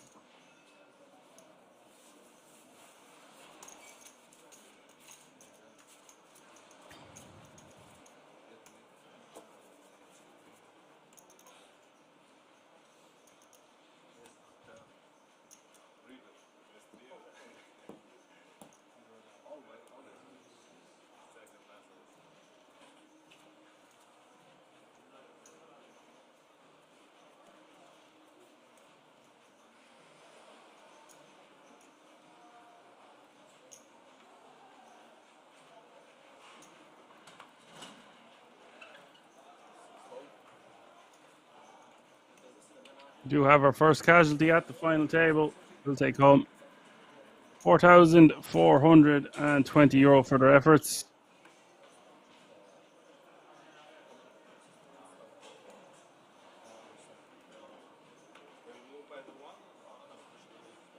That means all remaining players guaranteed a minimum of €5,525.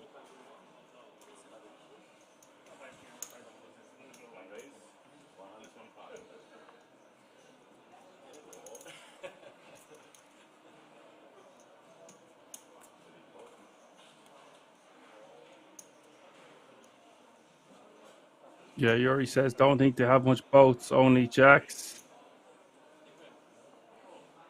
Jack 10 suited, that might have called a 3-bet. Yeah. Well, there was no 3-bet in that hand, it was just a raise and a call.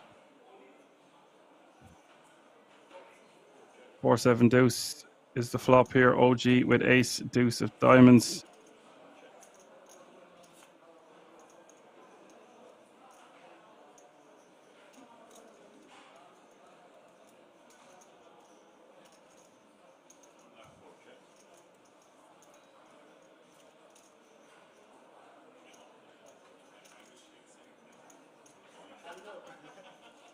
Turn is the 3 of clubs. Goes check, check.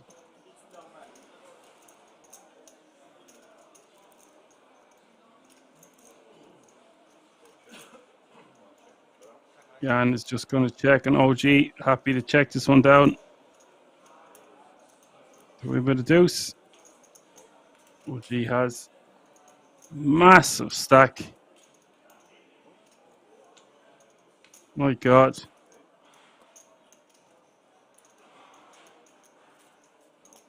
Yeah, there are some full house combos, but you're just not going to be folding ace jack suited there. Or just a nut flush, whatever what you want to call it.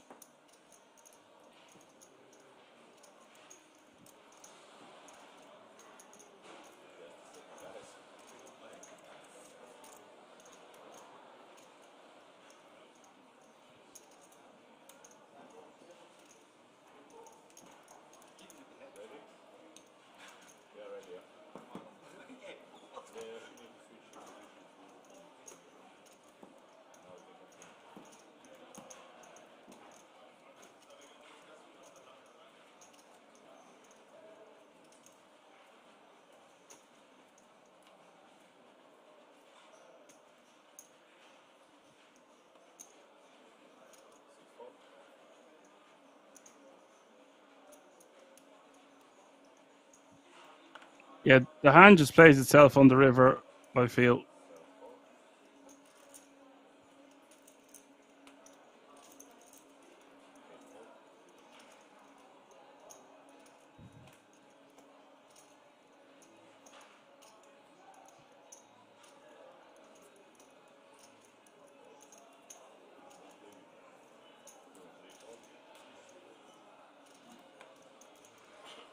All the way around to the small blind. Yeah, I'm a king 6.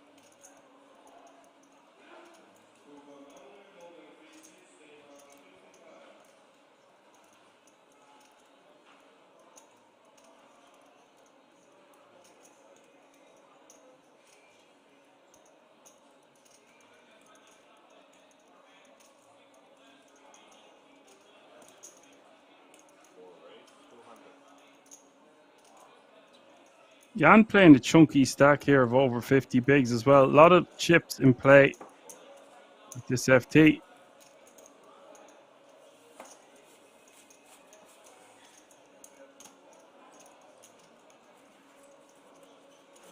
No pair, no draw. Says, yeah, I think you never fold enough flush there. Even if you convince yourself your opponent could have a boat, it's just way too strong of a hand to think more than a minute on. If he has it, you just say nice hand and move along.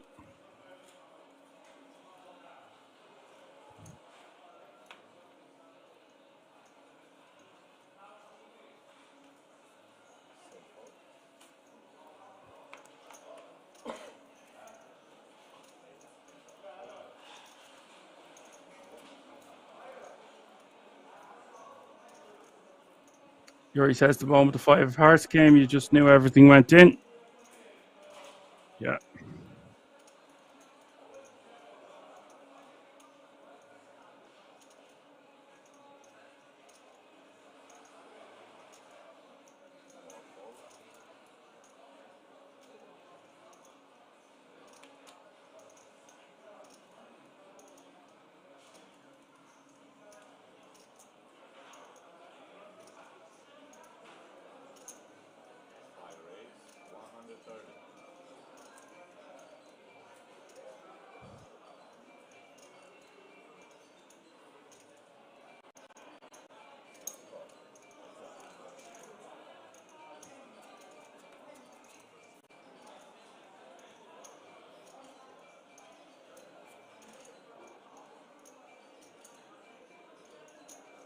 If blind battle between Pavel and Marrakesh, and some money might go in here. Both players with a pair. Bit of 75k in a call. Oh, we've got action.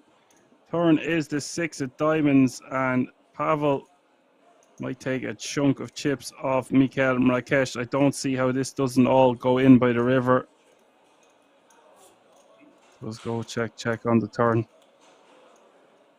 Now, if I'm Pavel, I'm betting pretty big here. That's not pretty big, although it is the sizing that might induce a shove from Marrakesh.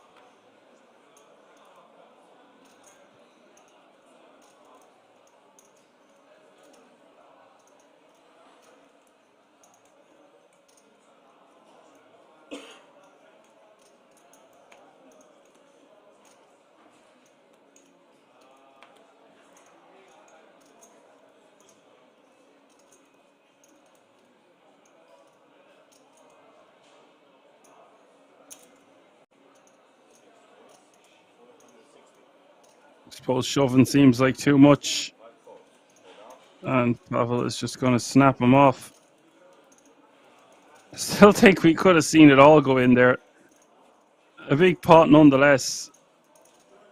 Nasty hand for Marrakesh. Pavel back to almost 2 million. Kamikaze Boogie in the house. He says, action indeed, buddy. DJ Triple always hovering around. Ghost Malone.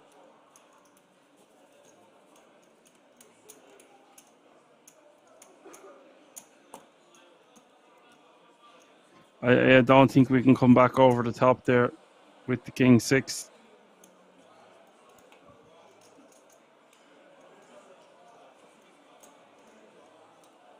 I actually kind of like a check jam from Pavel on that river. Just because he's capable. We've seen him make some wild plays. And he knows that they know that he knows that they're both capable. He will be aware that some of those hands have been discussed about him around the building.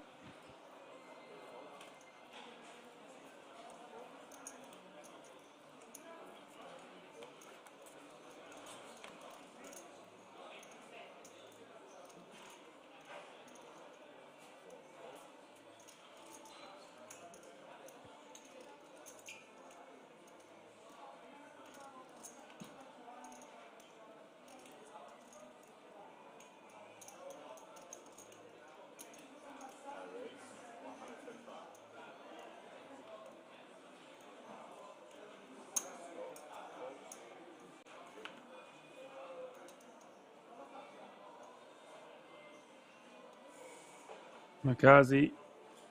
Boogie says, Action Man Dan, the greatest commentator in the land. I don't know about that.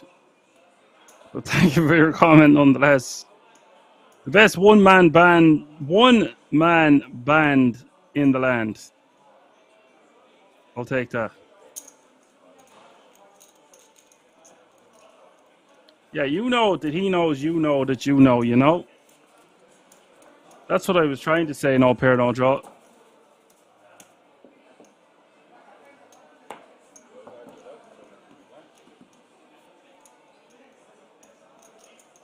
So they're looking DG and OG, nearly 100 big blinds apiece, and then Jan Lormel with 55.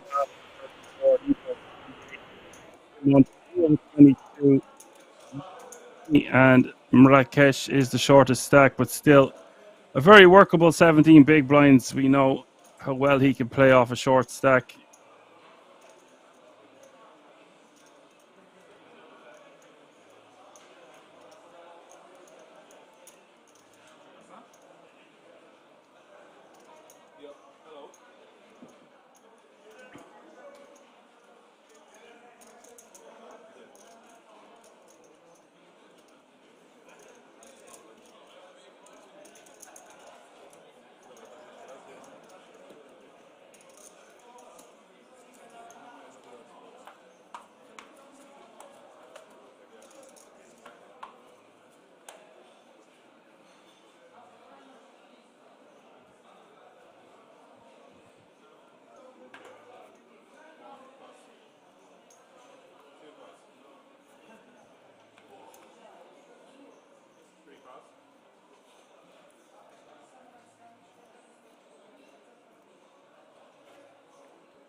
So we're around to the small blind here for Nico, 10-9 off suit.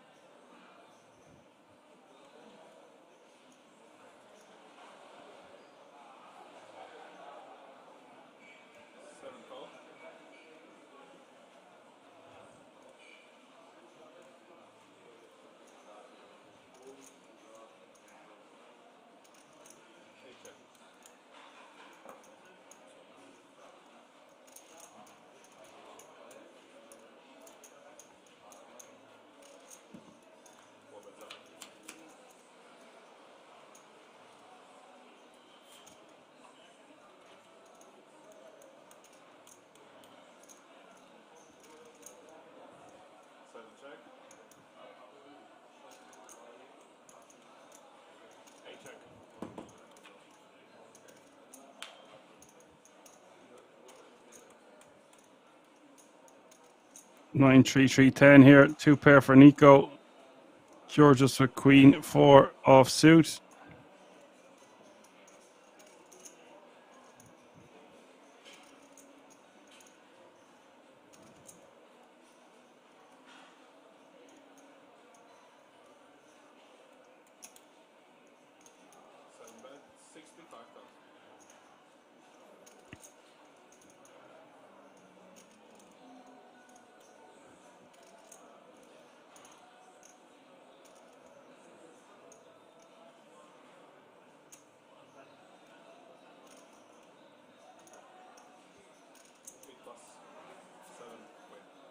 Nico bets and takes it down.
Rakesh raising to 140 from the cutoff.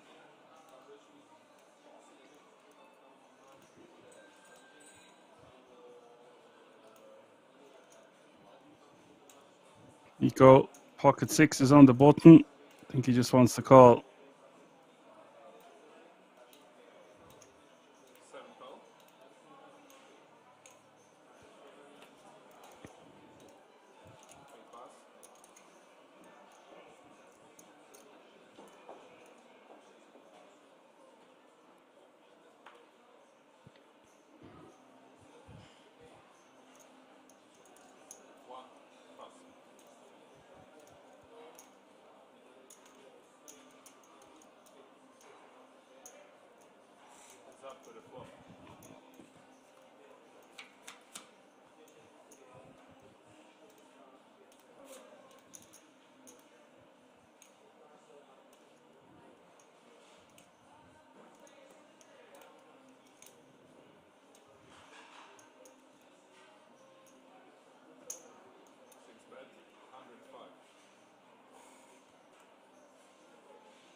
Rakesh bets and takes that one down on the ace king 3-2 hard flop.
Ormel raises to 125 with ace 9 offsuit, takes down the blinds and antes.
OG making it 150 to go here on the button with A7 off suit, and DG is going to call.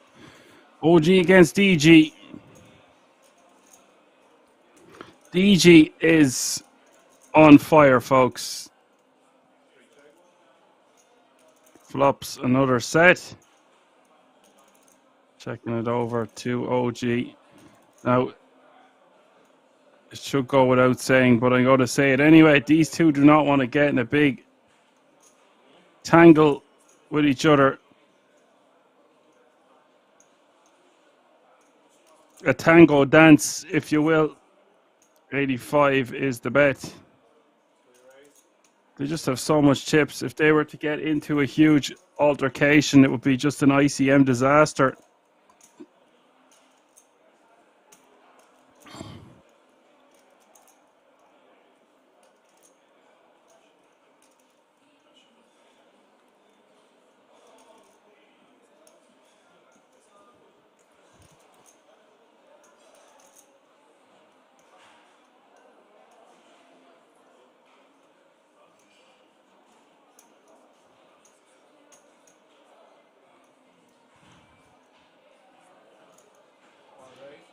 Raised to 230k.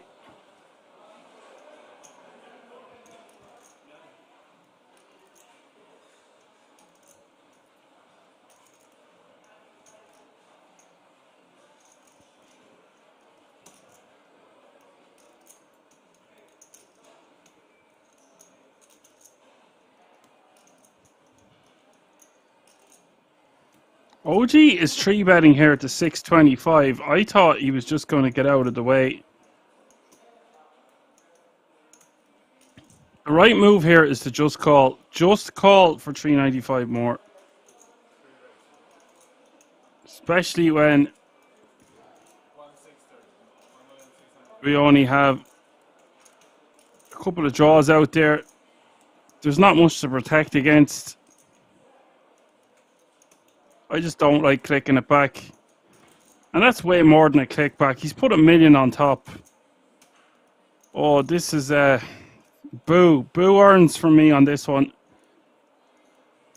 It's not a board we want to be attacking like that. He just wants to call.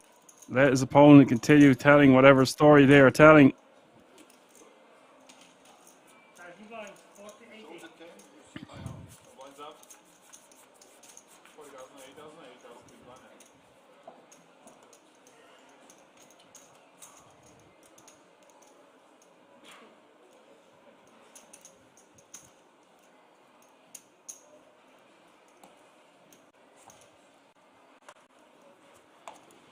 Not even a flush draw out there.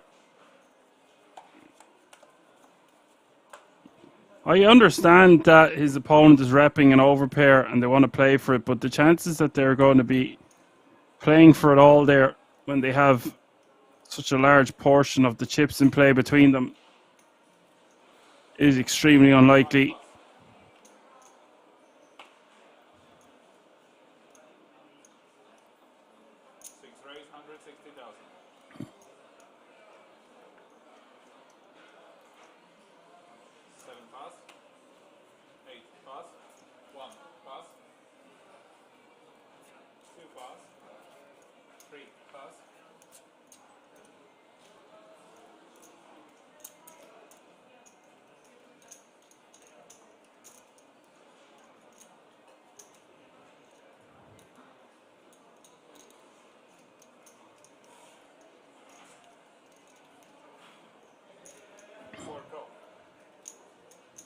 Marrakesh with the kings of kings.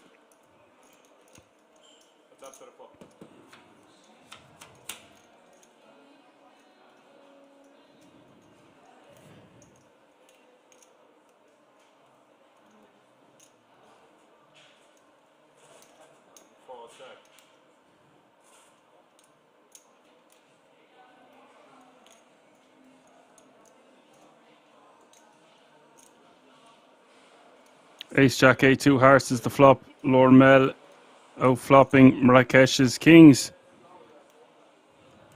130k is the bet. And Jan just going to be calling this one, I'd imagine.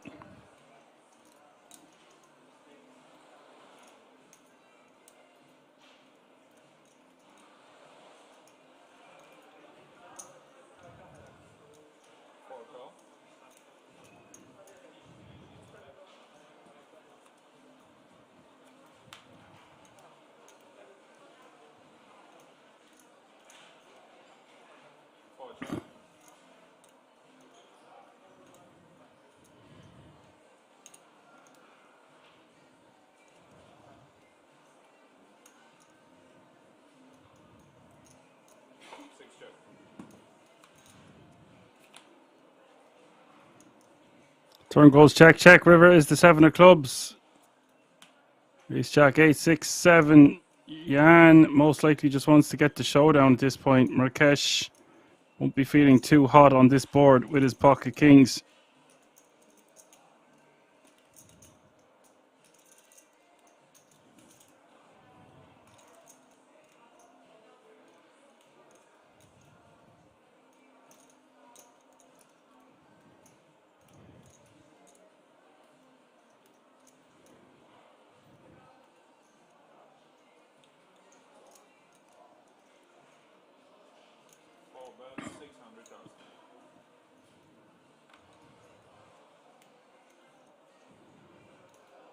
Yeah, I'm betting 600k.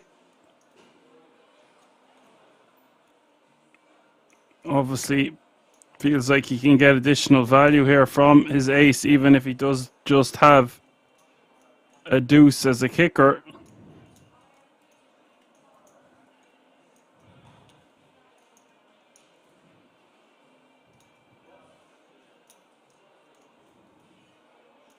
This is an excellent bet from Jan, knowing exactly where his opponent's at. I expected to see him check it.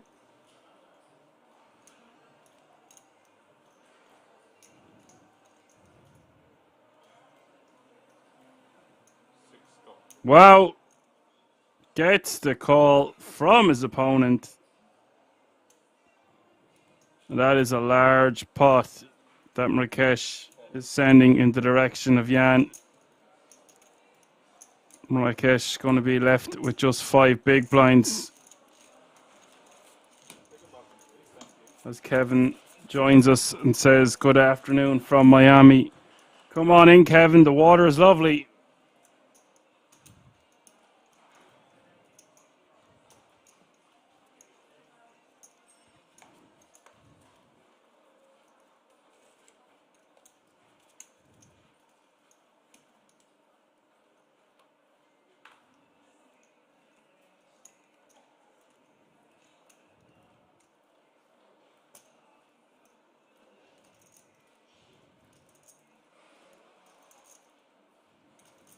Marrakesh under the gun with 5 bigs. Blinds are 40, 80, 80. Think we're going to see him go all in here.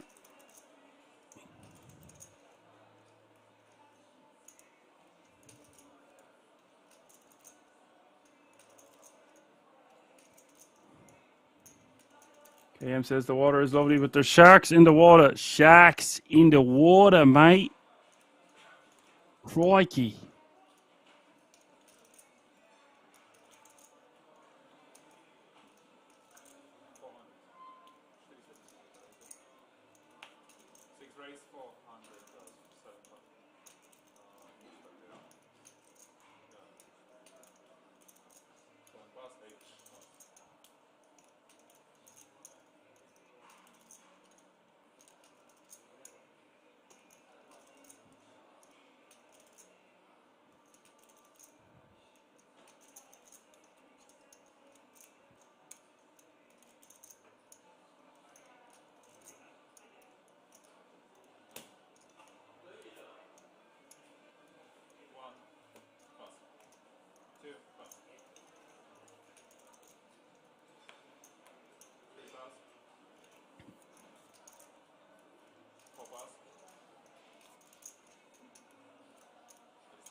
Fold all the way around to Pavel. I think Pavel wants to gamble here with King Jack for this price.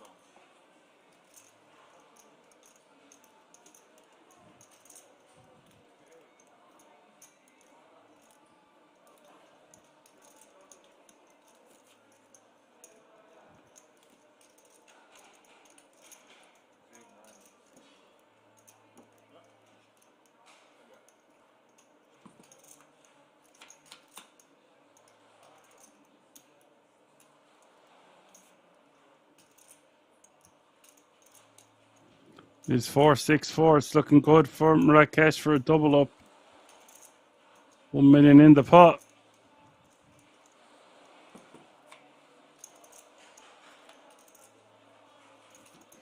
Till he's seen the turn card. Turn is the king of diamonds.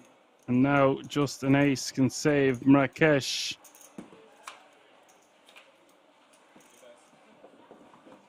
River is the 10 of diamonds. We lose Mikel Marrakesh in 8th place. Sad to see him go. About $5.5 grand. He takes home with him, but he'll be disappointed with that one. Feel like he could have got away from those kings. But it's tough out there. No pair, no draw says I have a work meeting in about 30 minutes. Hopefully, don't miss any fun hands. Thankfully, it'll be a short meeting. Do what you got to do.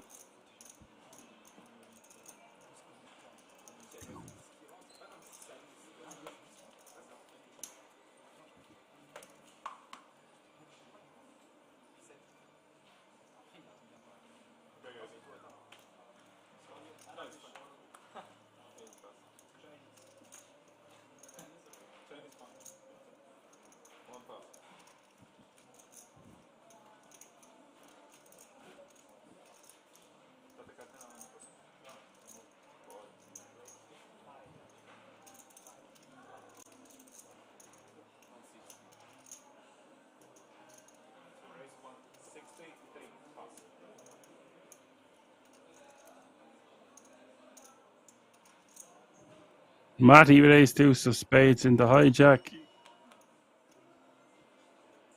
Gonna raise it up off 13 bigs.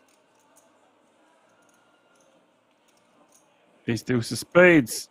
And Jan on the button here. 54 bigs, king queen off suit. What way does he want to proceed? If he 3-bets, he's essentially committing himself to Matty. He does just call. I think this is his best course of action.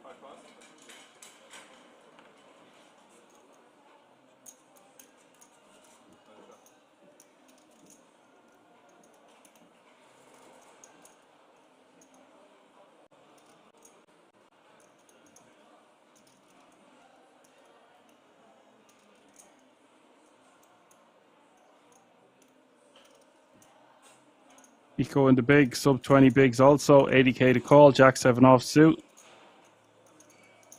No problem with just letting this one go, even though we are getting amazing odds to see the flop.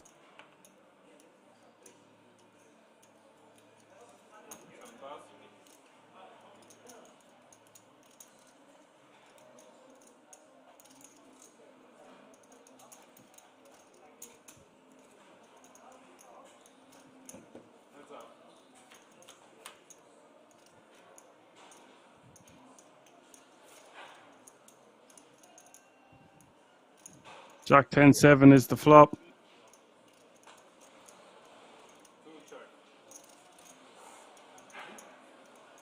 Matty does not like that one.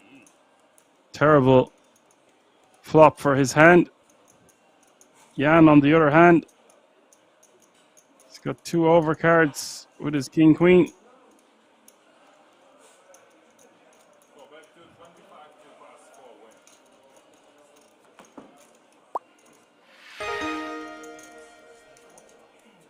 New subscriber in the house, must save Ferris. Nice one, must save Ferris. If you're out there somewhere, much appreciated. Jan will win another pot.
And we've got action here because Pavel's got the Jeffries, Maddie's got two black ladies.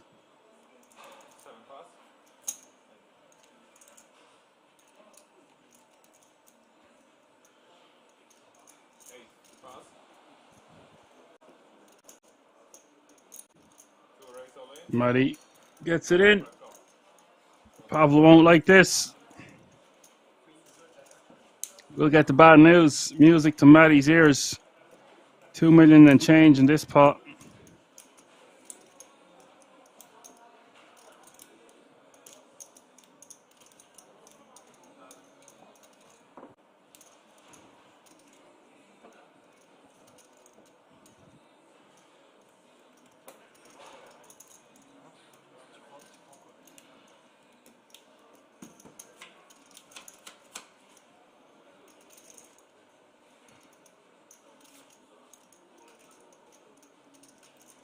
Ten, 6, deuce is the flop.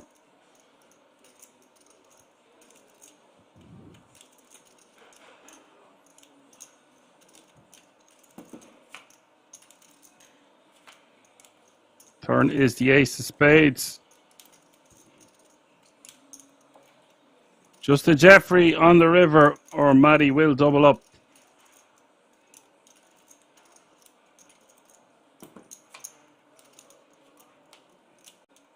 River is the 4 diamonds. Big double up there for Maddie.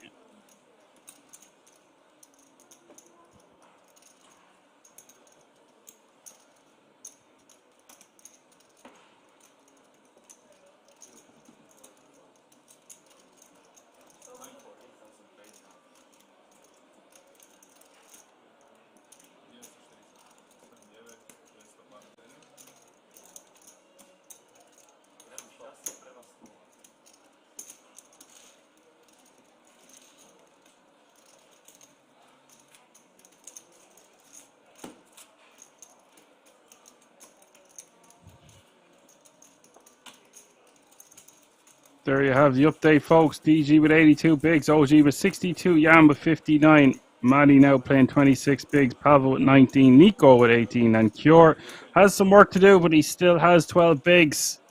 Just over 1 million in chips. Line still 40-80-80. Good evening. If you're just tuning in, you're watching the Spade Poker Tour main event from the King's Resort in Rosvedov. We are live on a 30-minute delay. 47,000 euro for the winner, and top 4 going to get a ticket to the World Series of Poker Europe.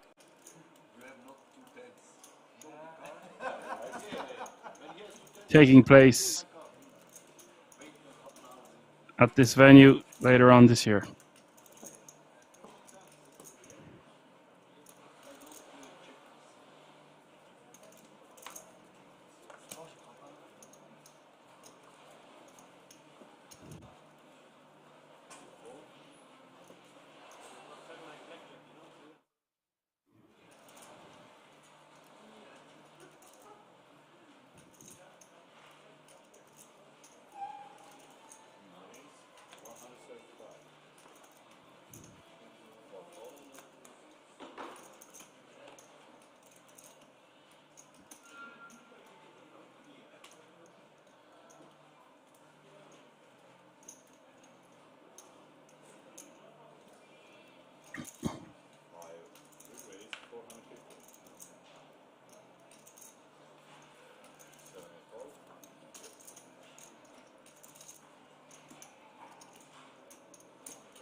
Pavel going for it here from the cutoff. 7-5 suited. 450k to go. DG, the original opener here with ace queen off suit. I think we just stick it in Pavel's eye here, knowing what he's capable of.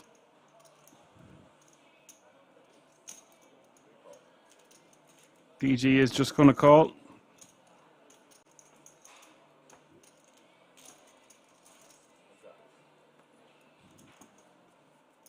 This does look very strong from Pavel. Perhaps calling is a better option given the ICM considerations. It is 10-4 deuce. 10-4-3 even.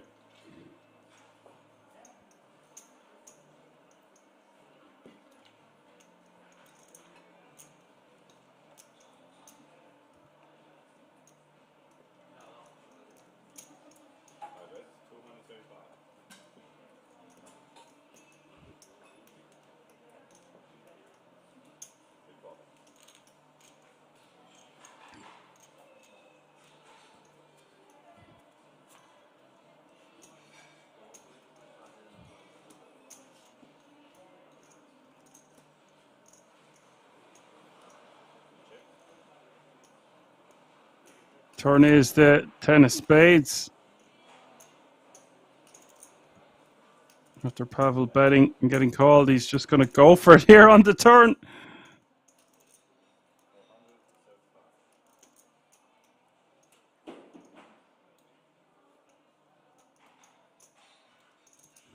Pavel betting 475, leaving himself with 440 behind. And now DG in a bind, forced to let his hand go. Pavel takes it down.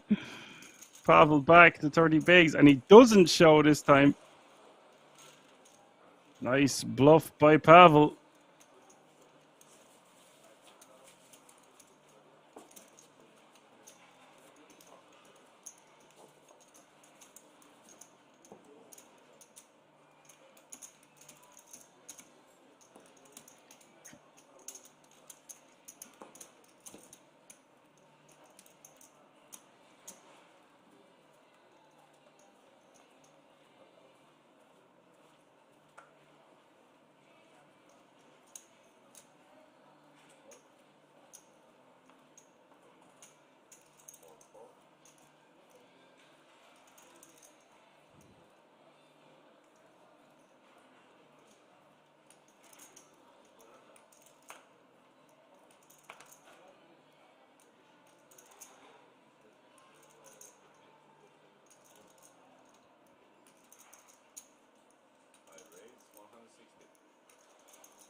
Pavel raising, taking down the blinds and antes with his ace nine of hearts.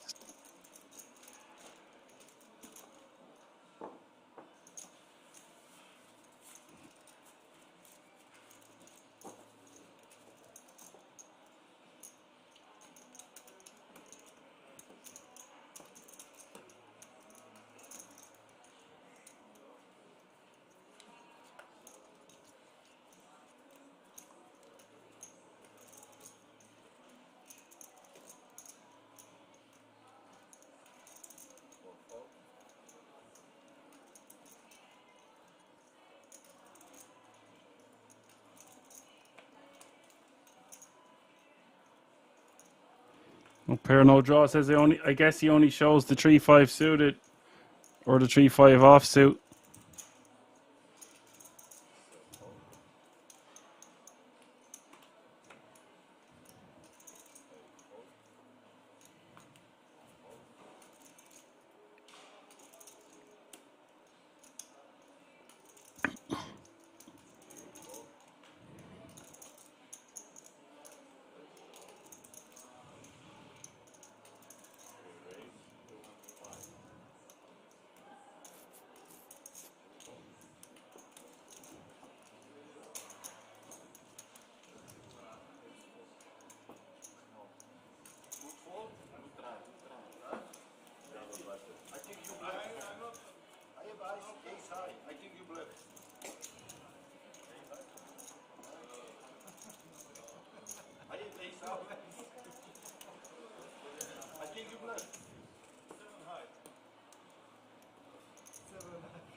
Pavel ace 3 suited. Decides to let it go.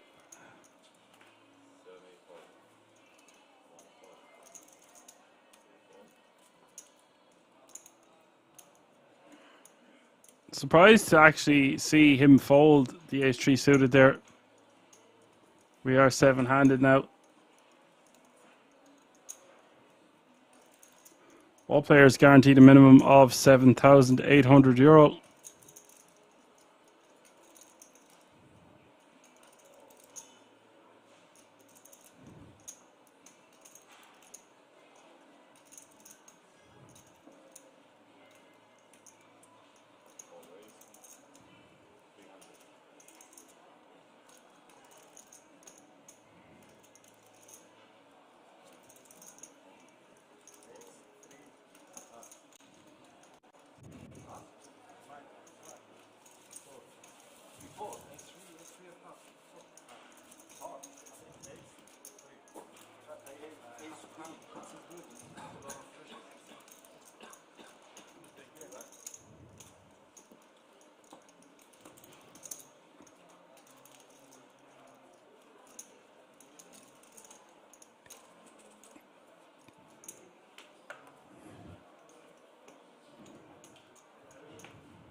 Pavel with the ladies facing the raise to 280,000 in the small blind with 8-5 off suit from Jan.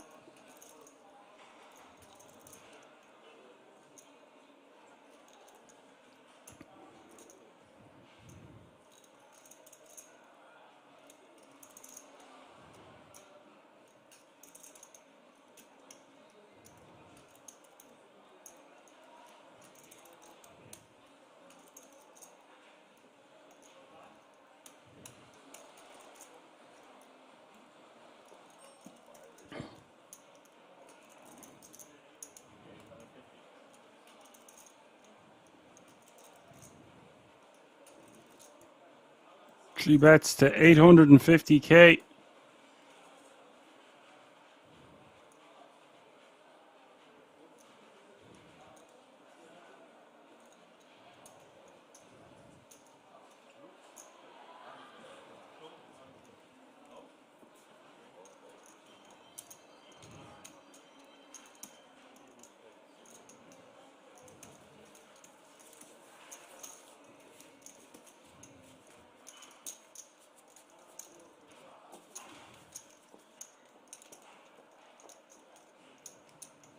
Takes that one down. He can have 5-3 suited. He can have aces. This guy has a wide three betting range from any position.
Queen 10 of spades raising to 180k.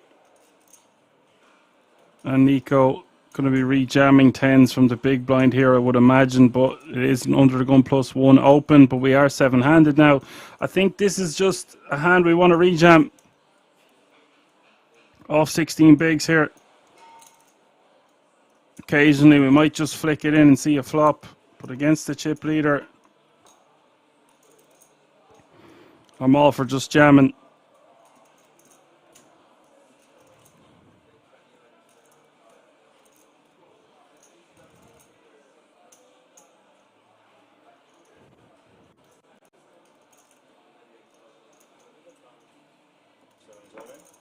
Well, shove.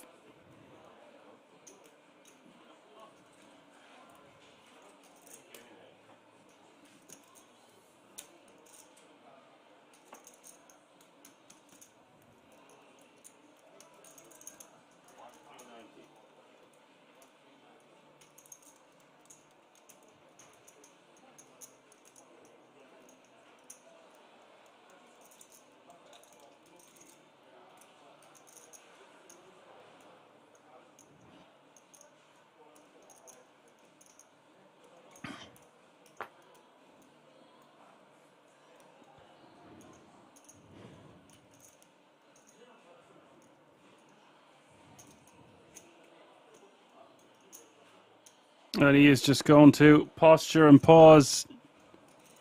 Run the clock a small bit here. Not going to be calling the all-in with Queen 10 suited.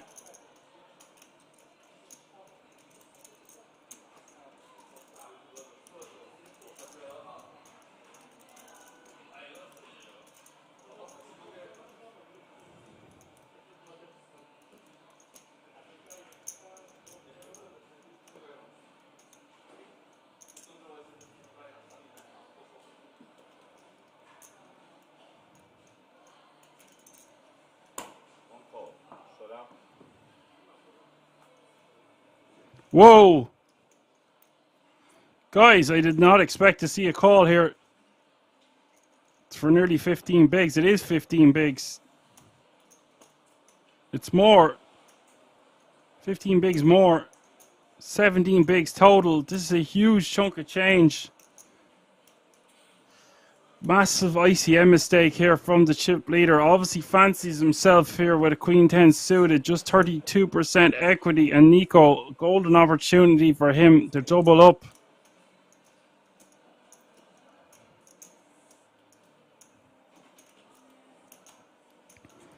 We've got action for a 3 million pot almost. Tens can't be complaining getting called by Queen 10 suited.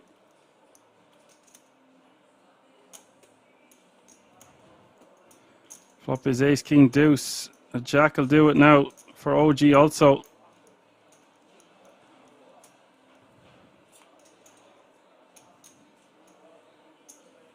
Turn is the 9 of clubs.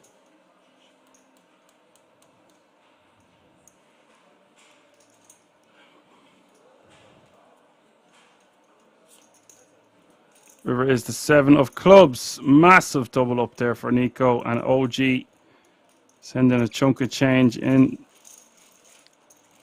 the opposite direction. Still playing 3.4 million, which is good for 42 big blinds, but that is way too much chips to be calling off there in that exact situation. Even if ICM isn't involved there, I think we just want to pass. Too much at stake, and we've all the chips. We just don't need to take risks like that. And I have a feeling he will regret that one later.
We've got more action here. OG with the aces, and oh dear for Nico with the jacks.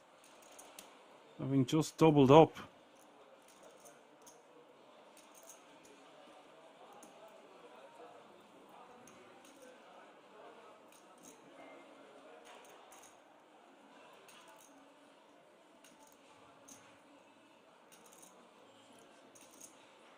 I think Nico might just call this one.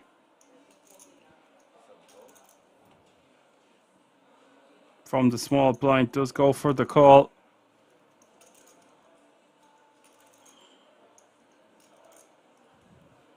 Curing the big might come along for the ride. I think he has to.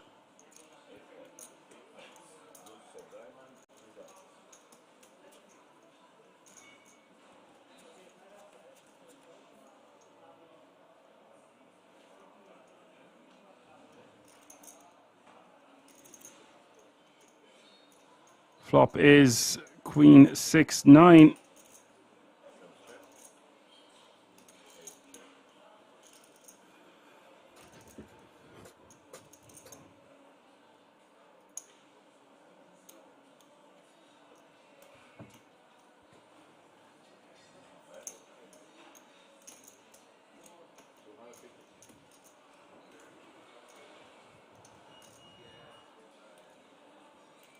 OG betting 250. With the overpair. Now Cure has a piece of it. And Nico might want to come along for the ride here for this sizing to see a turn card.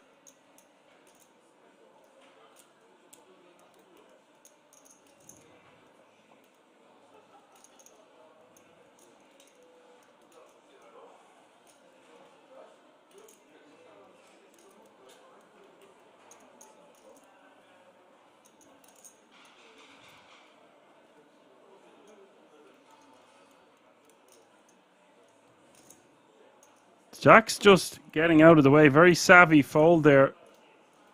Just one over card.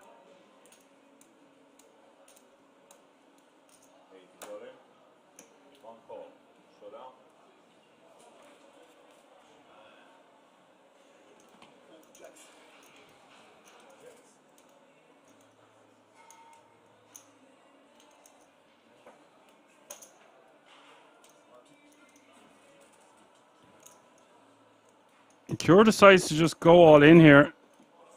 Catching a piece. A non-believer.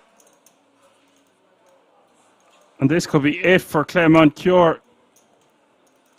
Needs a 9 on the river and a 9 only.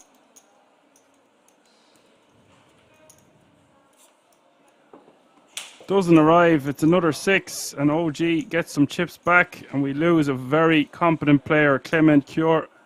Always a pleasure to commentate on that man's play. Unlucky sir, good game. You will take home €7,800 for your efforts, and that means 6 players remaining now, all guaranteed a minimum of 5 figures, €10,400, and it is all to play for.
Matty going to raise to 160 here. 9-8 of clubs.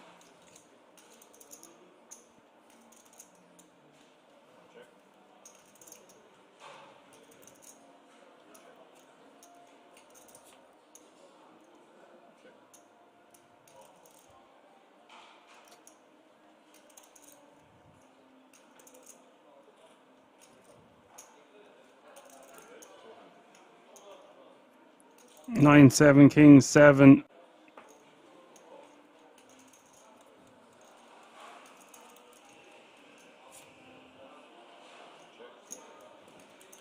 And OG going to check the river, which is the ace of diamonds, and Matty happy to check that one down. OG will take it down, not liking that river. Will win with his pair of kings. We are 2 eliminations away from the ticket. By the way, I don't really like that raise. You got to remember we are 6-handed now, so you're in a position raising an 8-9 suit. It's not the end of the world. We just don't have a massive stack. We only have 21 or 22 bigs to start the hand.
Ace 10 for OG here.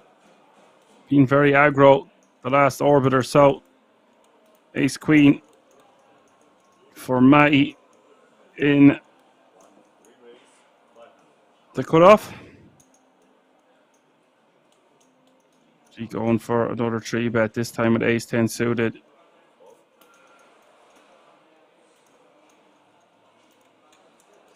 Somebody getting out of the way, and Nico in the cutoff here. Now, do we just 4-bet rip this knowing that OG is well capable of 3-betting light in this exact scenario, or do we just call with what's at stake? Running into a hand here would be pretty nasty, but on the other hand, how often does OG have a hand he's calling off with here? Problem with a player like OG is we just seen him call 17 bigs with Queen 10 suited, so you don't really want to be getting it in. So I think that indicates to me that your clear choice is to just see a flop. So he does call for 320. We're off to a flop with 1.1 million out there.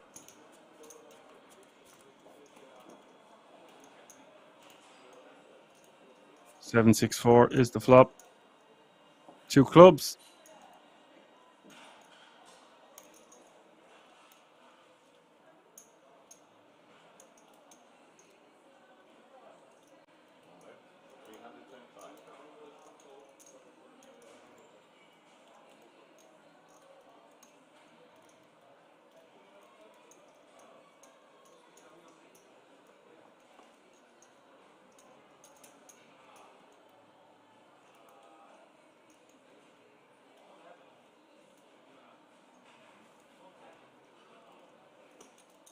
$325 is the bet from OG. It's not really our board with the ace queen. Although for this sizing and being in position, I feel like I'm going to call and see a turn. We've got backdoor club working for us. Hopefully our opponent shuts down.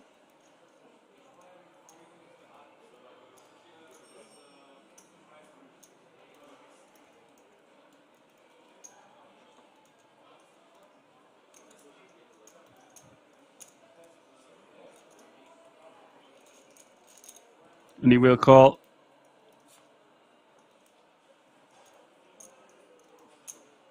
Where is the queen of diamonds?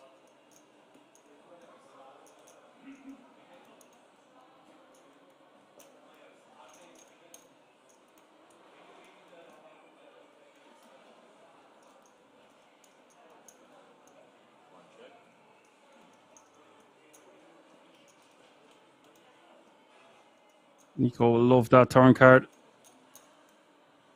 Especially when the stack to pot ratio is about 1-to-1.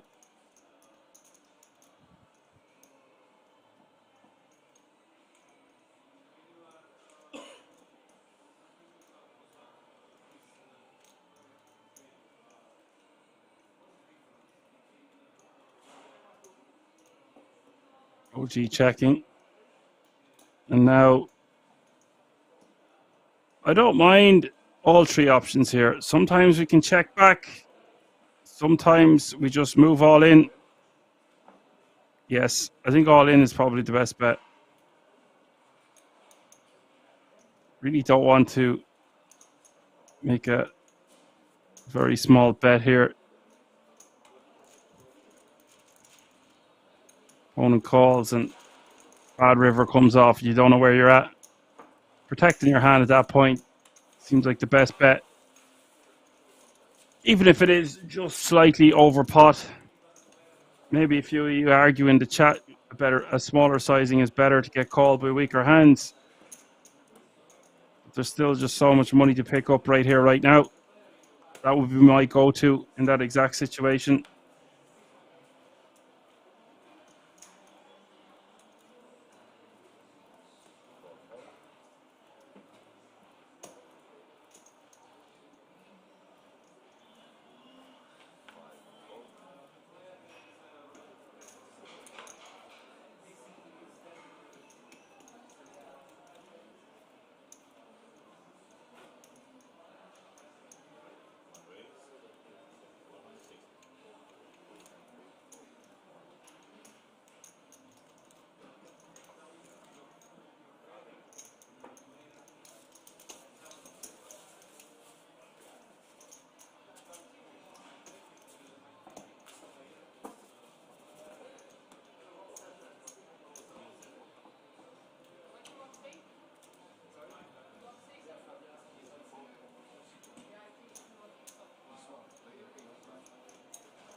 OG raising to 160 in the cutoff, takes down the blinds and antes.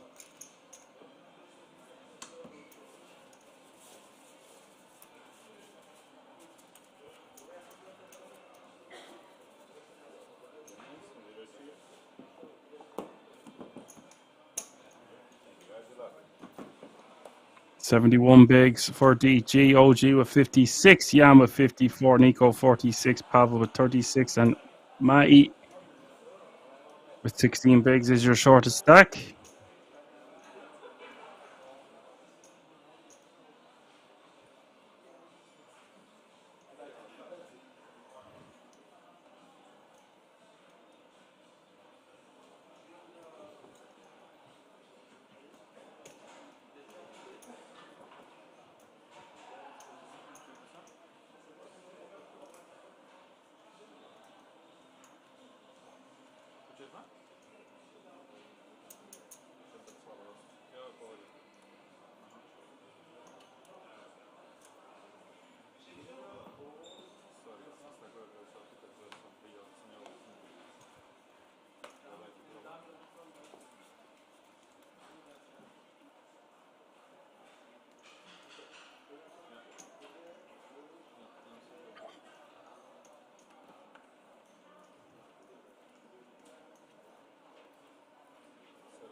OG opening in the hijack with the 6-7 of spades. 10-7-3 is the flop. Pavel defending pre with the ace-jack off suit.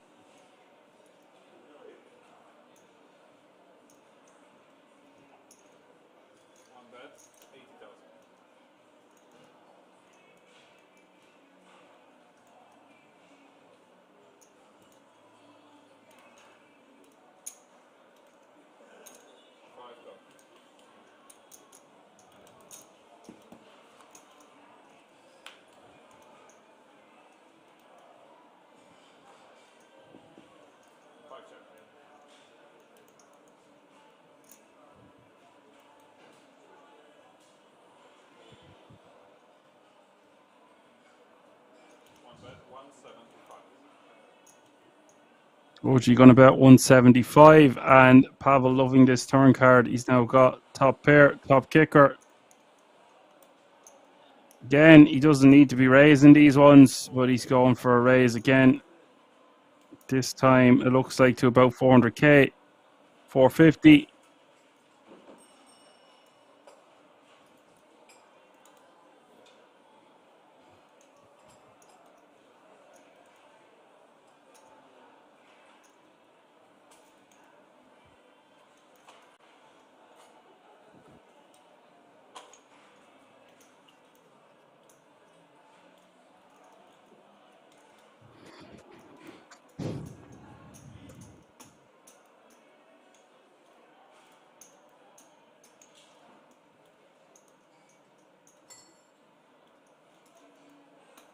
OG just going to be forced to fold for this sizing. Surely it's 275 more to call. Does let it go.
Matty raises to 180 in the hijack with kings.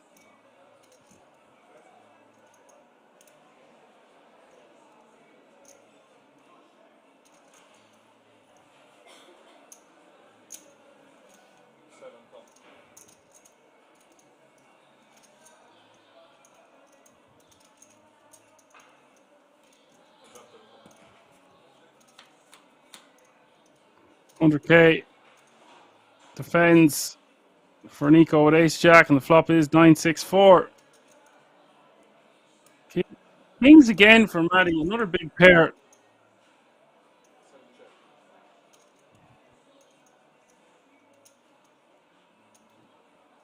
I'll tell you how Clement Cure busted now in a second, KM. Matty gonna bet 200K. Might just see Nico release.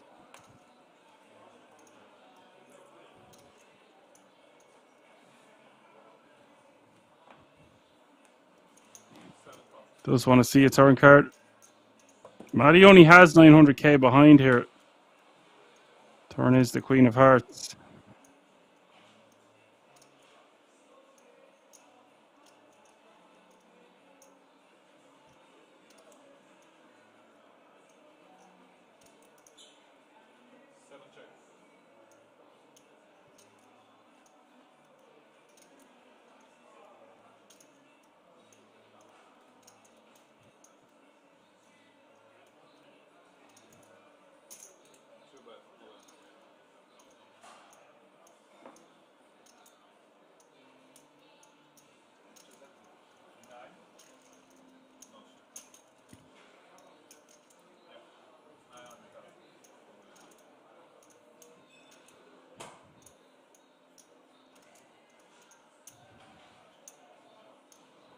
Matty just going for it all here on the turn. 900K.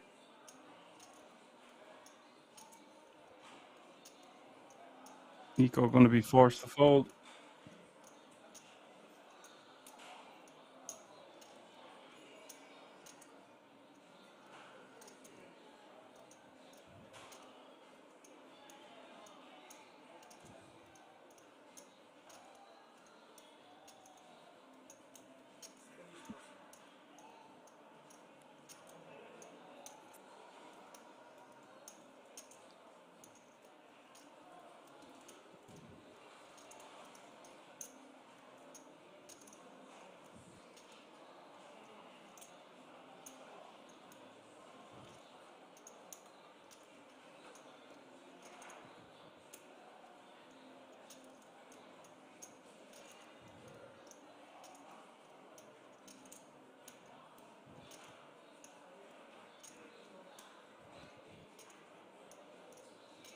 And Nico is giving this careful consideration, but he won't be calling, surely.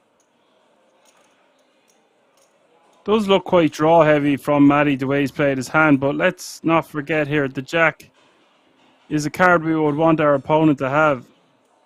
So we block our opponent having those draws. Granted, we unblock hearts.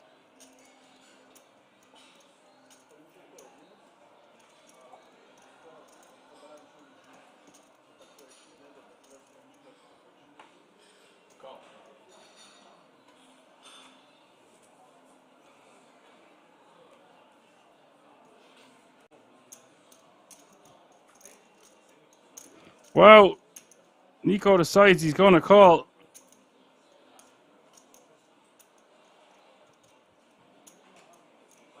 Wasn't expecting to see this. Matty stands up, has his jacket on. A very nice jacket, I might add. I've been admiring that one from afar. I'd have to look into getting one of them myself. But we have a river card coming up, 2.7 million in the pot. River is the 9 of diamonds, and Matty will sit back down.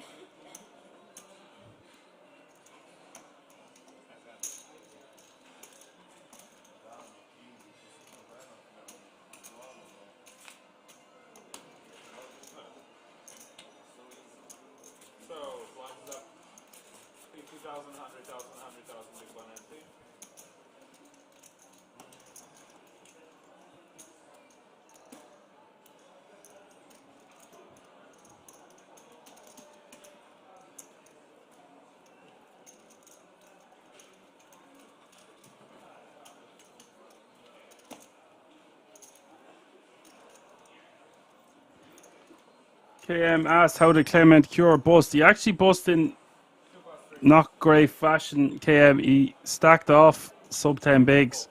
He'd second pair on the board. He king 9 of spades. The flop was king or queen 6-9. And I think it was OG who had kings. We're seeing a lot of big pairs popping off. Popanovsky.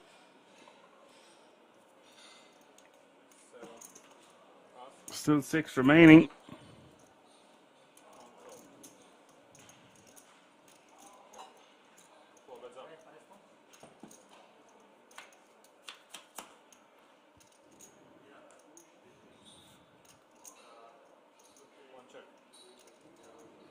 King 8-3 is the flop. All clubs. Pavel has the ace of clubs. OG coming up short here. Surely just Pavel will take this one down with a small bet.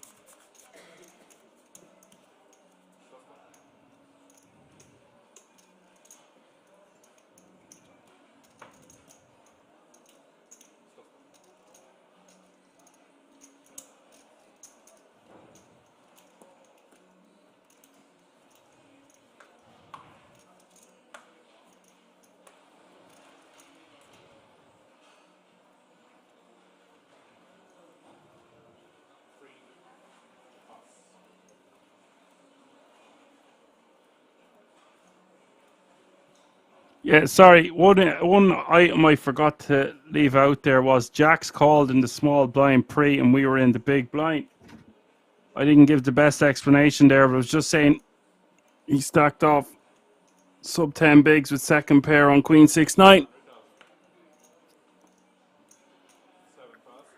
He was getting very good odds to call pre with king 9 of spades in the big. So thank you for your explanation there, all in or fold.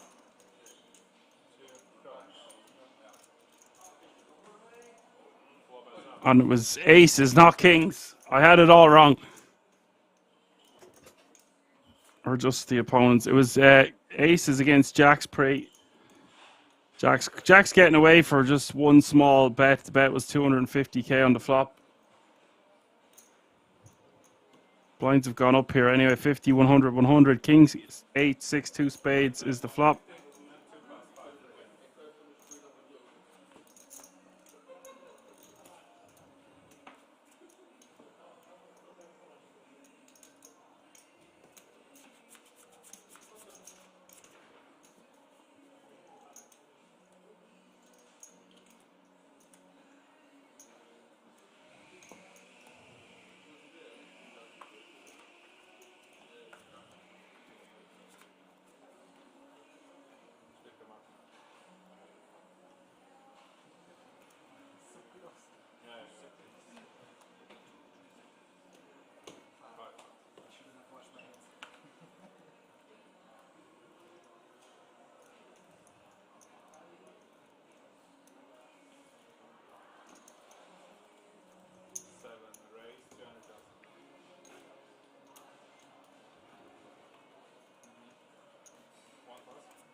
Queen 10 of spades, min raises in the cutoff.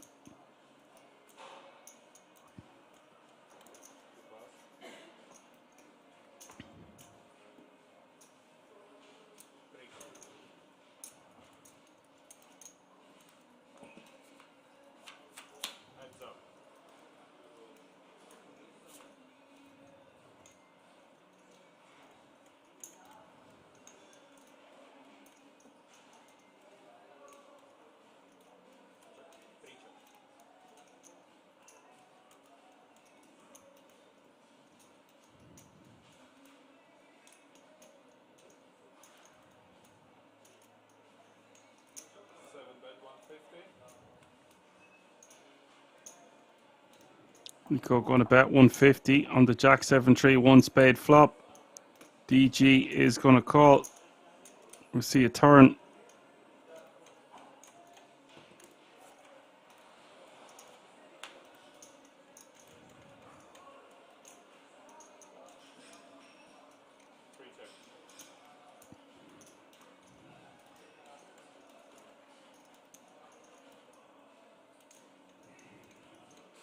Turn is the 4 of clubs.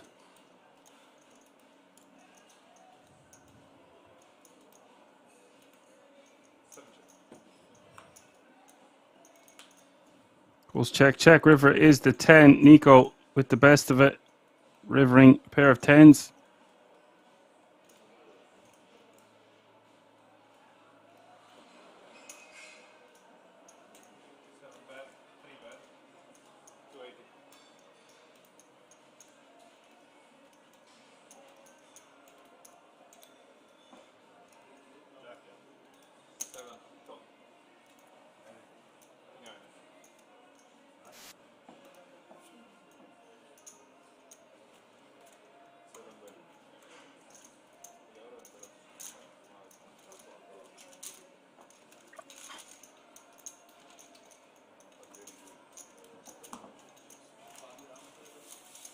So, Clement, congratulations for 7th place. I would like to ask you about your game today. Would you change some decisions, for example? I don't think. I think I play good. Maybe one hand, but it's like that. Yeah, and what do you think about your opponent? Was it like hard or difficult final table? No, it was normal. I play my game normal, so it was not so difficult. And is it your first time in Rozvadov, or you're coming here quite often? No, I'm here every time. Yeah. So do you like it here, yeah? Yeah, I like. It's nice field, big field, small buy-in.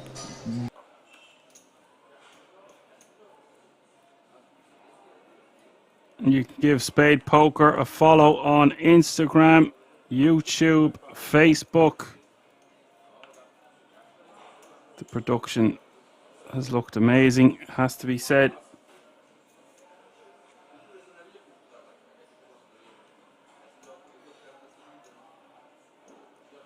Floyd on the Moon says, headed to bed, gonna fall asleep to poker, chip, ASMR, and the smoothest broadcaster. Thanks for the stream as always. Well, thank you for your kind words.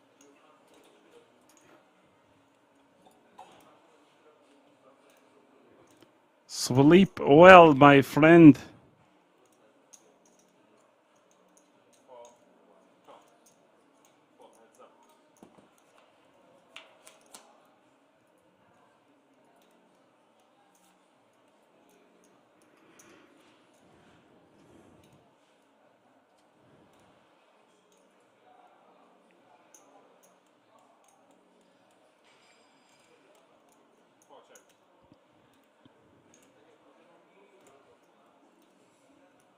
Maddie flopping a set here, by the way. On the 10-6-4, 2 diamond flop.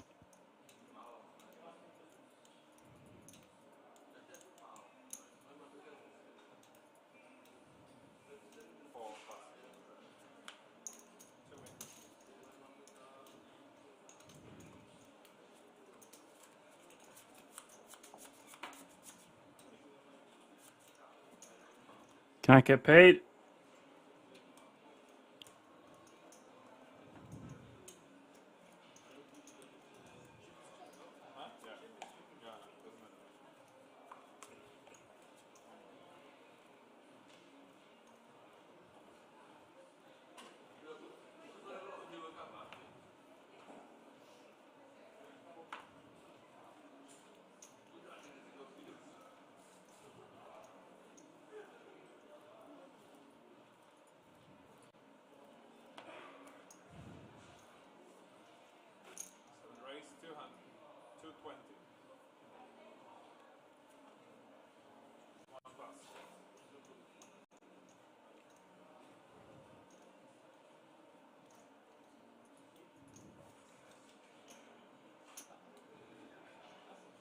Maddie, 220 to call on the cutoff. Jack's raising under the gun.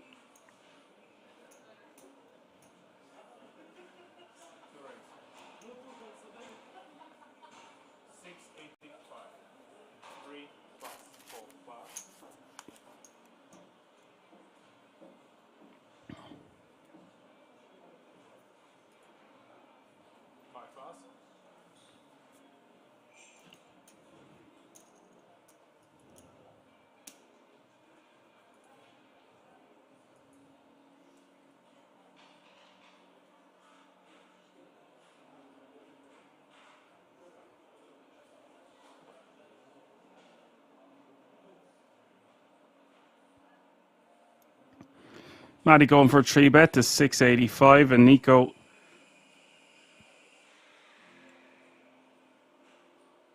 most likely just wants the 4-bet rip here.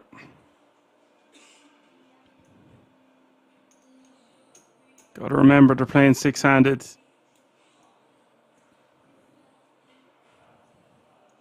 I think Jacks Plus just going to be too good in this exact scenario. Even if there is significant ICM at play.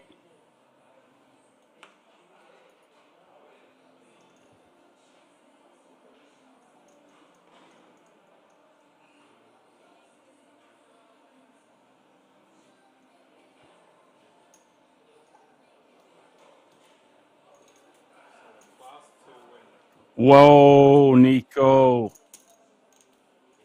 Nico giving Matty ultimate respect there. Holding a monster. Shocked to see that, folks. Don't know what to say about that one in the chat.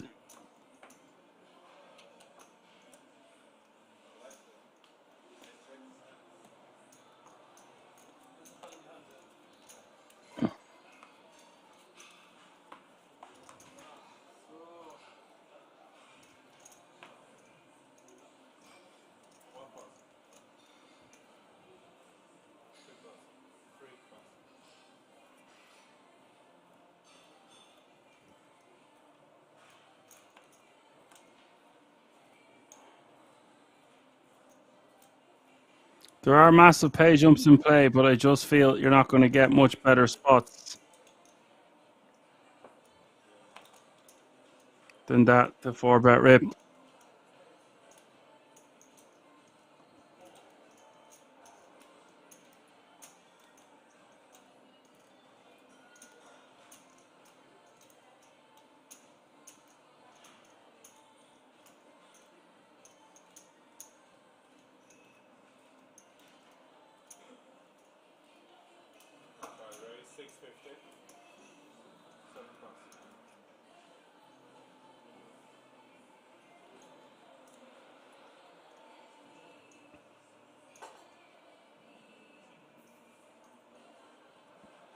I have a 3-betting from the small here to 650.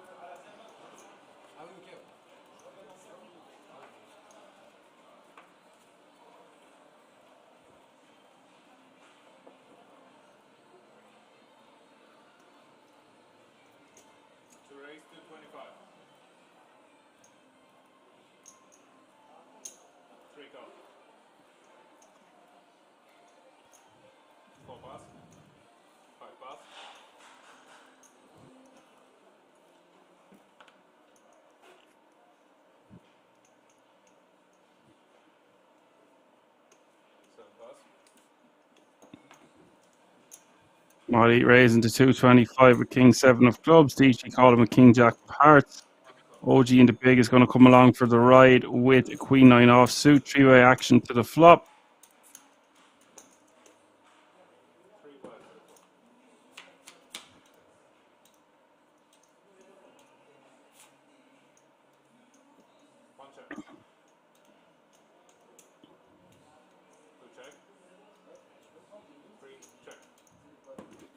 Nine, 7, 5 is the flop. 2 diamonds. Everyone checking to see the 6 of clubs on the turn.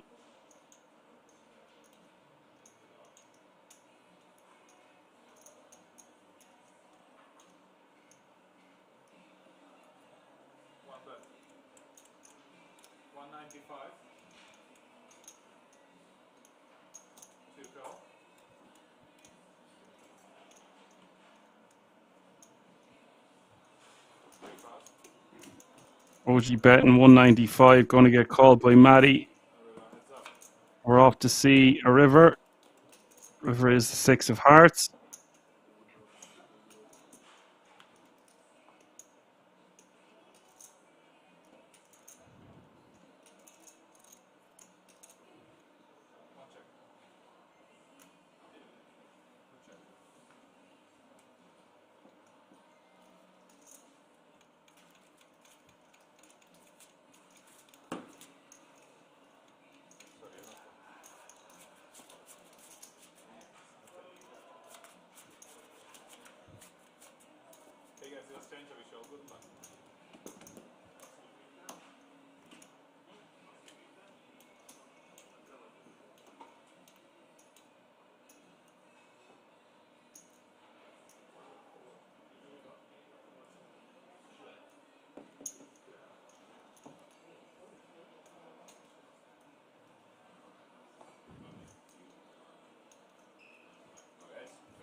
Updated the chip counts. DG and Pavel very, very close at the top. And Jan with 37 bigs, Matty with 27, and Nico with 26 aren't too far away from each other on the bottom.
King 9-5 is the flop.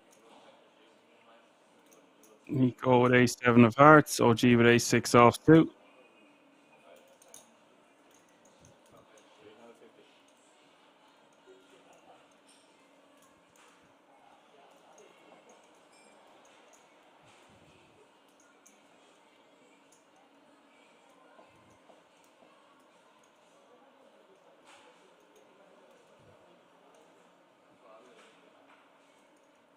OG going to bet 350.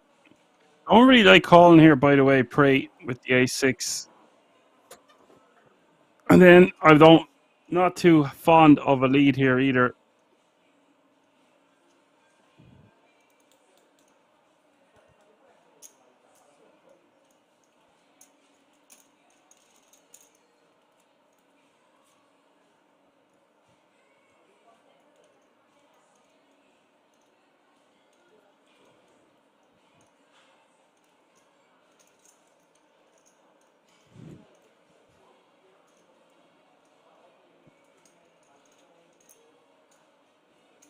Turn is the 3 of clubs. It looks like OG ain't slowing down. Bet 700k.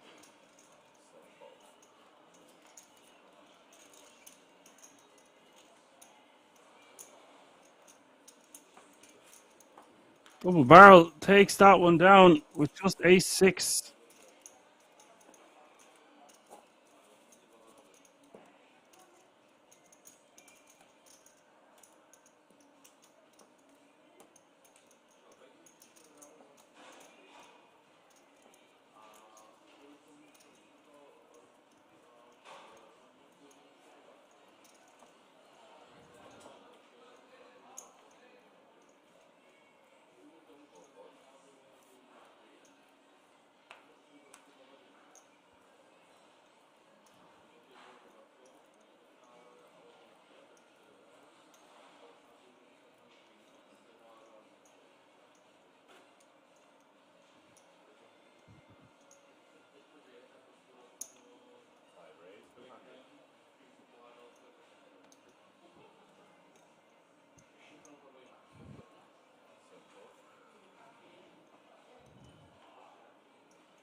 Pavel with king 10 offsuit in the hijack.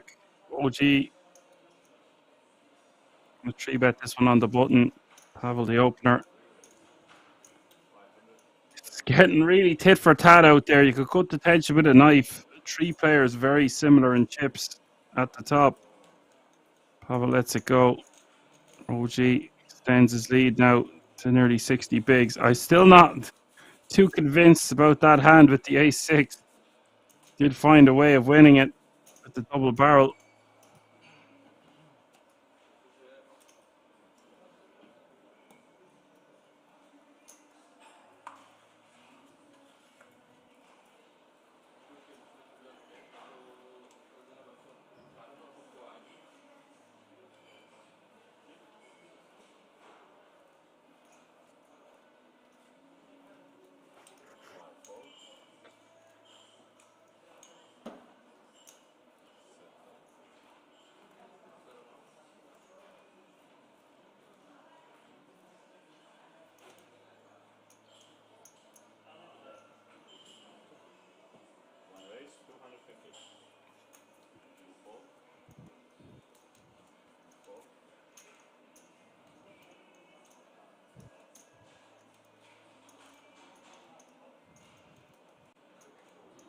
OG make the 250 in the cutoff with King Jack offsuit and Jan in the big with Queen 9 offsuit.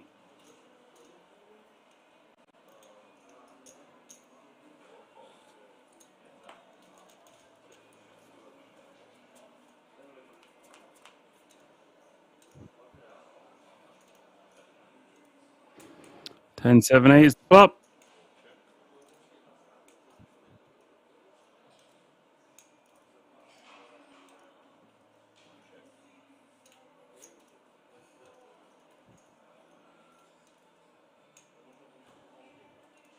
That's the juicy turn card. 9 of hearts. Giving OG the straight. Jan with a pair.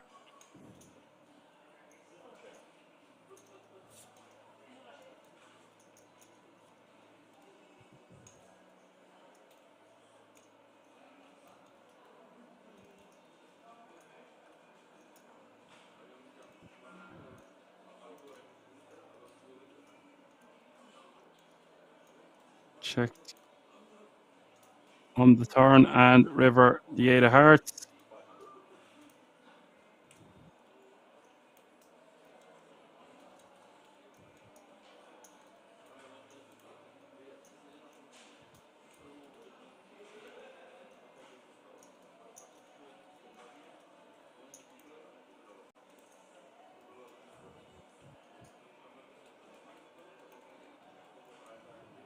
OG going to bet a $500,000. We've seen Jan make big calls already. What does he make of this one? There is 4 to a straight out there. Wouldn't be the greatest time to call with Queen 9. You do block the high end of the straight. OG has shown a propensity to be a bluffer. Maybe Jan feels like he's too high up in his range here to fold.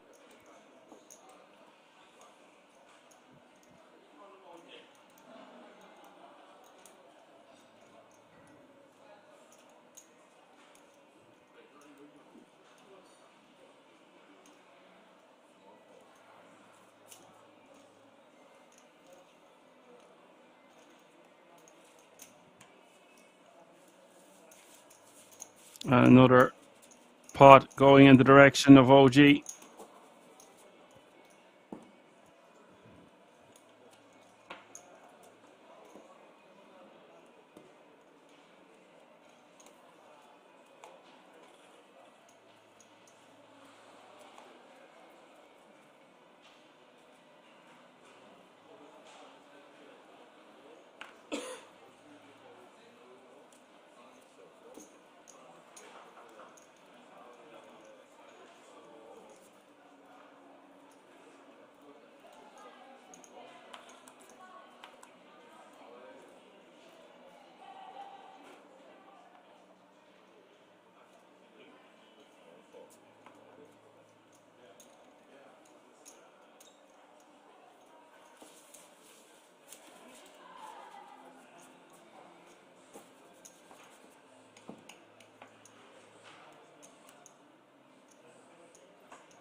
Ace King 9 is the flop here.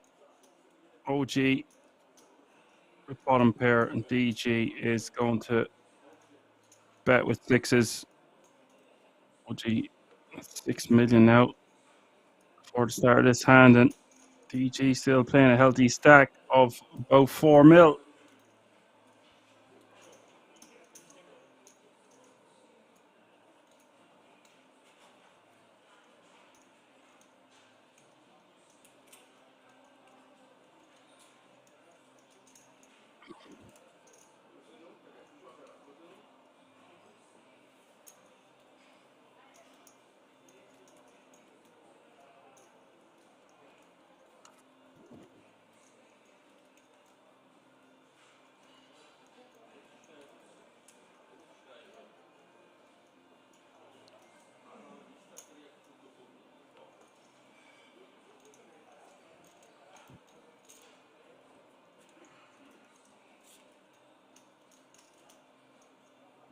Jack of Hearts hits the turn. Betting a call. Nearly 1.4 million in this pot now. All these pots so big. Check from OG. Check from DG. The river is the 7 of diamonds. 2 pair now for OG.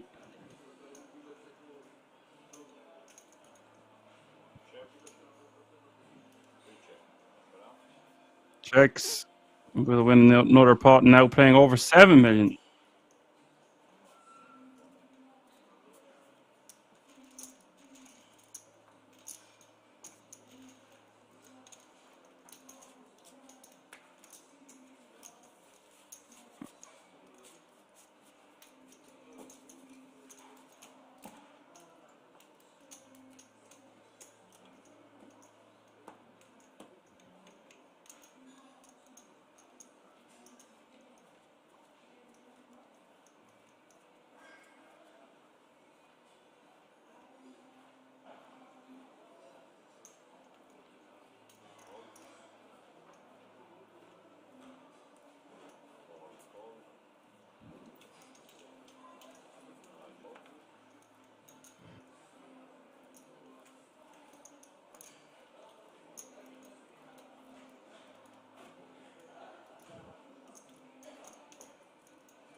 Five deuce of diamonds raising on the button for Nico.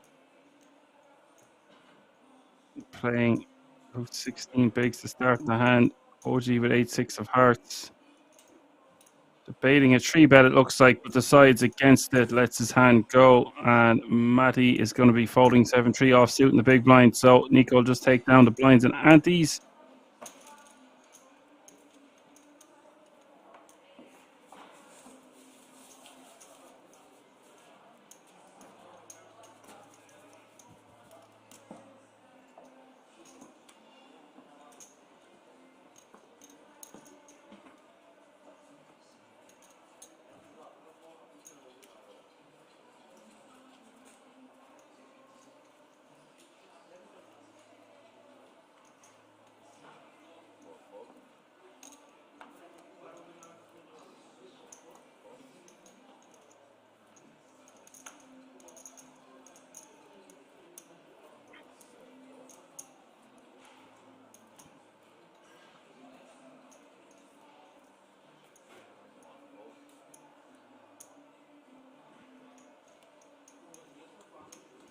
Matty with a6 off suit in the small blind, 22 bigs. Looks like he's going to make a chunky raise. And that's going to be the end of that. 375 from the small was enough.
Mali raising to suit 25 here on the button with A7 off suit. DG calling into small with 10-9 of clubs.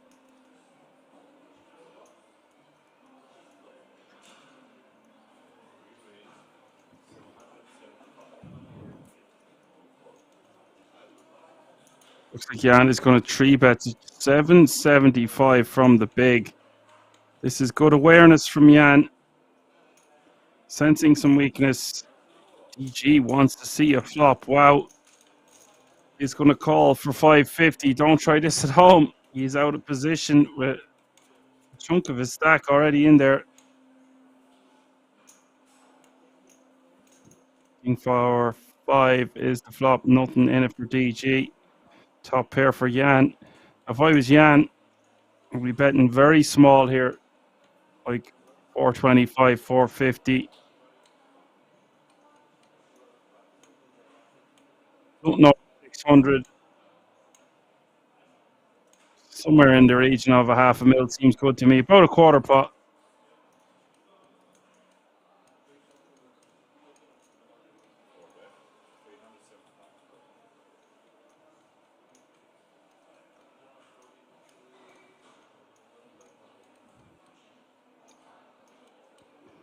$375, yes, good man, Jan. This is exactly what I'm talking about.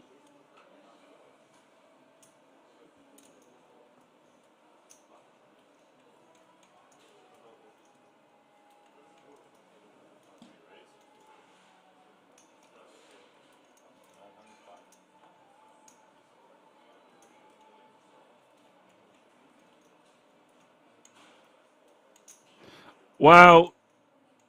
DG is a non-believer and he's raising to 905k with just 10 high. No back doors really, with 2 diamonds already out there.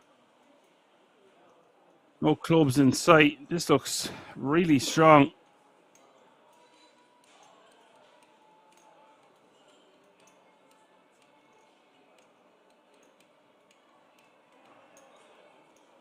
Now,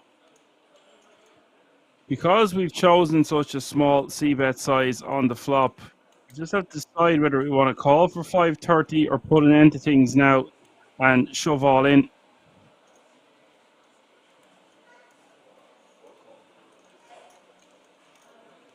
Prefer to just call, and he does do just that. Look at the size of this pot, 3.685 mil. Turn is a 9, and now DG has a pair.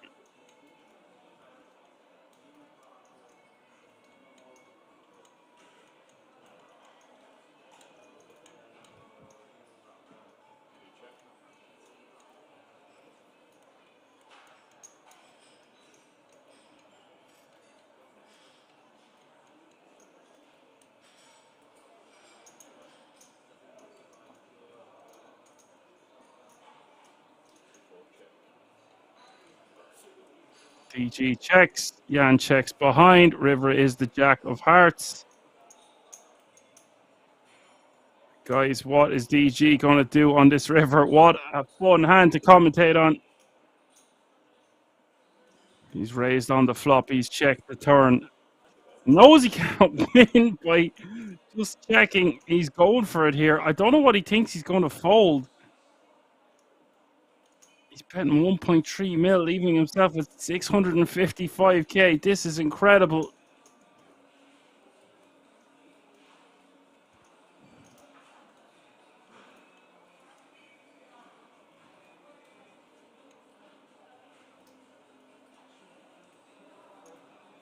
Jan just going to be calling. You can shove for the remainder of 655k behind the DG stack. Just calls.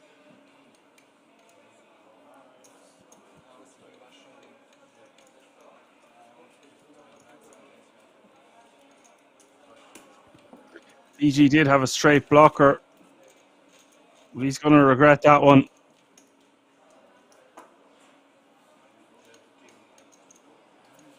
C. Nolan, a fellow Irishman, it looks like, says, also love the Ireland coloured chips. The 10k tickets are deducted from the prize pool, yes? Ivan in the house says, "What's up? What's up, Ivan?" Eddie in the house. What a bizarre hand that was. That was a bit of a blow up, to say the least, there now from DG. Everything was going his way the entire tournament. Well, the entire final day at this feature, anyway. Set after set, big pair after big pair. Now finds himself as a super short stack playing just 6.5 big blinds.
DG is all in from the cutoff. OG is going to call with Jack 9 suited.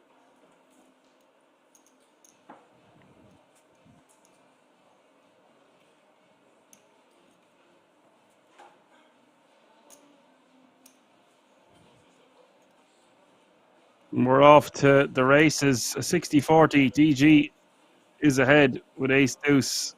OG has a nice suited, pretty looking Jack 9 of diamonds. But DG has to get past 1.5 million in this pot. Flop is ace 9-5.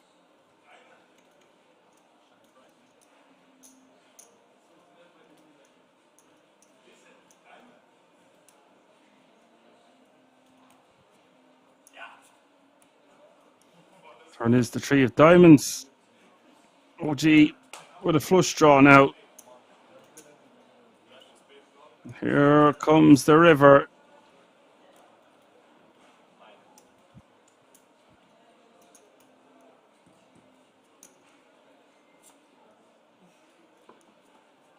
River is the queen of hearts. DG will double up to 15 bigs.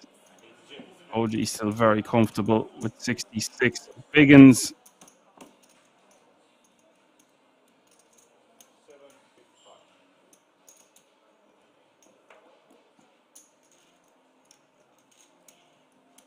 No pair, no draw says that was a big punt from DG after running so hot. That 9-10 hand seemed like an unnecessary risk.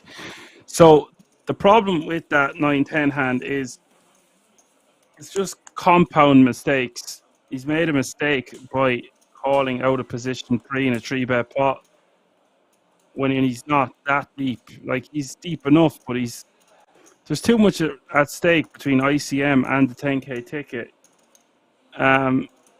And then that's led him to be faced with a really small C-bet, and that really small C-bet has enticed him to put in a raise because he doesn't believe the big blind. And then whatever he's raising with on the flop there should never be going check, check on the turn. I don't like using the word never, but it really feels like an appropriate time to use it. And then he just needs to be done with the hand. And on the river, I can understand that he's trying to make a bet because he blocks straight and whatnot, but I think his range collapses when he raises the flop and then checks the turn. That's how we could put my thoughts in a nutshell.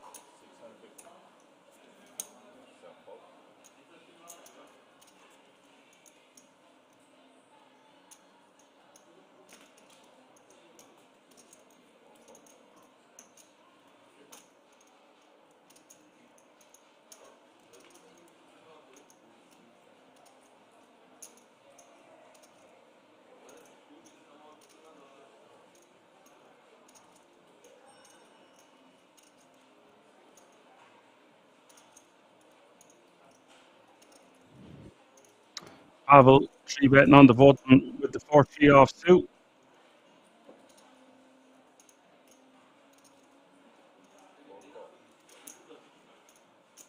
Jan just going to call for 450. What a fun final table this has been so far, and still 6 remain. So much action still to come in the Spade Poker Tour main event here at King's Resort in Rosvedov. Ace, King, 9, 2 hearts hits the flop, and Jan loving this one. Top pair and enough flush draw. Pavel wants no c-bet at all. Checks it back, turns 7 of clubs. Like, think about Pavel's strategy here with these 3-bet spots against a player who has them covered. Even if we are in position, we just have a hand that has no playability.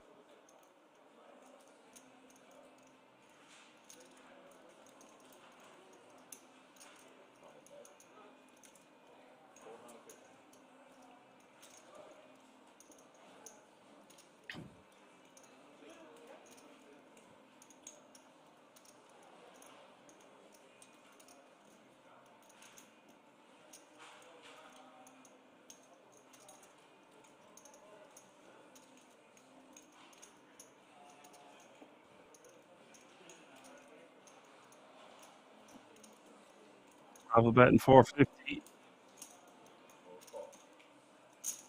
Jan must be loving this. Clowns to the left of me, jokers to the right. Here I am, stuck in the middle with you. River is the 9 of spades. Another huge pot for Jan.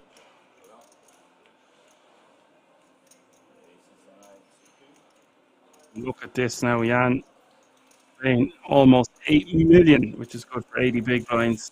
Incredible. Few orbits here for Jan.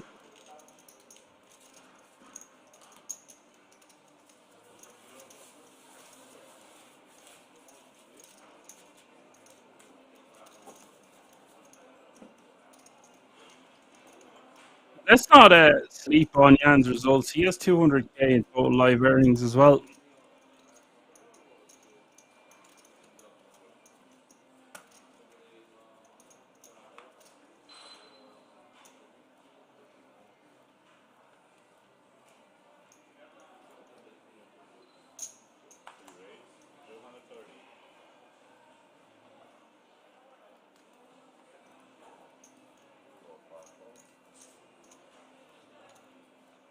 And they won't have a break for about another 10 minutes or so.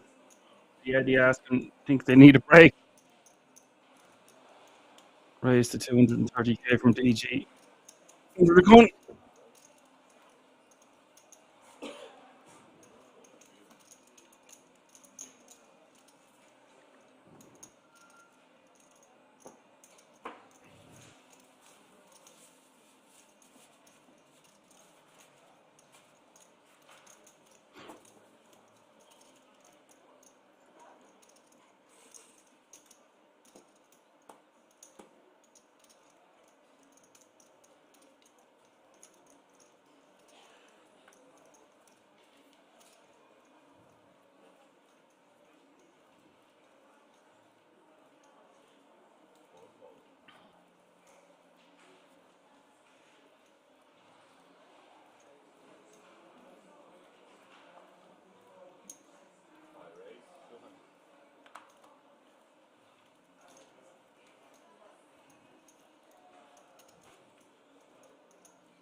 Pavel raised 200k and hijack with Queen Jack off 2.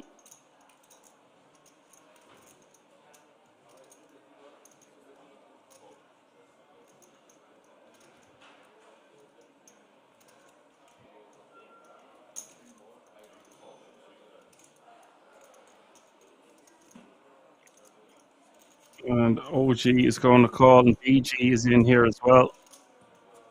Queen 10 off suit.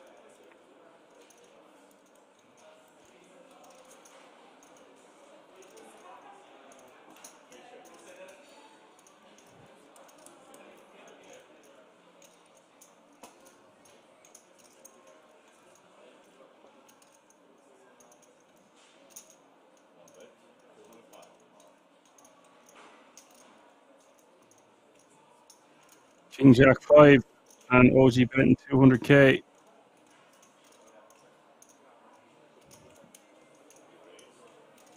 And wow, DG is going to raise here with an open ender. That might get Pavel out of the way. It does, and now action's going to be back on OG, and I expect OG to be moving all in here against DG specifically.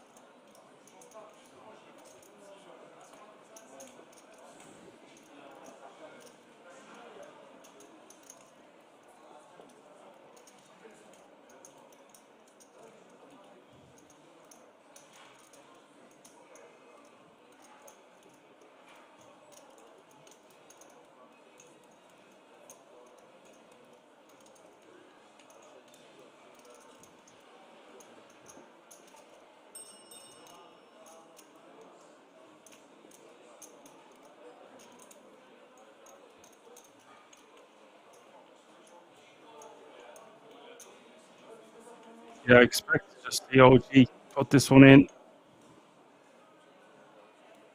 600k more from the call. 695. There you go. In she goes and up she flew. 3.77 million in this one. And if DG can hit any of his outs, he is going to be way back in contention. From right up into the middle of the pack.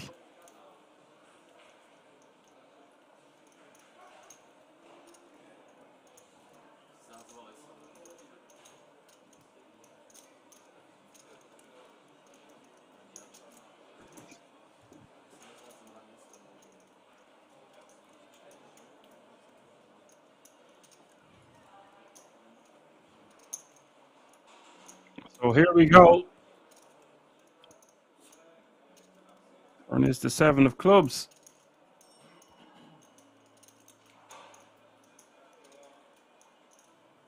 An ace or a 9, or we will lose DG in 6th place. The river is the 3 of hearts. We do lose DG.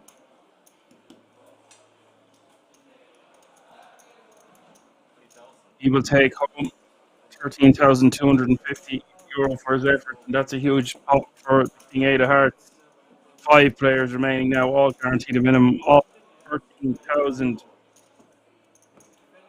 Sorry, DG will take home 10,200 euro for his efforts.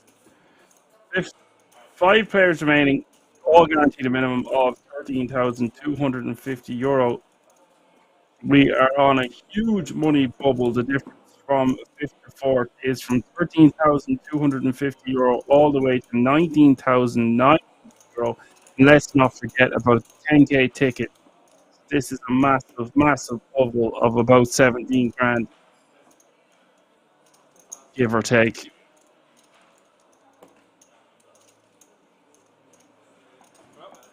$84 bigs now for OG Jan with 78. These two really estimating a lot of their competition at this FT. Pavel with 24 bigs, Matty with 20, and Nico with 16. Has to be said now, OG and Jan have got their fair share of gifts and early Christmas presents.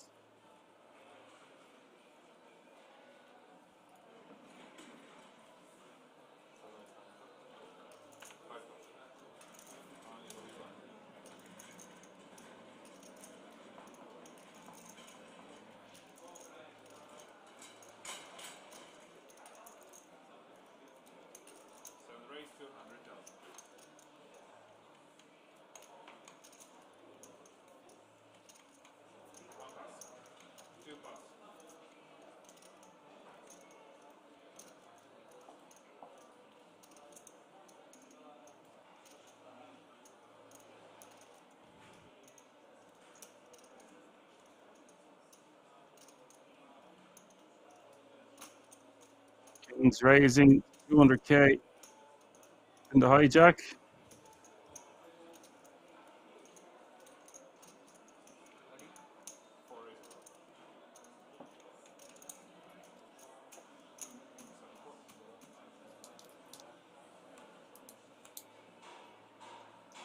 Jan going for a huge 3-bet here.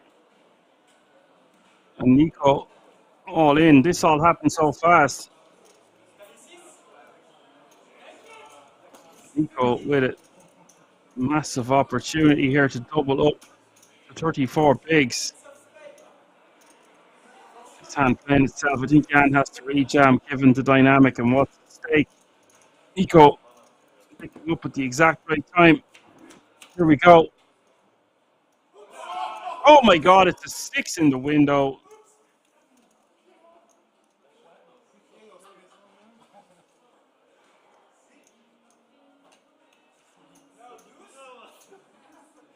Five, 6, 8 is the flop, and now the King's in big trouble.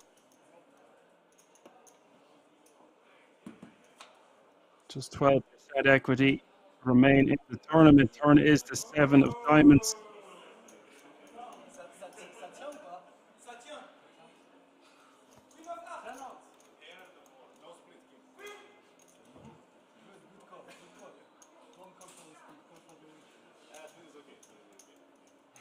And the river.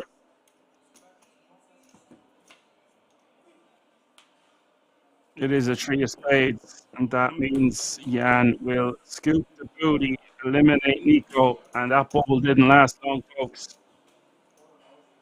That means 4 players remaining now, all guaranteed that 10K ticket. Smiles all around. Not smiles for Nico, though, leaving in 5th place. Poker can be a cruel game sometimes.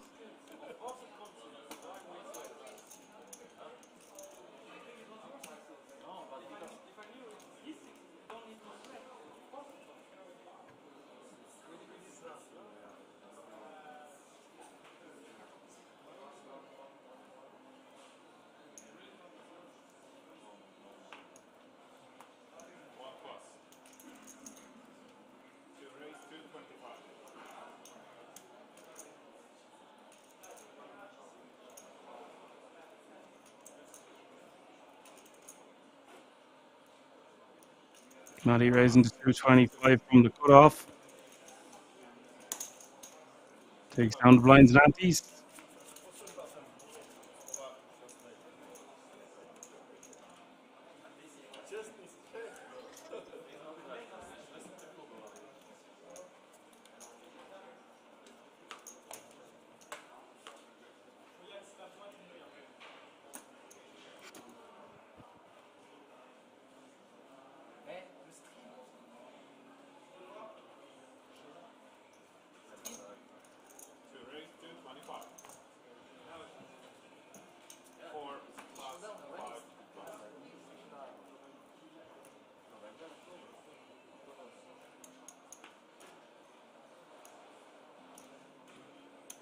Matty raised to 225 with King Deuce of diamonds.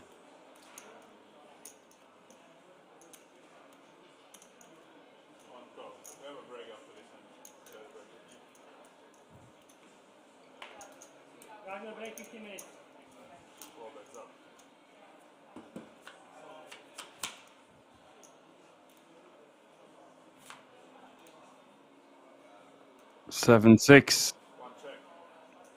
Defending up is 10-5 deuce, 2 spades.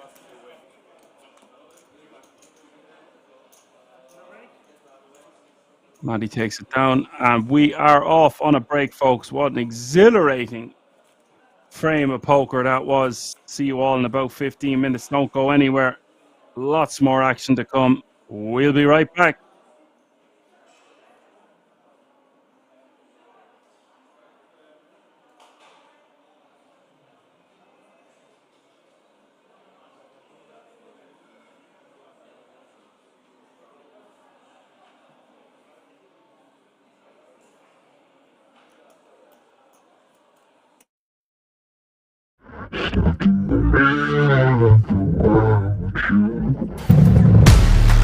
All for love, I'd do anything.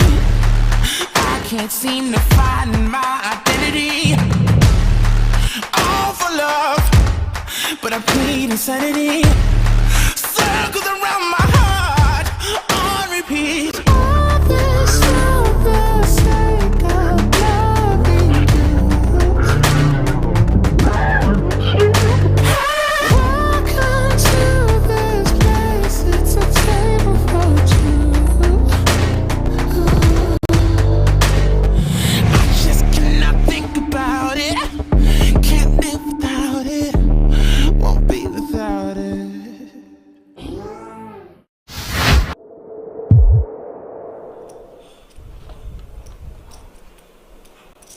2 chains. Not playing Yo's game site. Mucking the 8-3. Yo Viral's game, that is. Yeah, you guys covered 4 days of those cash game streams from right here in Rozvadov. Massive pots were exchanged, by the way, right here on this channel. 400,000 euro pot going Santosh Savanant's way. Remember that one.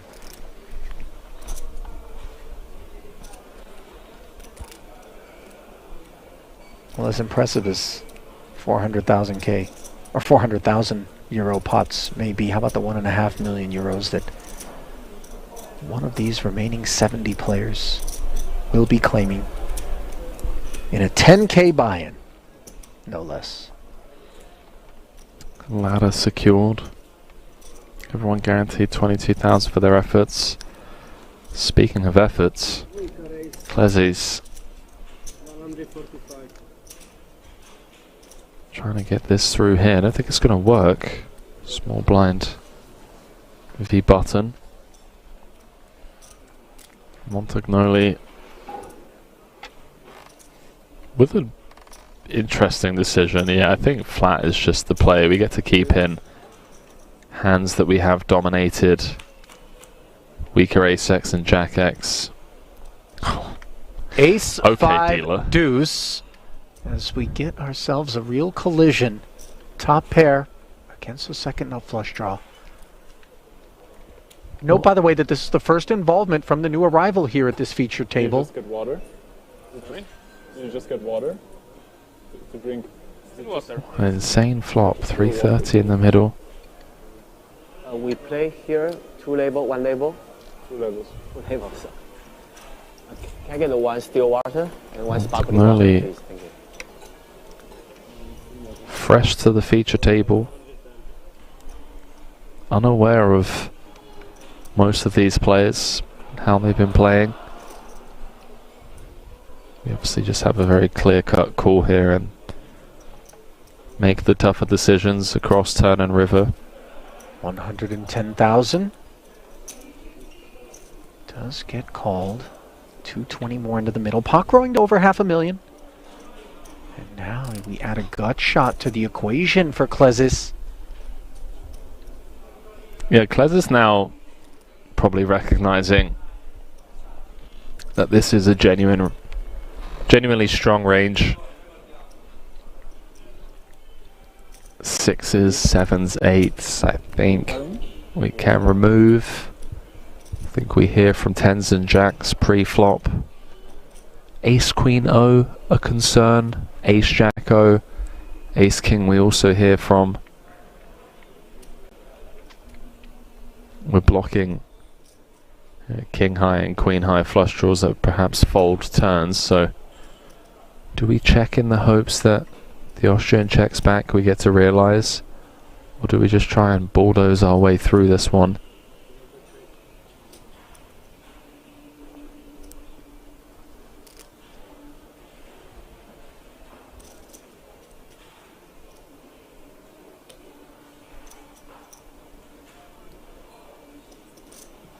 You see Montagnoli mulling it over here.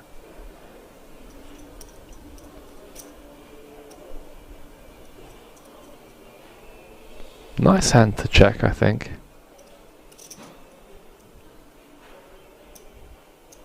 Looks like he's reaching for a small bet.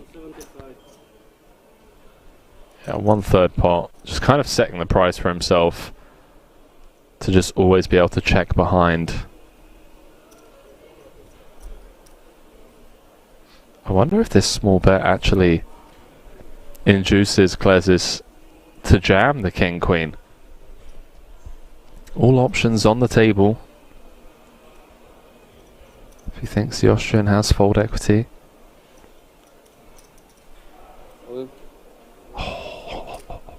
This is so nasty. This is exactly what we didn't want to have happen.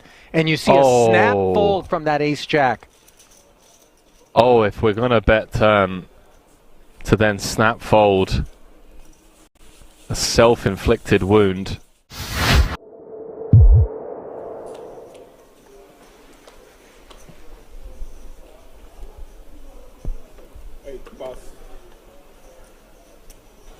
Bogdanov's watching this going, how come Martinson can't have all the fun? I'm the chip leader here. Yeah, but he still has 6 million. It's okay. Martinson, once again, 2 10s. He's got the firepower to fight.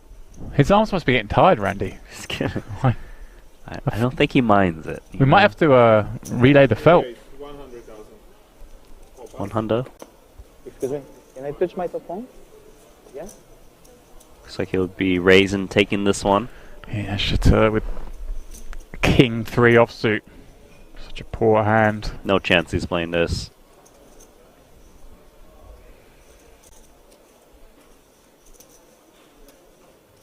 Is he? Okay, I'm sorry. There we go, Randy. It's surprising because he hasn't been wanting to play hands, but He's seen enough. He's seen Martinson play every hand, though. I guess Randy's decided, look, I'm gonna make a stand here for 1 blind. I've got a short stack back. he's had enough. Yeah. Didn't want to wait anymore. No flop. Martinson top set because he needed a hit hand. 7 check. Can Martinson find the check back, Randy? Against such a short stack. Don't think he will, just because this board hits the big blind a little bit, right? 7, 6, gut shots. Is it a tiny bet than trying to induce a check jam? I think he comes in small because he has the best pieces of this board with top set. But rarely would he want to check back this flop.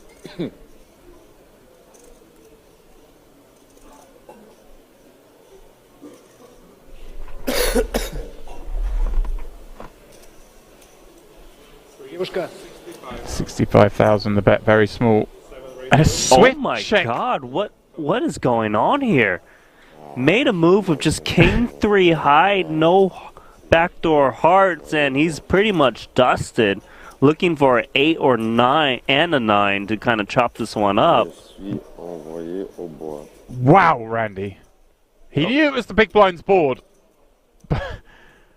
And he took advantage of that situation, or at least he thought he was going to, but instead, Martinson has him all but dead. Randy, what are we seeing?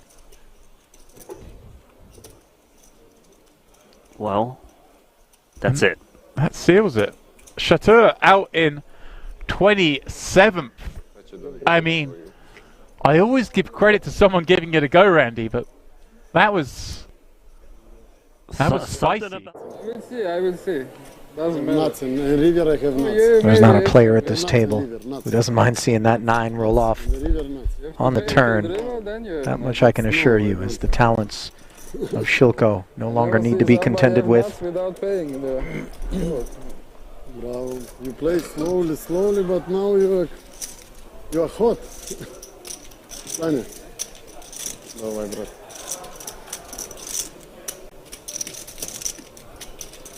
Well, no time for any eulogies.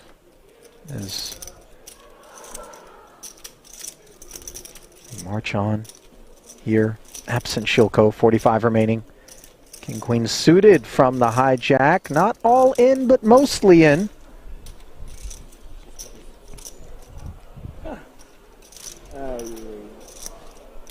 Got Ale Sara saying, don't forget Benitez called time against Charles Cornuth in a hand at the break that he wasn't even playing in. I remember that. Chance had some choice words for Benitez after that one too. That was at the World Series of Poker main event in Vegas this summer. Oh, Volkov. Wakes up in the big with ace-king suited. 3-betted I like you. You play to get the last 70 in there. Yeah, I don't like him. You don't Yeah, like I like him.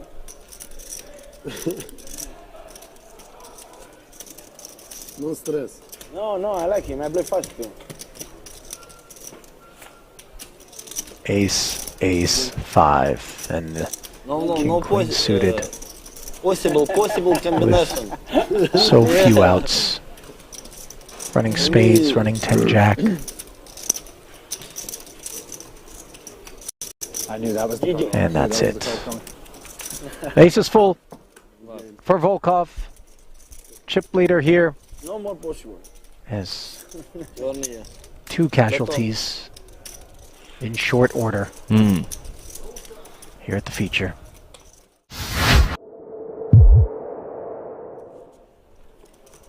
No need to bluff it all off with reckless abandon, which we're all guilty of from time to time. Now's not the time to do it. 73,000 euros locked up. That'll be the payout for the next 2 spots, 13th and 12th. Final table will be set when we get down to 9.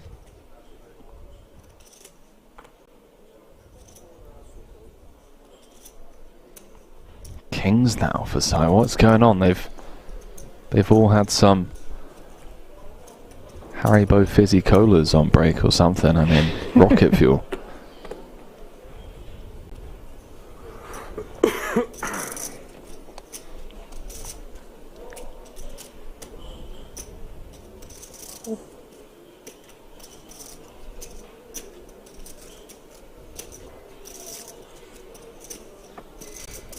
Queen Jack being deliberated on by Poodle, who I think is just as aware as you and I in the booth here, Henry, as to how snug Sai has been operating out there. Decides not to get cute as... Money's just going in, Harley. Yeah. I mean, let's go. Back-to-back hands, the wheels have come off. Ladders round every corner. Under normal circumstances, this ace-king would just be so sexy, but in the face of a snap call by 2 black kings... Just gonna be bang bang. Yeah. Sayonara, Italy. Sai, the Italian assassin, if he can just hold here. I believe Arrivederci Italy would have been more apropos, but I know, yeah. You know, I'm trying, okay? It's been a long month, Ali. That it has. And it's also been a long day out here for Vito Vella. One that he hopes can continue, but an ace for the time being. That which would be required. 4-set continuation unavailable on the Queen 5-3 board. Well, something going on the outer table. We'll have to jump into the action over there after this. Sure sounds that way. Hello. Wheel gutty now as we add deuces to the mix. 7 outs, 1 time. Can Vella find extended play here in the main? He can't. Queen 3 ще поштали.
Welcome back, folks. Pocket Sixes rejam, and they're taking that one down. Four-handed. They've switched the seats up a little bit. Give them plenty of room. 2 short stacks, 2 big stacks. 4 remain. There can only be 1 winner.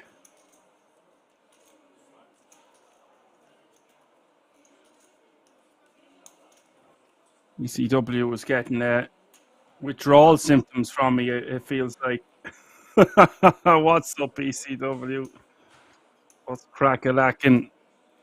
My guy. I'm here. Never fear, Action Man Dan is back and here.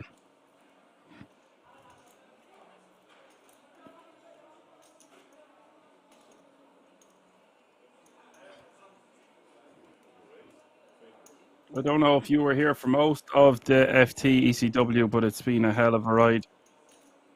Loads of interesting pots and action.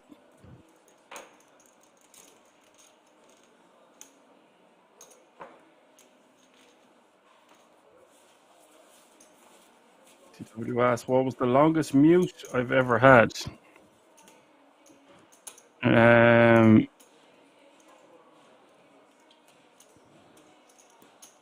I've never really got in trouble for the mute thing. It's happened a couple of times. If you want to know the truth, sometimes after the break, if I get back, I'm literally just stuffing my face and trying to drink molten hot coffee just to get it drank in time. Sometimes it's pistachios as well, and they take a bit of work. I have to keep cracking them, and I don't want to make noise in between hands and stuff. It's all coming out now. Once, I would tell you what was worse, ECW. I'm good at putting it on mute if I have to do something or whatever, sneeze, whatever the case may be, maybe blow my nose, fart. One time though, I thought I had my mic on mute and I was eating a roast dinner and I never really eat it in the room. I got back from the break and my food wasn't ready in time, so I was eating it like a savage, like an absolute wild animal, and there was loads of scraping going on with the knife and the fork, and next minute someone said in the chat, hey man, can you please, it's just a real aggressive comment from someone that I didn't know, saying if I've got to do that, can I please put it on mute? And I didn't have a clue. So that answers that side of things. One night for the German poker days, I got back after break. I remember 4 spoons of coffee into a 5 a.m. And I left my mic on mute. I was so exhausted. I'd been away at a retreat there for like 3 or 4 days. And I think I was on mute for about 7 or 8 minutes and didn't realize. So that, I hope that answers your question.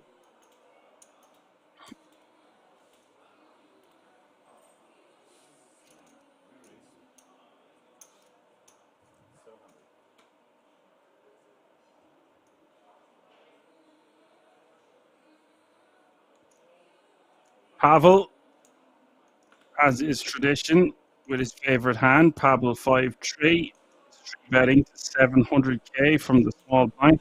I believe Pavel is so dedicated to his hand 5-3 that he would have done this even with that ticket at stake.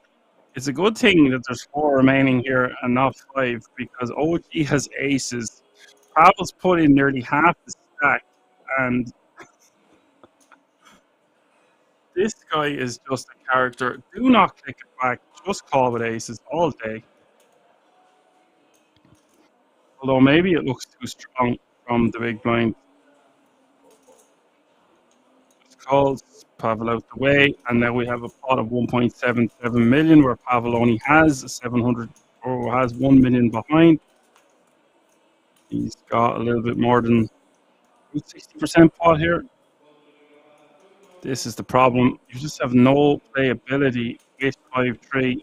This is the worst flop in the world for 5-3. 10, 9, 2 diamonds.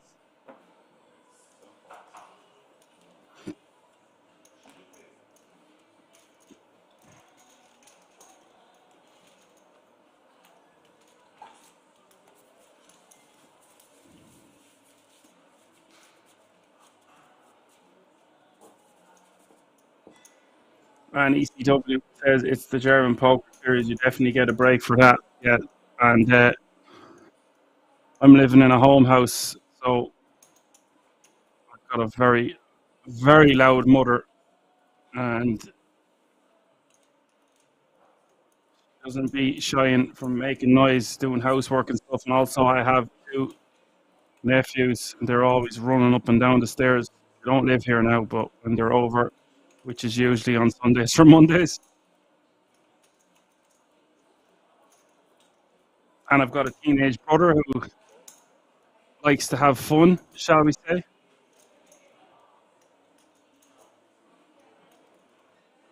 Maybe I've given away enough information now. I'll keep my cards close to my chest or whatever's left of them. Any more questions? Let me know. I'm going to raise it up to 420k here with the 8 deuce off suit. A lot of big pairs short-handed here. OG getting hit by the deck. Fast approaching 10 mil. I would just call here against Matty. Set the trap.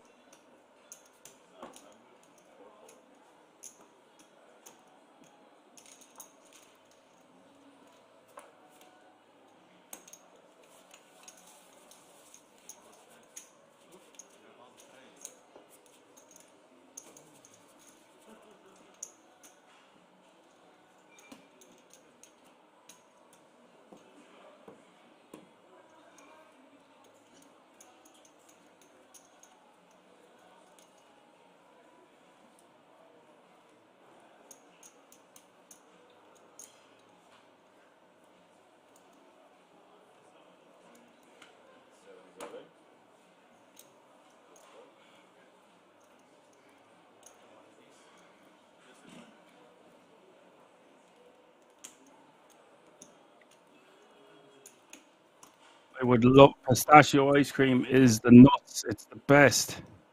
Pavel is all in for a gun here with the nuts. 5-3 off still.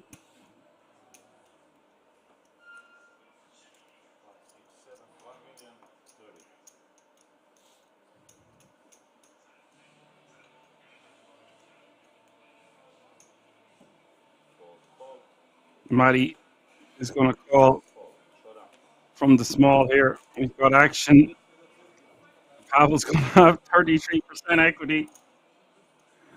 He's all in with the 5-3 off. Do not try this at home. Sub 10 bigs. Start the hand. Little smile from Pavel. 5-3.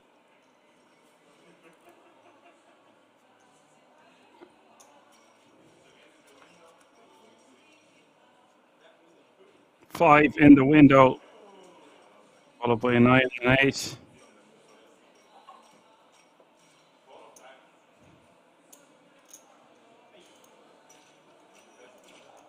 Pavel needing a 5 or a 3, or he is going to be out of here.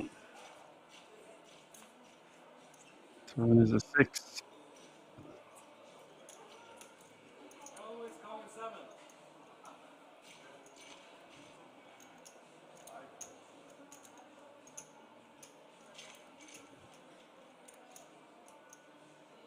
We could be about to lose Pavel on the river, and we do. Pavel 5-3 has been eliminated, and I'm not going to lie, I cannot wait to see this guy play again. Hopefully it's sooner rather than later. What an entertaining man. What a character. What a good sport.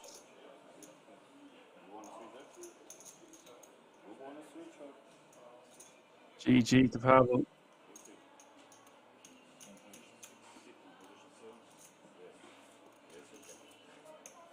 €19,900 he will take home, and that all-important 10K ticket. Means 3 players remaining now, all guaranteed a minimum of €21,300 chasing the first prize and the title, €47,000.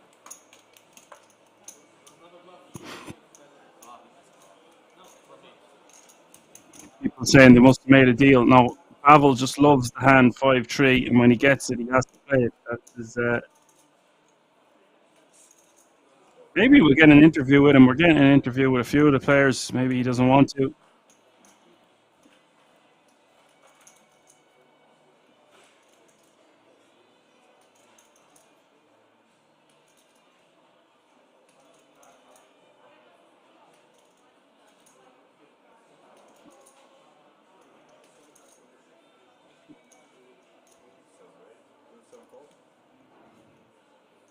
So 3 remain. There can only be one winner.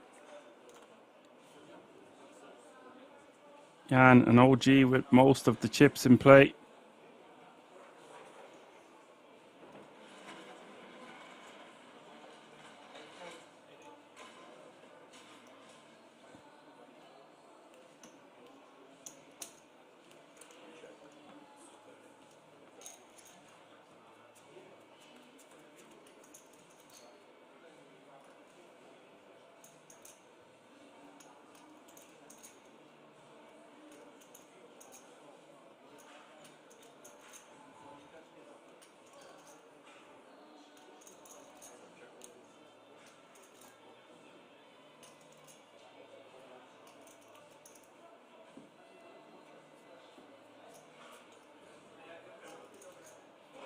Flop going, check, check.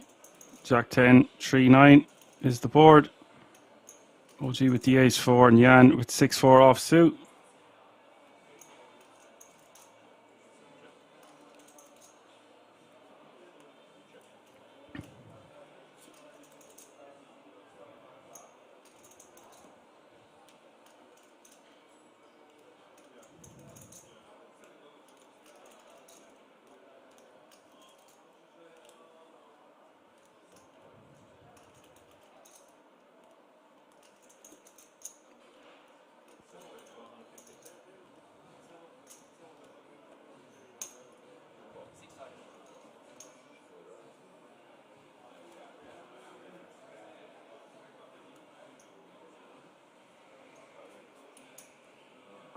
Yeah, I'm betting 150.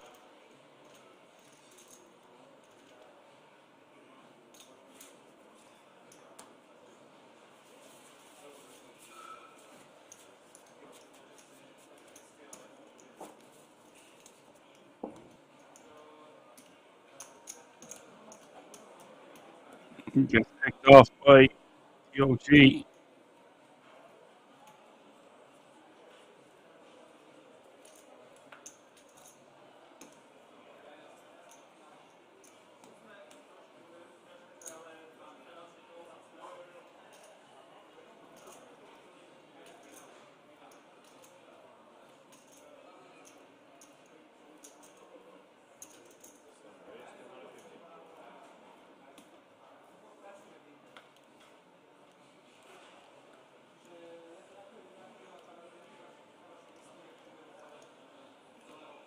And raising to 250 with the ace king of hearts. Real hand here for Jan and OG in the small jack of clubs. Oh boy.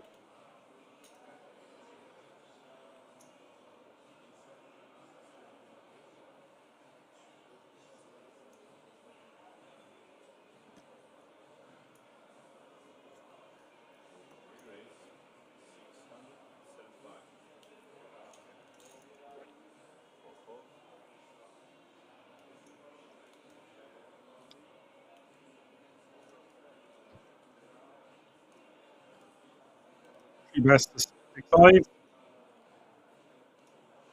But look how deep these are, guys. 70 bigs. Jan has behind here. Really tough for him to get it all in. Does he want to just call when we're this deep? Are three-handed though.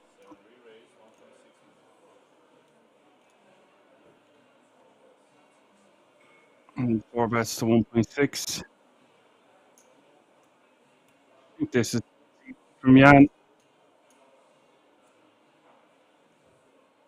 Absolutely sucks now for OG. He'll be forced to hold his hand out of position unless he wants to see a flop, which he could do. They are pretty much deep enough to do this.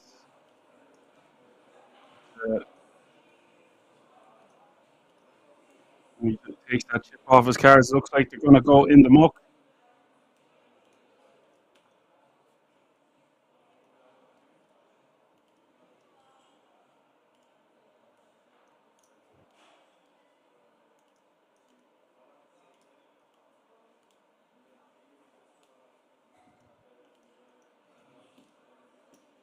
Oh, hold the phone.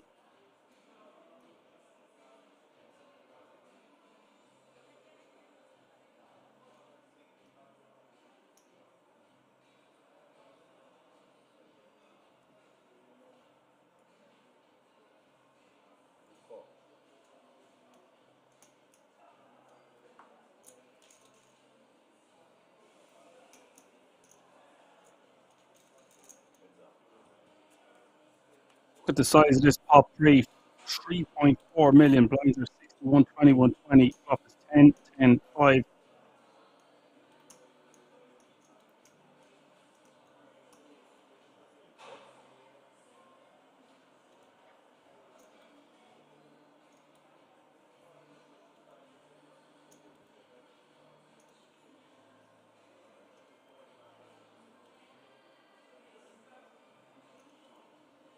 OG checks over to Jan.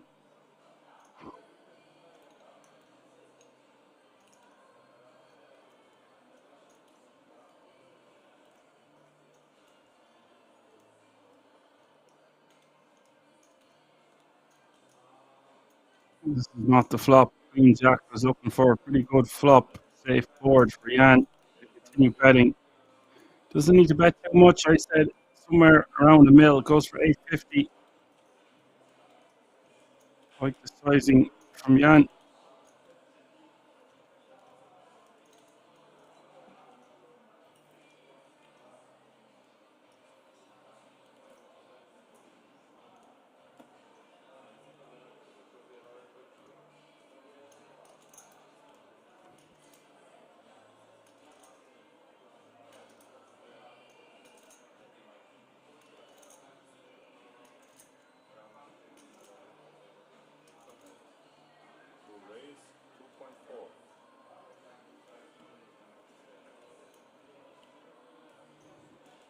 Wow. OG gonna raise it to 2.4 million. This was not something I expected to see.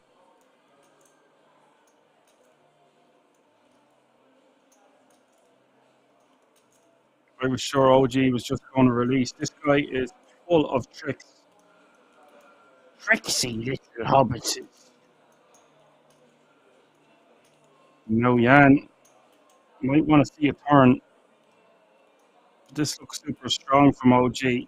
Having said all of that, would he really check raise a 10 here? I think no is the answer.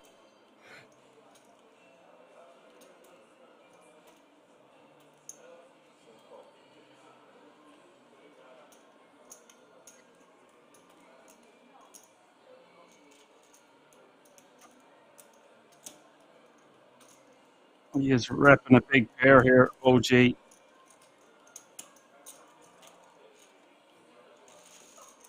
A pair that didn't want to get more money in pre. There's the deuce of spades. 8.2 million in this pot. Let's see what happens on this turn. Stack to pot ratio well and truly under 1 to 1.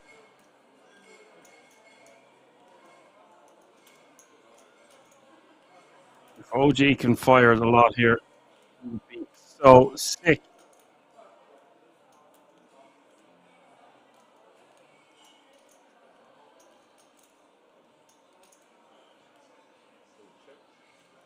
No, I feel like OG just has to give up, right? And if you're Jan, you want to try protect your hand here.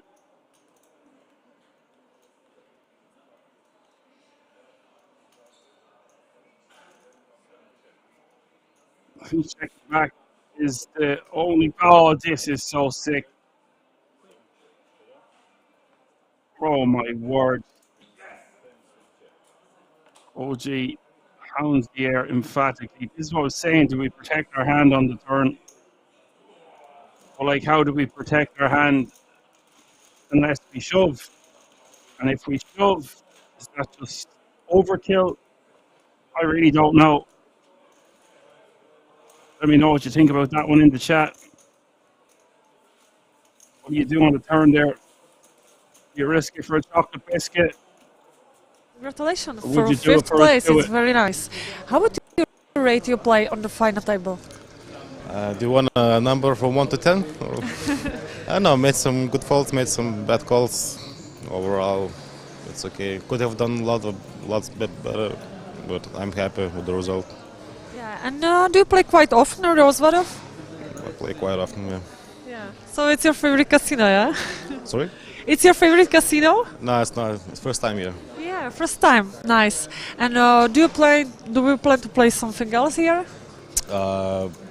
Cash games, maybe. Not much else. And what about the opponents? Do they seem difficult for you?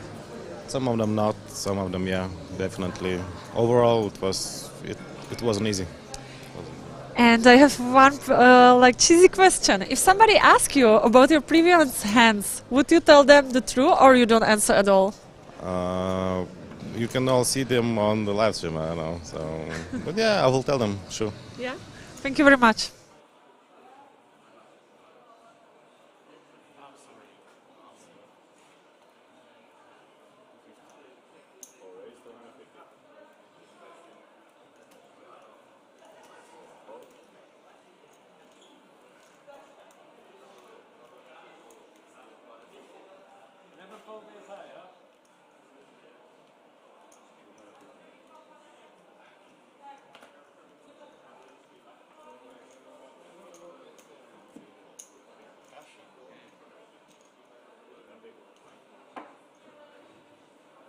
Had to nearly do some breathing there after that hand. That was insane.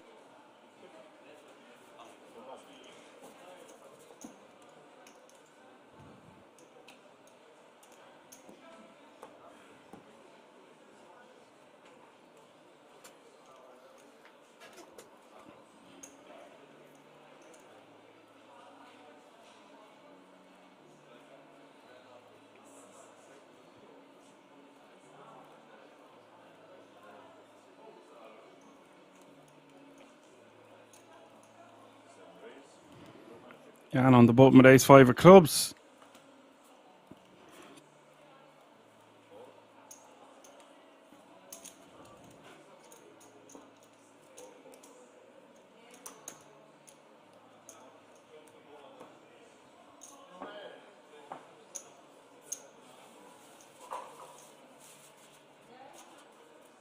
Good raise and take it.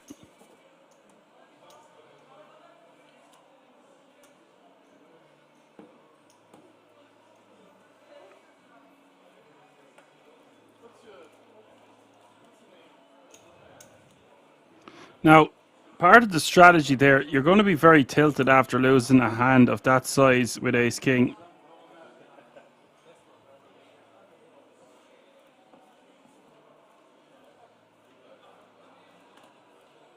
You need to remain composed.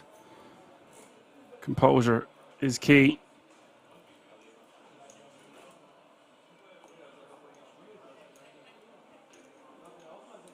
DJ Triple says, I hope Pavel gets interviewed and is asked about his 5-3 obsession. Me too. Coffee lover. I love the name. Man of my own heart. After my own heart. No pair, no draw says, if Queen Jack had shipped there and gotten the call from Ace King and then spiked the Queen, Jan would be so steamed. Yeah. But the more I think about it, if you play a 10 that way, right, so you call the 4-bet pre, I don't think many 10x calls the 4-bet pre. I'd be eliminating most 10x from the small blinds range.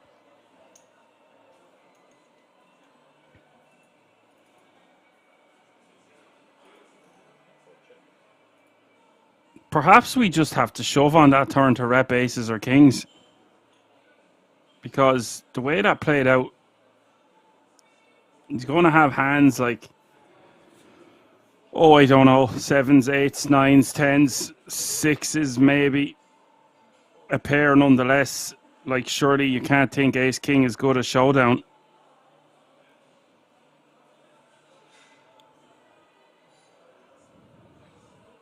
This is why I was going to make a suggestion, even though we were three-handed. Do we want to just call in position with a hand as strong as ace king suited and not play a gigantic pot, considering there's a short stack? He's not that short, but he has 3 million compared to our 8 million apiece or whatever it was. And people probably think that's way too tight in the chat.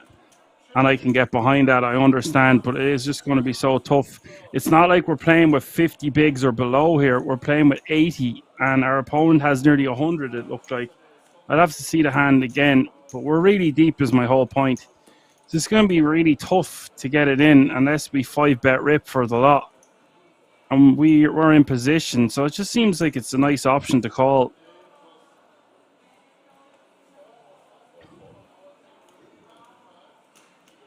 I don't think we can check the turn, but we're hoping to get to showdown. But what are we trying to beat a showdown? I think once we call the check raise on the flop and our opponent checks to us on the turn, his range collapses considerably, and that's our moment to pounce and just move all in. But it might just seem so horrible. It's grim if we get called.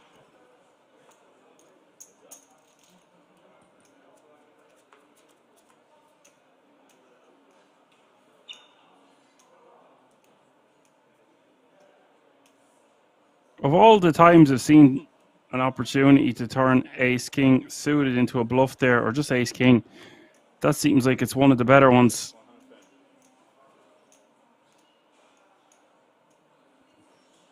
He bets 120.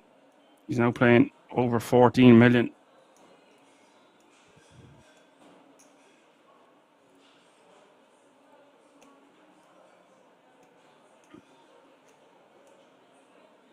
Apocalypse is back. He says, had to get some coursework done, but back for good now. Oh, Jesus, no way. We'll never get rid of you. Used to have you back with us, mate. I don't know if you've seen that hand, Apocalypse, but you missed a doozy of a hand.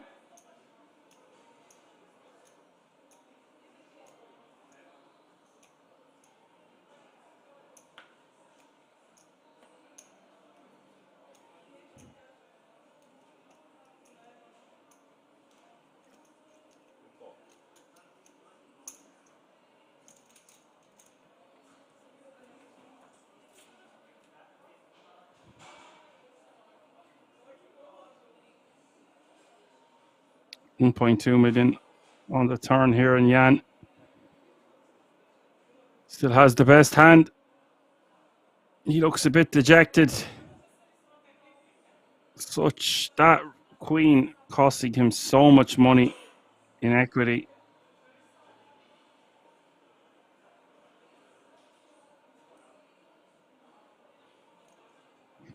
The other issue I have is when we 4-bet click it, well, we made a million extra on the button in that hand. We don't have much 10x in our range because most of our 10x would like to just call and see a flop. And a bet of $500,000 and a call. And this is just sick for Jan. The 4 flush arrives. OG has the best hand yet again. Shock horror. Now, how much is Jan willing to call, or does he lead for a small sizing? Like a blockerish type sizing and hope not to get raised. No, he's just going to go for the check, and I think that's wise. And now, OG can go for a bet of about 1.4 mil here.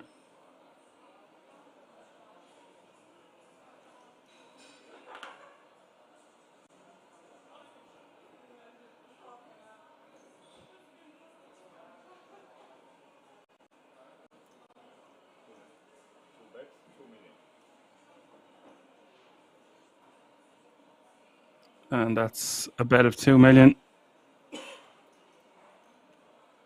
I wouldn't be shocked to see Jan call this off.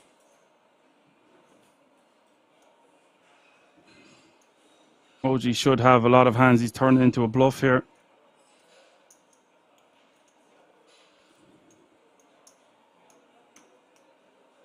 And Jan has a good bluff catcher with the 9. Let's go for huge sizing. I was going to say he could bet up to pop. It's all around 2, a bit better. But pop becomes better if you're going to get called.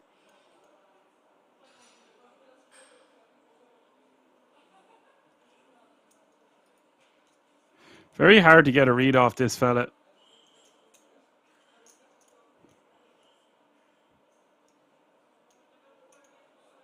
His hands up over his face like that, which usually means you're hiding something.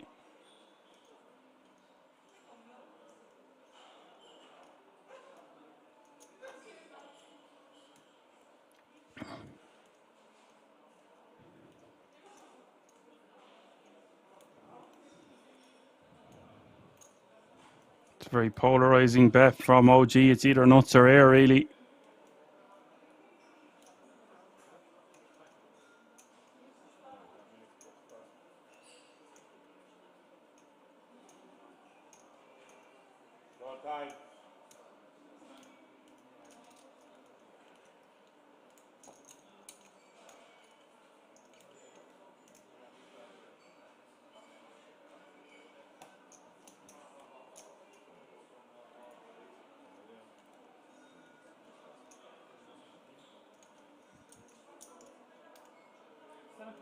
Last 30 seconds for decision. Have a kind of last 5 seconds. Starting now.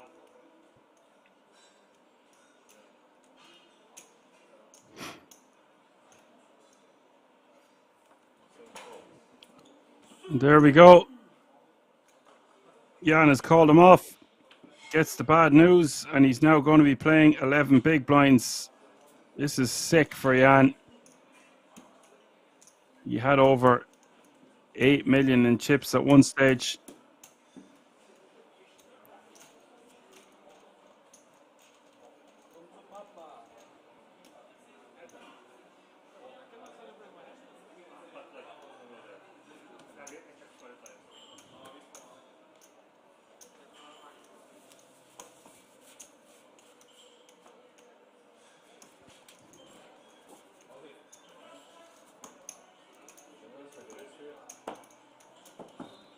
The bet size got him there, folks. I see a few talking about it in the chat.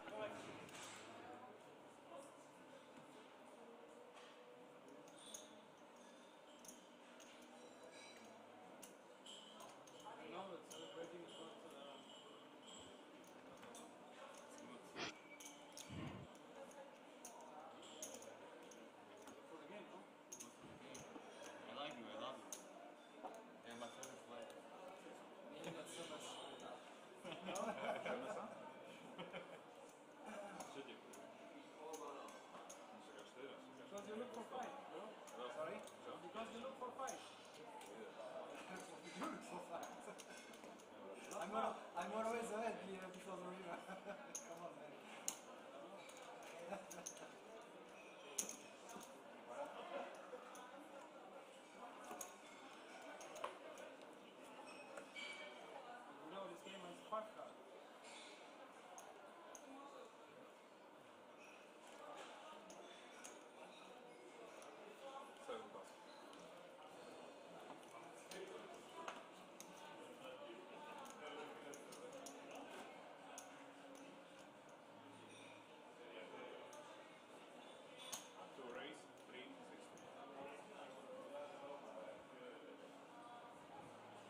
Look how much chips he's playing. Over 140 bigs. And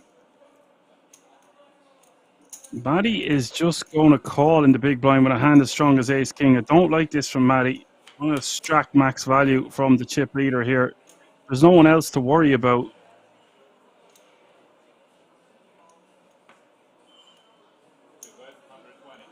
Wow. That's 120. Matty's going to call 120. See, this pot is tiny where... Oh, there's 2 pair for Matty on the turn. I just feel like more money should have went in pre.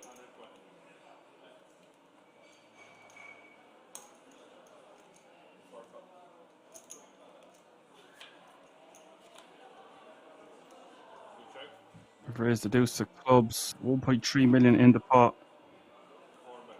And check from OG. And Matty is probably going to bet about 600k here. Goes for 800. And I think we just have to call it for in OG's shoes, but we hate it.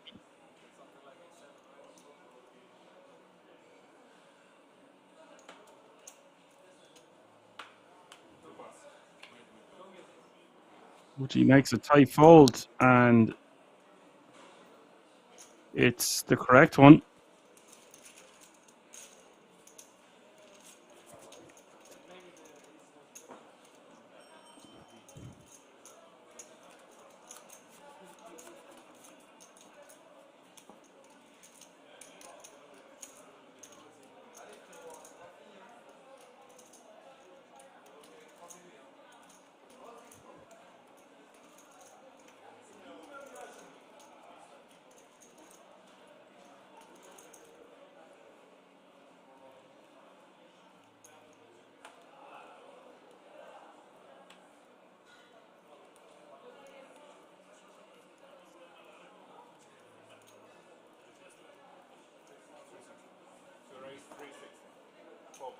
Matty missing a decent amount of value there with his ace king. It's just not a trapping hand. It's not a hand we want to play sneakily, especially when it's offsuit and we're 3-handed and we're the clear short stack.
OG has both players right where he wants them.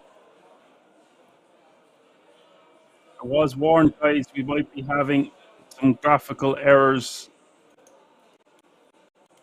So just bear with us. If the screen keeps flashing or goes black, we will be back momentarily. We're not quitting at halftime.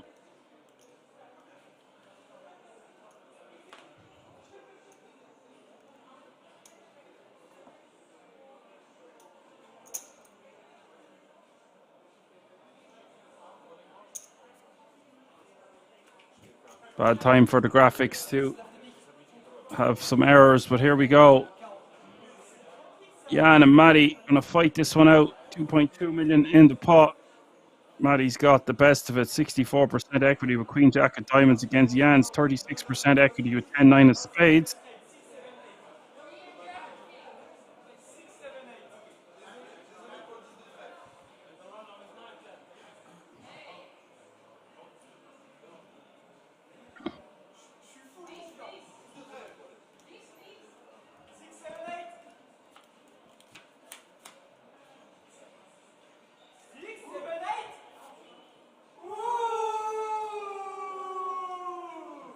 Ace 6 7 is the flop. 2 clubs. And there's a glimmer of hope here with a good shot straight draw. He can win with a 10 also. If Jan doesn't get lucky here, guys, he's going to finish in 3rd place. Turn is the Jack of Spades, giving even more outs. Oh no, it actually doesn't. The Jack giving Addy the pair just an 8 now.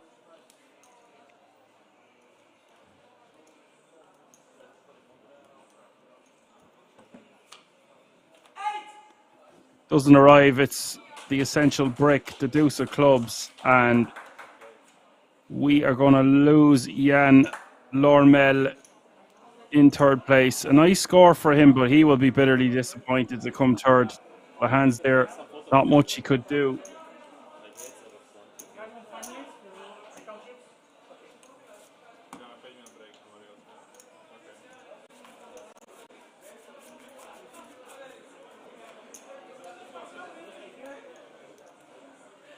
€21,300 he will take home, and 10k ticket. So we're going on a break, folks. We're going to be coming back with an epic heads-up battle. OG with 140 big blinds, almost 17 million in chips, and Matty has some work to do, but he still has a comfortable 47 big blinds. It's actually going to be a relatively deep heads-up battle. See you all in just a few moments. We're going to put a ribbon on this thing and crown one of these remaining players as your Spade Poker Tour champion. We'll be right back. All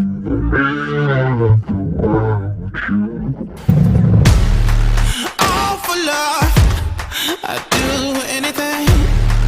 I can't seem to find my identity. All for love, but I plead insanity. Circles around my heart on repeat. All this for the sake of loving you.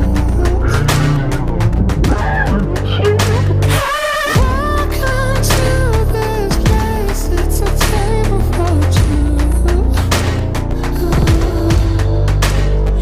I just cannot think about it. Can't live without it. Won't be without it.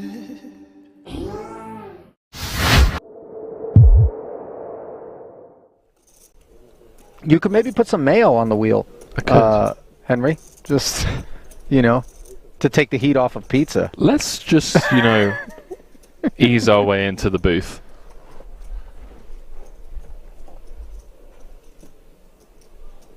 Pocket sixes. Let's see how the German eases his way into this one.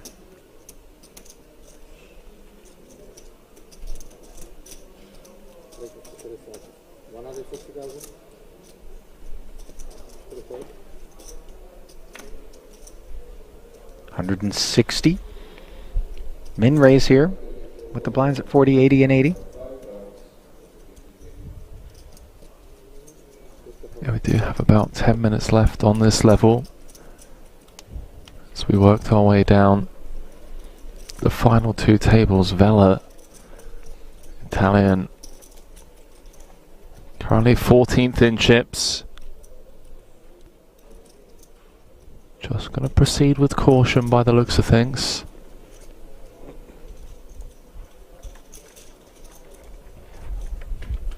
Comes with the defend. Uh-oh. Top pair against bottom set. Monotone texture, though, could keep Vela from losing more.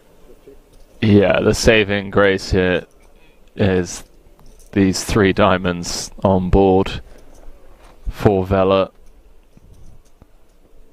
Could have been absolute showers, because it does mean that Poodle's going to continue for a smaller sizing rather than a larger one. Say it was like a Queen Jack 6 two-tone.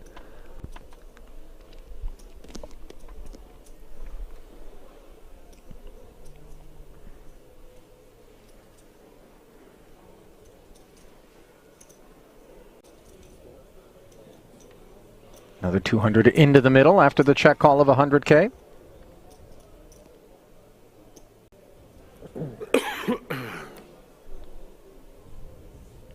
Very dry turn card now.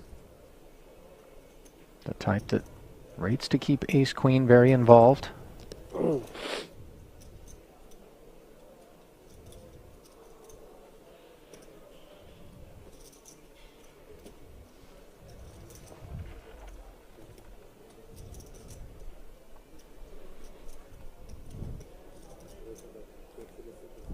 Wow, he's gone pretty big, 5-10. Trying to get all of the money in on the river. Also trying to make sure that those diamonds are going to pay a hefty price if they want to see a river. Sure, but I feel like this size actually gives the Italian an option to escape this setup when we bomb 5-10. It feels like he's playing the strength of his hand rather than targeting specific parts of his opponent's range. You know, like this bet size, for example, just folds out all Jack X.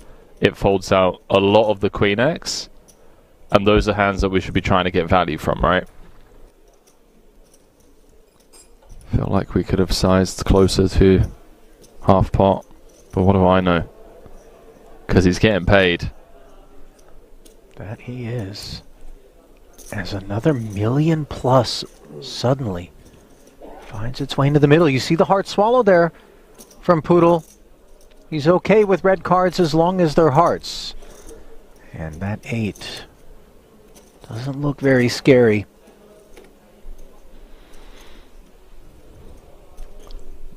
But maybe it's like, okay, now I want to target one pair hands.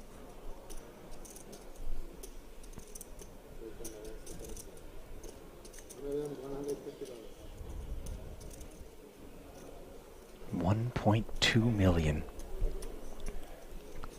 This is a big chunk of the 2 million back. It's grim. It's grim because of how under-repped we are. I mean, he's flat called pre off of 30 big blinds. Oh, he's looked him up. 4 million chip pot for Poodle. And Vela down to dust, Ali.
Alrighty, folks, welcome back.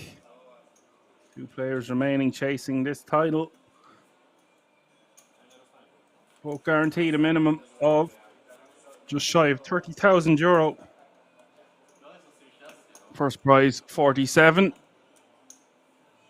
OG with about a 3-1 chip lead. But they are still very deep, so bear that in mind.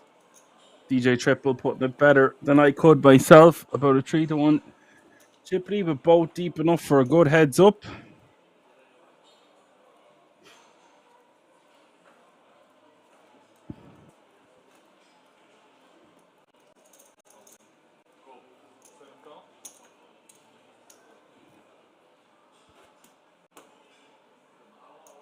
Yeah, if Maddie wanted to do a deal here now, I'd be asking him to take off his jacket, and has to make the jacket part of the deal. I like that jacket. Although, you could buy many. Just ask him where he bought it, and then you could buy 10 of those jackets. 100 jackets. Or perhaps that's the lucky jacket.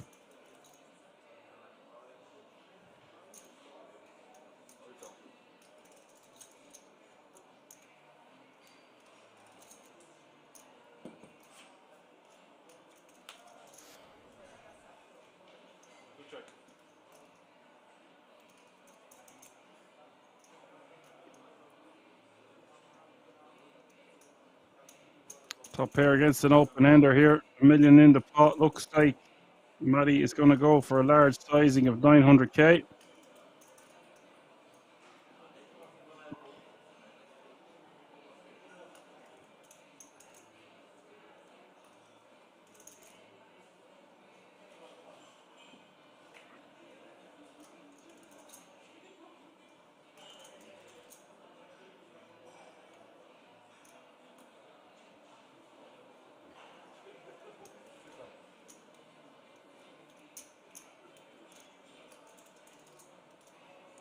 Bet Nicole.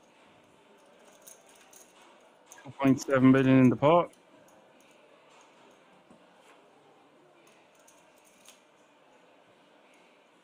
Oh, what a river card. If you're Matty, of course.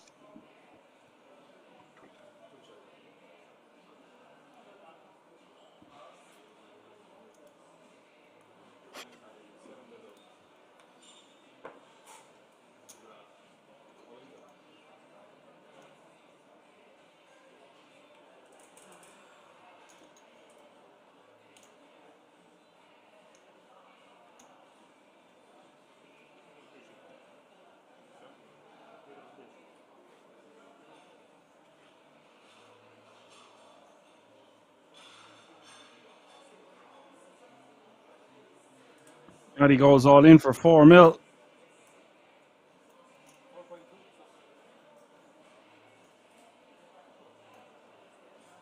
This is a huge overbet here.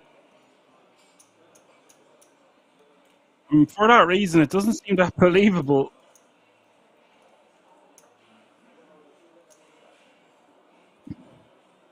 And he's got hands like 6, 7, 7, 8.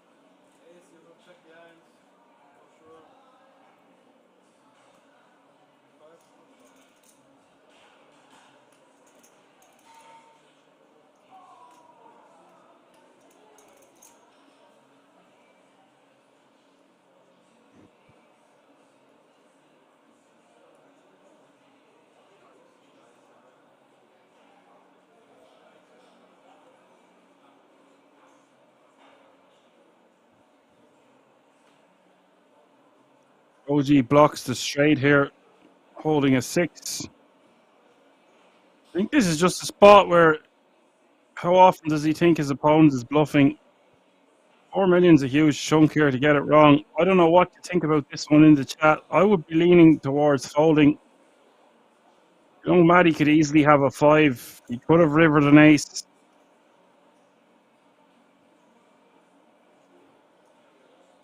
Doesn't do this with a better king. So rule that out. Does have bluffs. Deuce 3 gets there, obviously. 6, 7, and 7, 8. Reddy could have some random air, but it's not really Matty's style.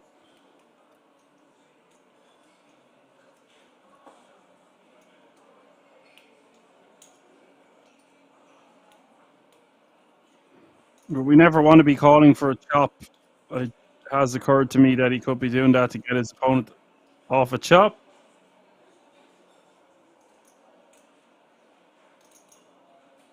If we're chopping the best, we should just fold for this sizing when we've got all the chips.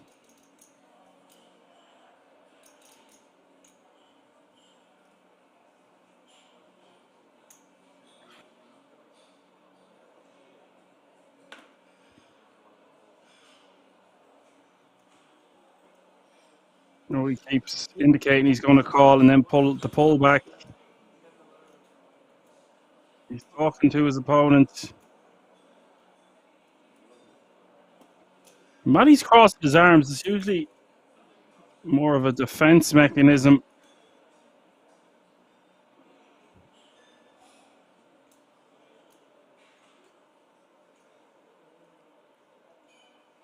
I'd be more inclined to call someone who has their arms crossed than not.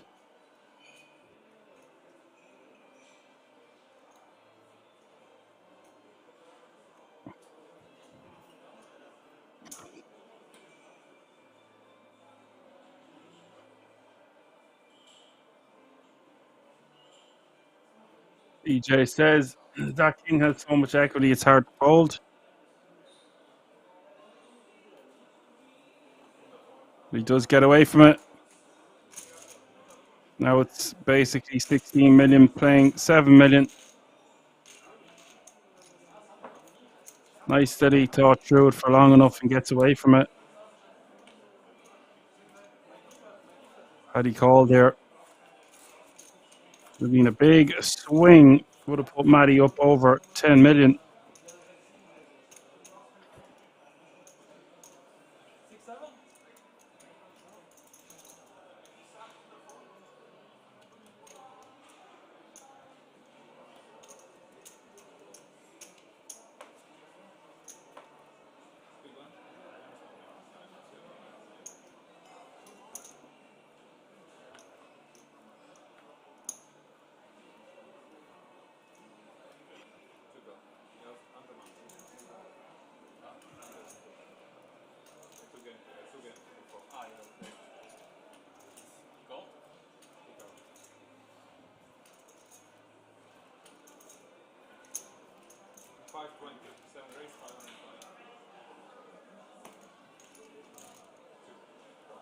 EJ Triple says, great fold. I guess 70% pop that would have been called.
OG with Jack 5 offsuit on the Bhutan.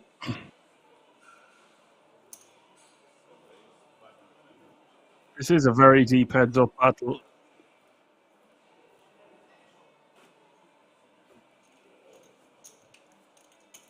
Malik says 2 ads up 3 times in a row. Oh, you're on about the cards, not ads. I thought you said ads. 2 diamonds.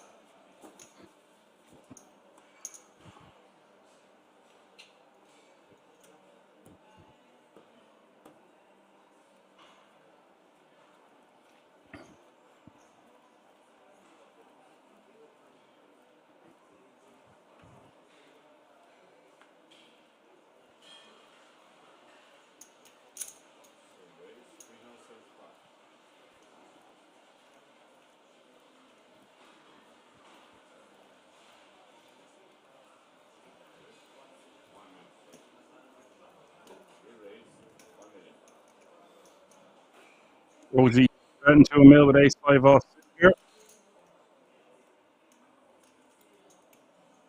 Matty with ace 3 offsuit on the button. Probably wants to call this. Or he can use it as a 4-bet. Calling seems like the better option, and he does do just that.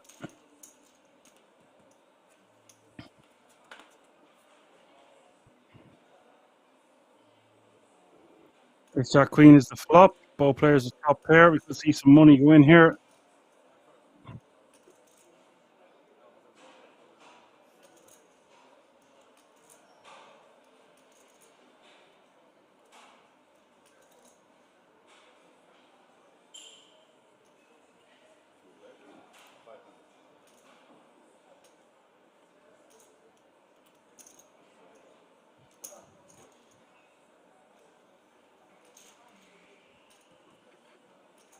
$500,000 is the bet and $500,000 is the call. Turn is the 10 of spades.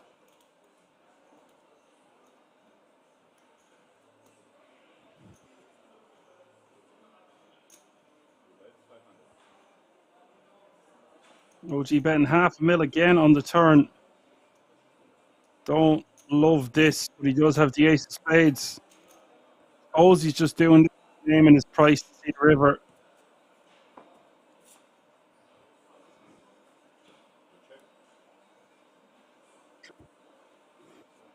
I would think both players are just hoping to check this down now.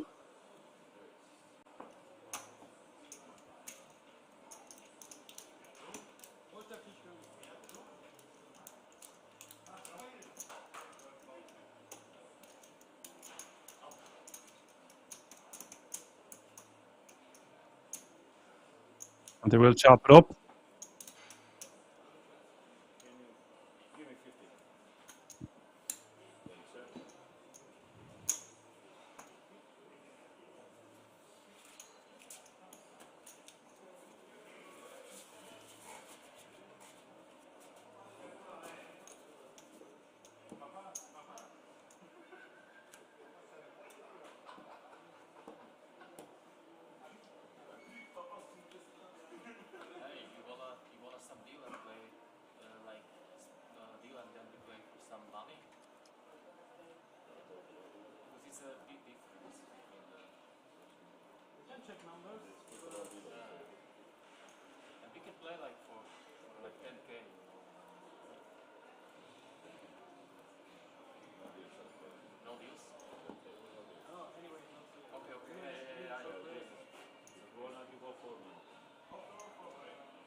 This trophy is gorgeous.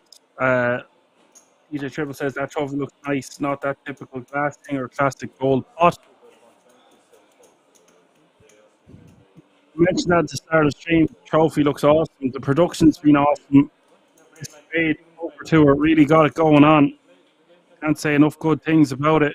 I've really enjoyed commentating, broadcasting on this event.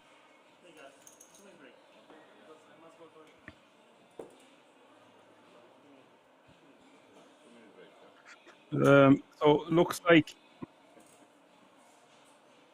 the two remaining gladiators are going to go for a quick walk. As long as they're not going to play golf, because that is the best way to spoil a good walk. We'll be back in about 10 minutes. Lots more action to come. This one's far from over. OG approaching 100 pigs. Maddie with 44. See you all in just a few moments.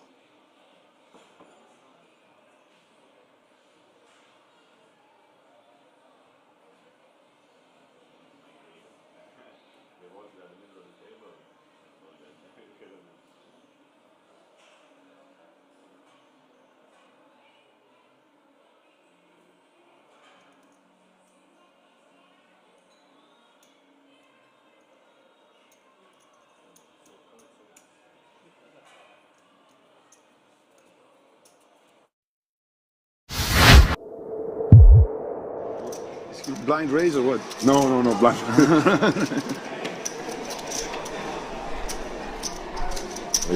Sixth race, 2 minutes. Well, we're back after having a word with our 4th place finisher, Alessandro Pederoli, out in 4th for 66,000. And with that elimination, Randy, we're down to 3. 87,000. You've got some customers. Plus the ticket. Sorry, you've got some customers here. Currently guaranteed. One more elimination away from... Oh my, Maroney's had the chance to defend the big. Closing the action. 7 million in the middle. And look at the check back from Di Nicola. That doesn't mean he's not going to lose a lot of chips. Perhaps, but the fact that he's avoided the c-bet on the flop could potentially save him 18 million. Would like to see Maroney come in with a bet on the turn. He can represent a lot of missed straight draws or flush draws right now.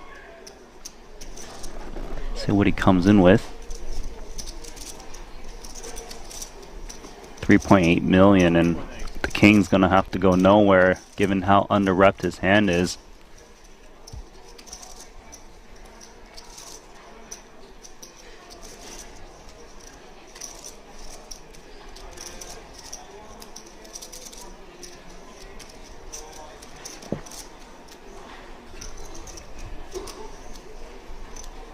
Went for more than half pot on the turn in the form of a probe 3 ways. Does put 15 million out there now. Less than 1 SPR. Sized it to perfection. To target some flush draws, target some set 10x. Ooh, the 10-10 run out though. That's a hard one to bet, right? Because your opponent could easily have a 10x as played. It depends on how light he feels he's getting called on the button, whether to bet or not. And it looks like he's just trying to induce from the busted diamonds and straight draws, which I think is a fine play for his 7. It's going to check through, and I feel like he lost the minimum with those 2 kings. yeah, favourable run out there for Di Nicola. It's getting pretty even. 32 million for Di Nicola. Save you some money. Yeah, 29 for Maroney.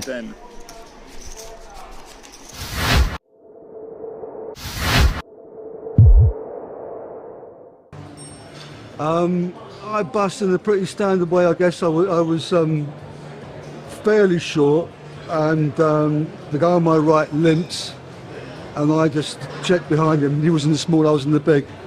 and I flopped a set, which is fantastic when you're, you know. And we got it in. He had a flush draw, and but he didn't make his flush, but he hit runner for a straight. But it was like I was winning to the last card, so I was in there with a chance. Sweat, man. Always a sweat.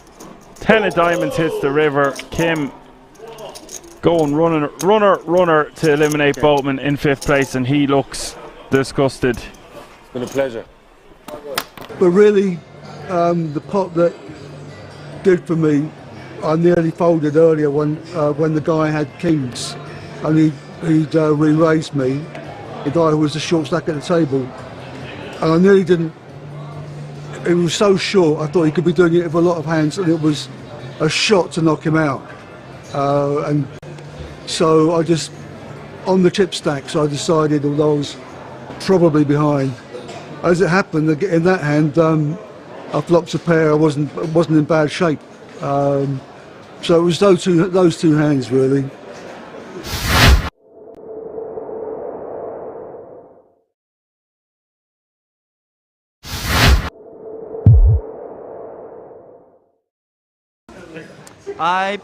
No, actually I play a very massive pot against Omar, the chip leader.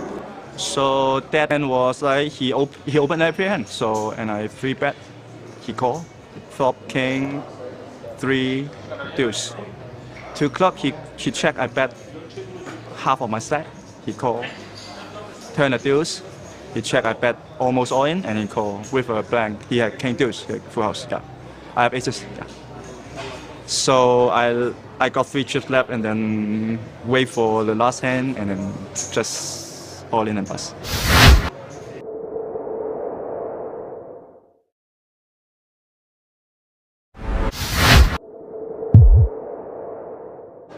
Important hand was as deuce of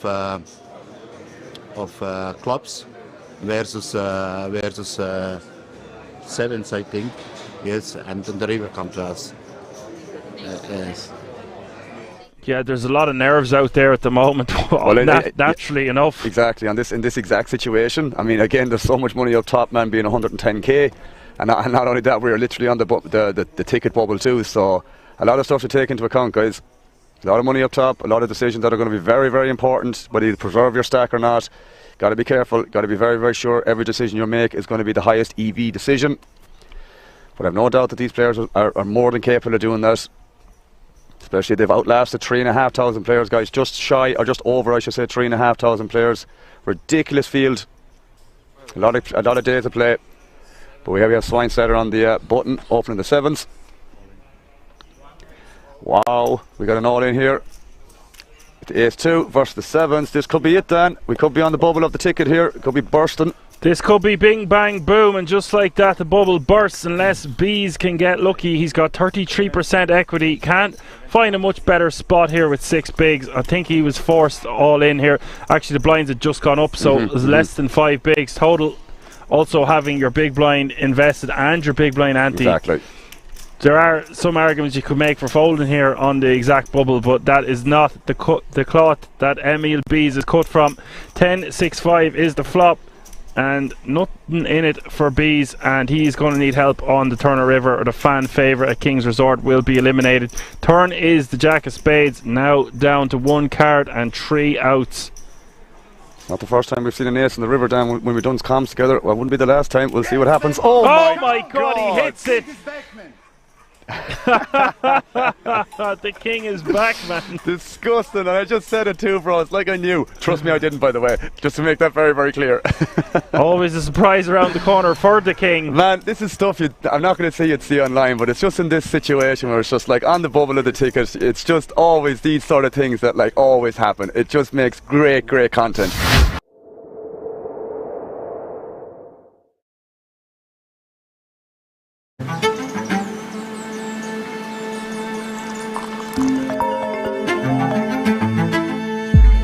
What's up? Good morning. Are you ready for today? Yeah. See you at King's.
Alrighty, folks.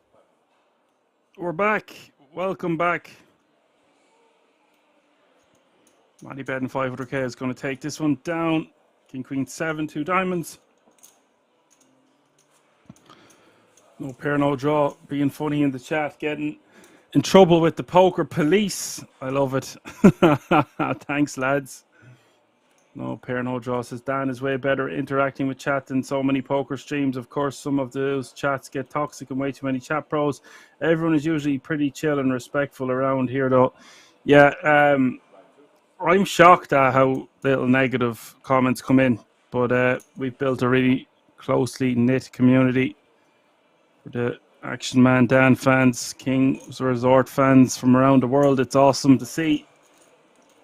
The channel has grown exponentially in 2 years, which can't be a bad thing. The only way is up. Thank you for your comment, no pair, no draw. I can go through the nationality breakdown of the FT if you want.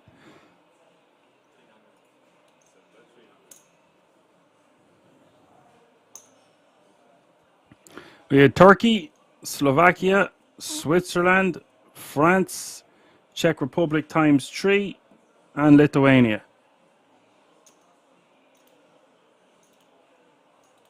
And I would be way less interactive with the chat if I had a co-commentator or had Alan with me or something. You guys help me from going insane sometimes, which is great. And I love discussing hands, not all the time. But sure, we're here to learn, here to grow the channel.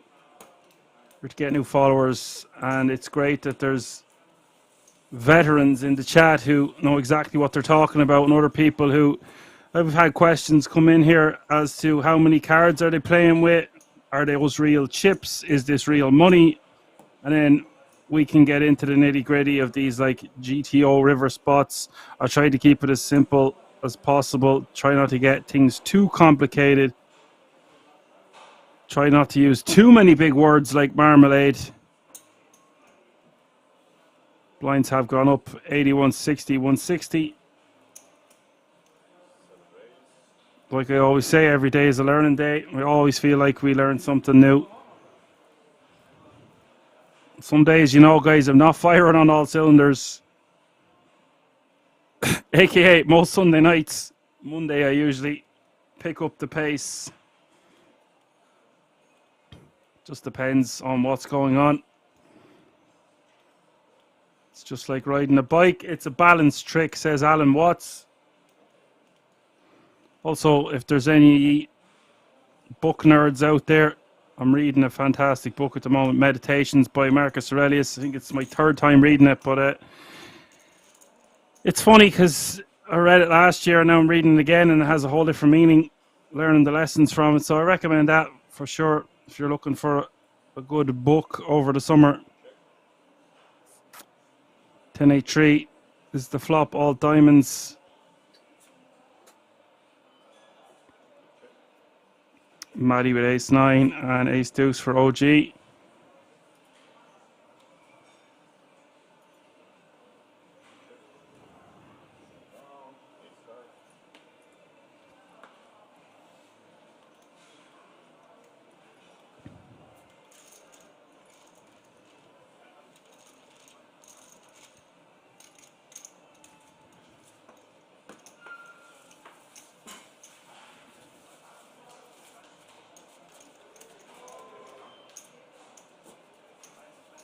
No pair, no dress. Draw says, I like watching people like this play that may be regulars but not necessarily full-time pros and high rollers. Watching those games can get very boring when everyone tries to play like a solver. Yeah, couldn't agree more. I mean, it's not boring for them, but when you're trying to encourage more players into the game and grow it over time, it can be very disheartening and daunting for someone new that might want to play and is playing against... comes in and playing against a load of robots who aren't speaking. That's what I love about Irish poker, especially the Irish Poker Tour. Shout out to Fintan Gavin there for that one. There's just all the drinking going on. Everyone's talking, having a good time. You're able to pick up on so many reads if you want, but so much discussions going on, and everyone's there to just have fun and enjoy the game. Of course, the money's important, don't get me wrong. But these pub grubby kind of atmosphere is good. So this is something in between. So I know exactly what you're saying there. Very good comment there. No pair, no draw. Picking up things here on the turn. 4, 4, 5, 10. Jack 8 for OG. And he has lost a couple of big pots, but he still is playing 15 mil. Expect to see him be relatively aggro. He is still very much in the driver's seat. Bye-bye, driver.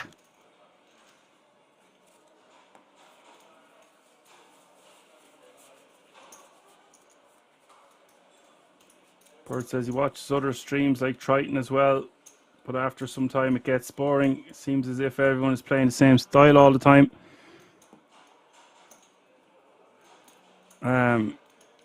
Obviously, when I'm finished, I try not to watch too much live poker, but I've just had a bee in my bonnet lately.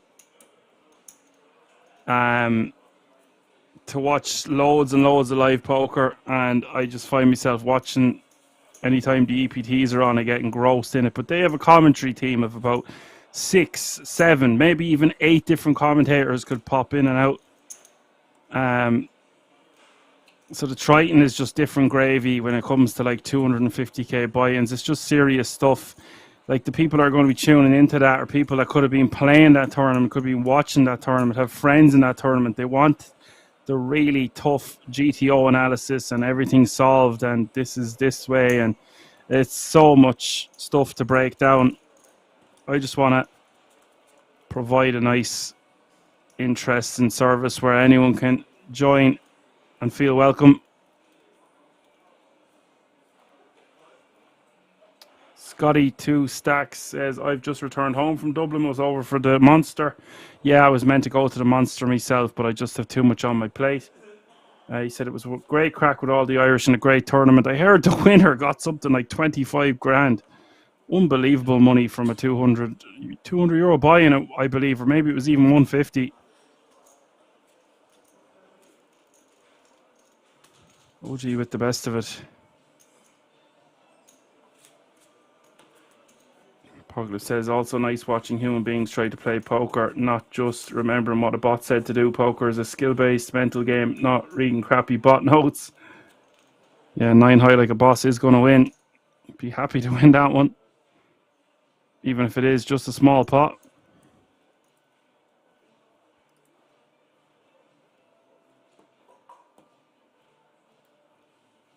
Scotty says, and the guy in third got 27k.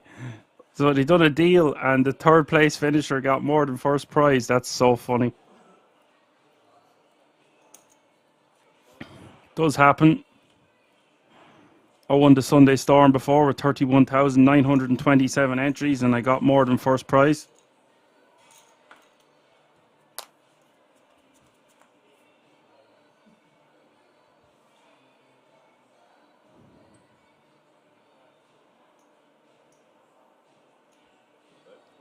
You don't want to be dealing too often in poker, but you get down to the last 3, 4, sometimes even 5. It can be hard not to look at the numbers, especially if you have a chunk of chips in front of you.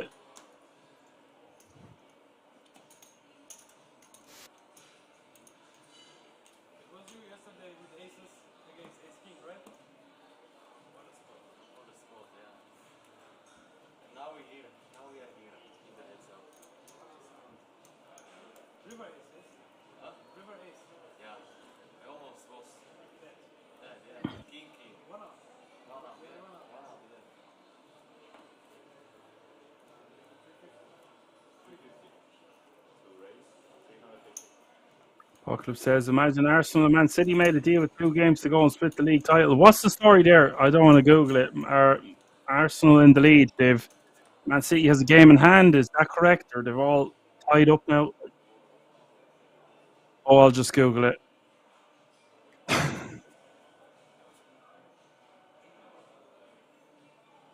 Whoa, Crystal Palace beat Man United 4-0.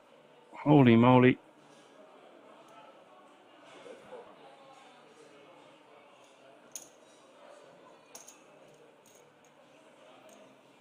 Yeah, Man City have a game in hand, but are ahead by 1 point. Or Arsenal are ahead by 1 point. Yikes.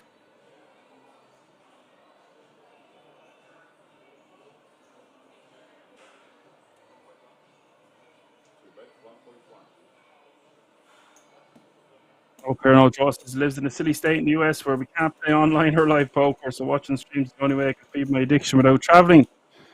That is such a sad story. I really mean that. God damn it, man. You're going to have to do something. I don't want to suggest any illegal activity, but go play in a park or something. A bar, anything you can find.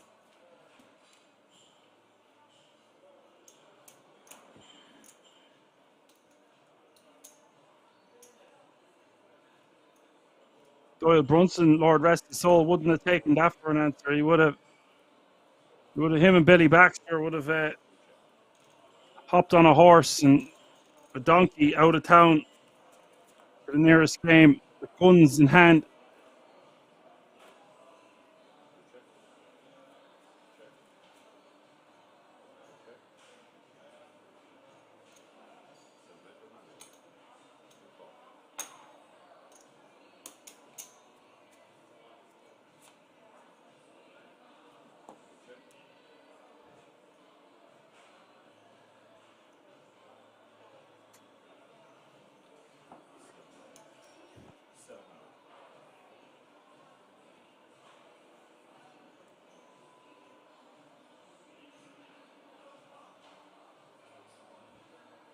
Annie on the river here with top pair.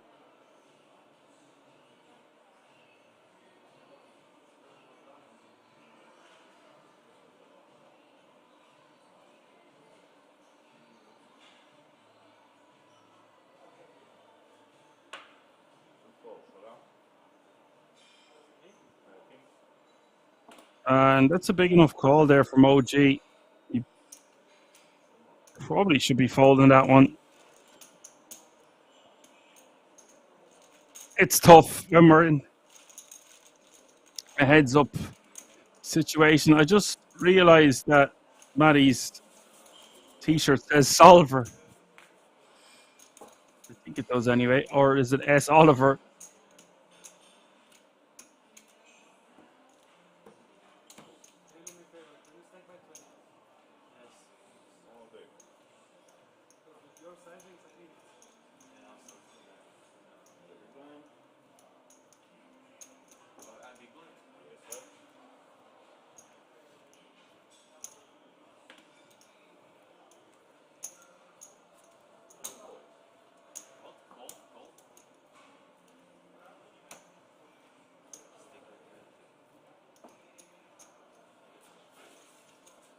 Oh, it's S. Oliver.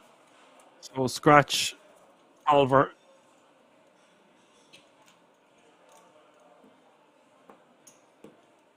That's another pop, by the way, for Matty.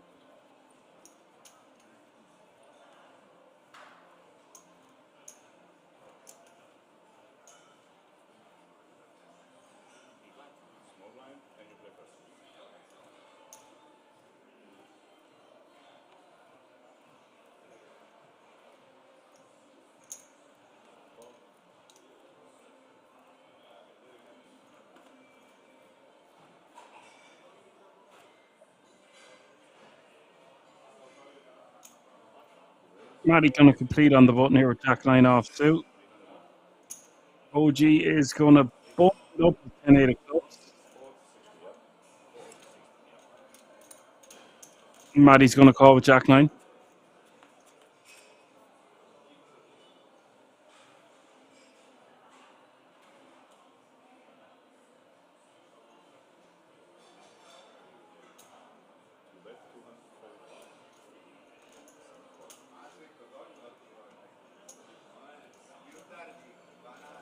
OG betting 225 will take it down.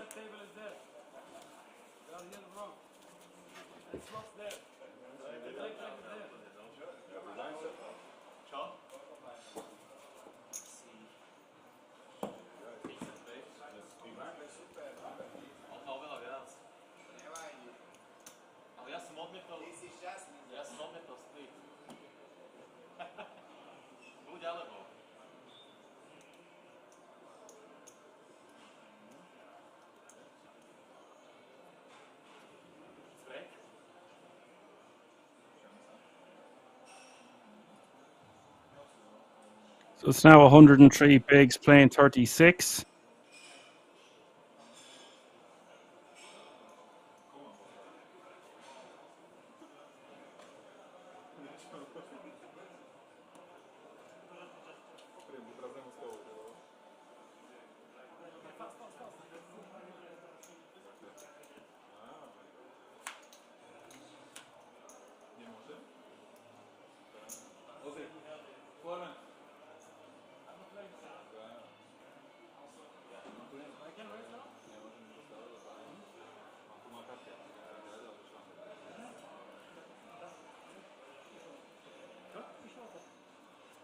People talking about visiting Ozark. What a show.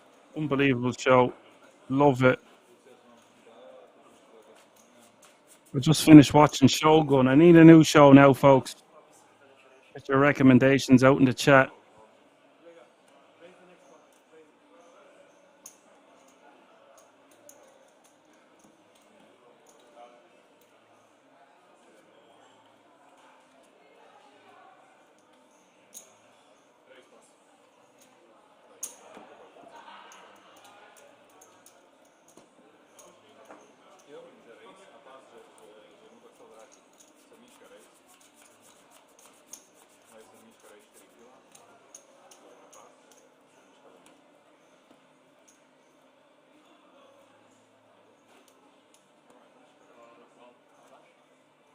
No pair, no draw. You live in North Carolina. My favorite band of all time are from North Carolina. Well, they were.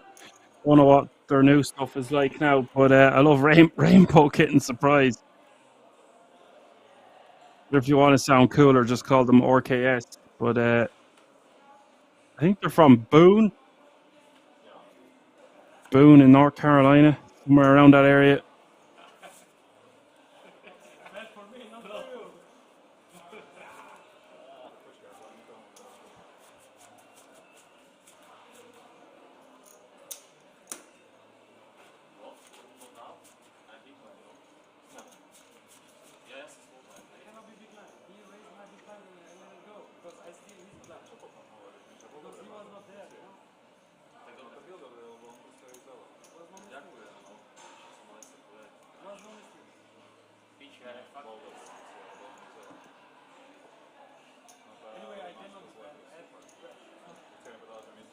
Well, they're a great band to check out if you were born in Boone. Maybe their older stuff. They're gone a bit quirky lately.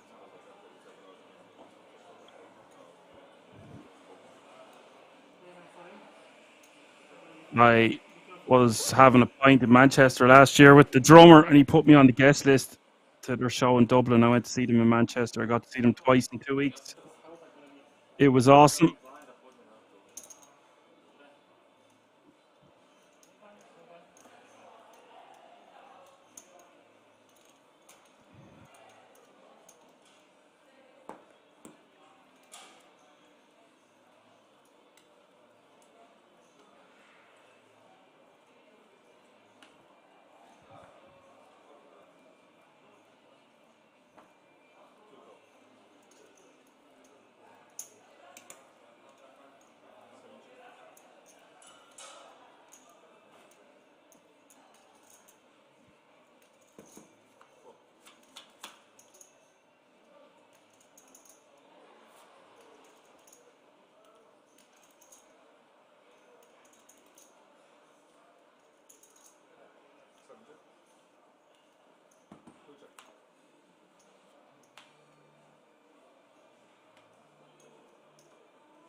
Maddie on the button with King 4 offsuit is going to complete his option. I feel like he is being a bit too passive. He wants to be raising more from the button. OG does have a huge hand here in the big ace queen offsuit. You want to use hands that are unsuited here with weak kickers more as a min raise. It's just we want hands that we want to see a flop with. We can limp more with those and just call the raise. But with hands like this, with the blocker, we just want to do the raising ourselves.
Sexy 7-5 of diamonds here for the OG.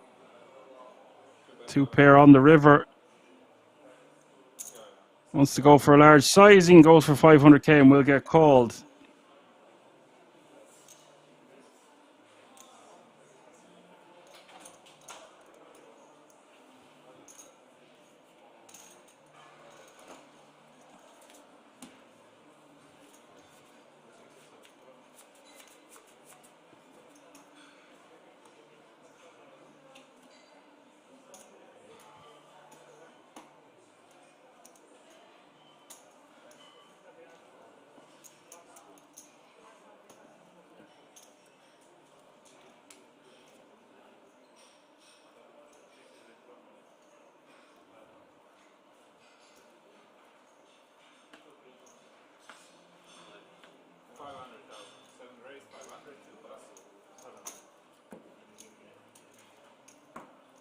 Matty with aces, unfortunately. Why didn't he just decide to limp that one?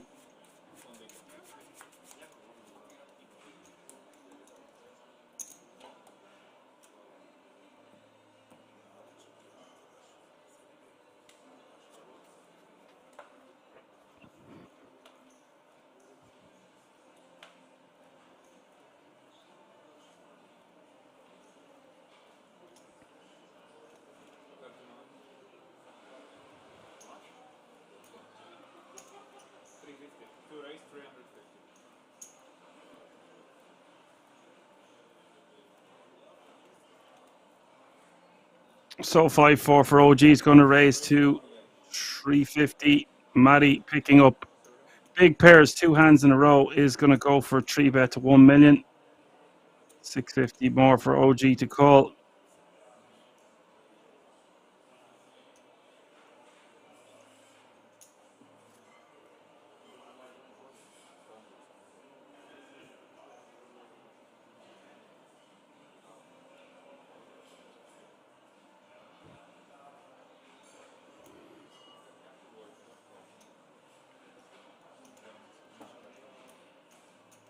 And he will call.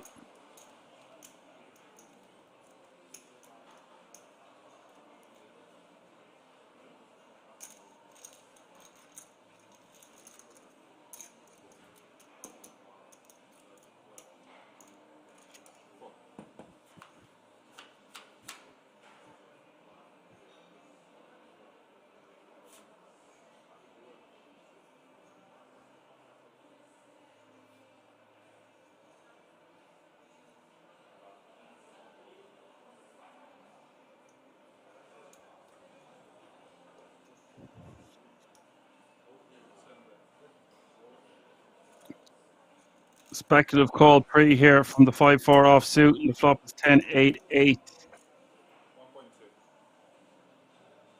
Matty's going to bet 1.2 million.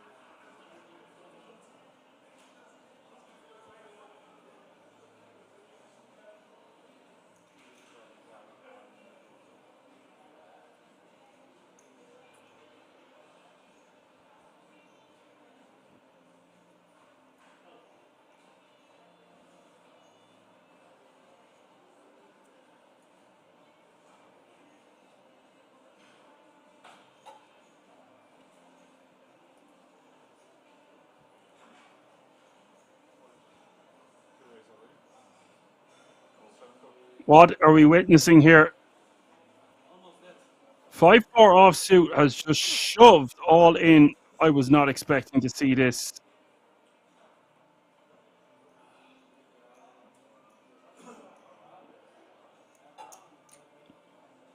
Matty never going to be folding with an overpair here, of course. OG seems like he's just had enough. This pot is 11 million, folks. We're going to have an even Stevens heads-up match. Unless OG can hit some miracle cards. He's just got 2% equity.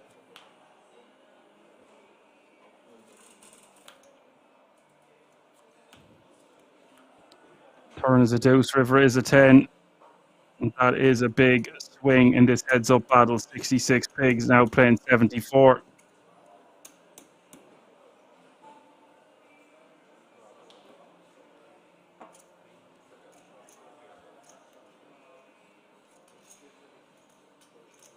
Fair enough. Can we all be chat pros here and say that was a mistake by OG? Not the optimal way to play 5-4 offsuit on that board.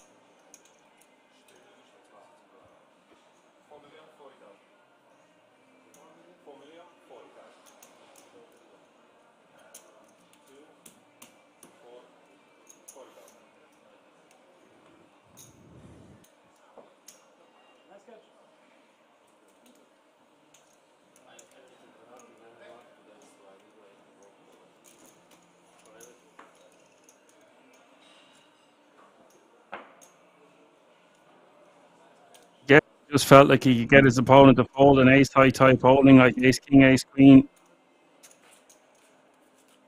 ace-jack, any ace really. Obviously not ace-10 or ace-8.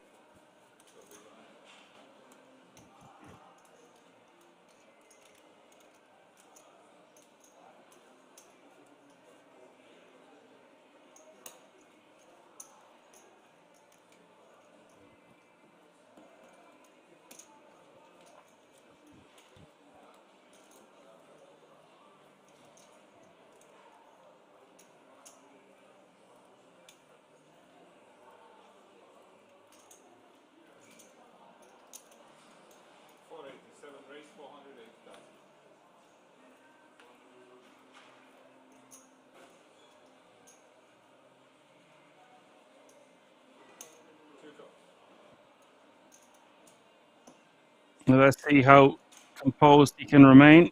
Matty raising to 480k, the full 3x now. Doing this with King Jack, and OG is going to call with King 3.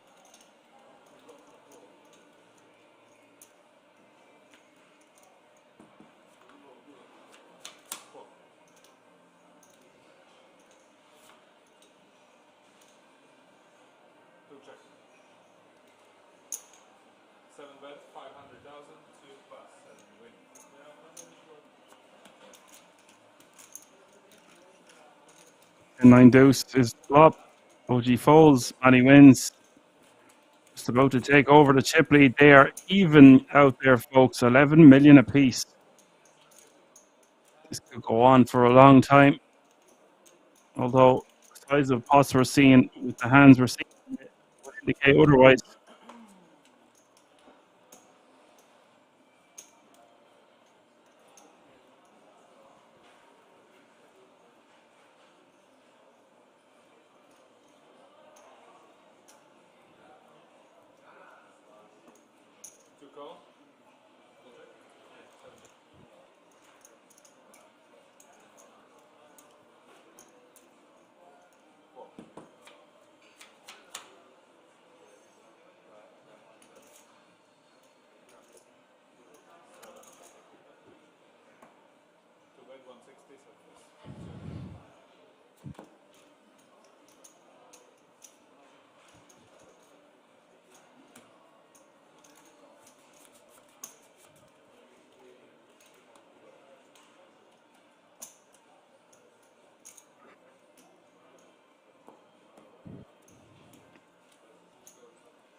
Full 3x from Matty again, this time a queen 3 of diamonds and OG with 8-7 off suit, the big blind.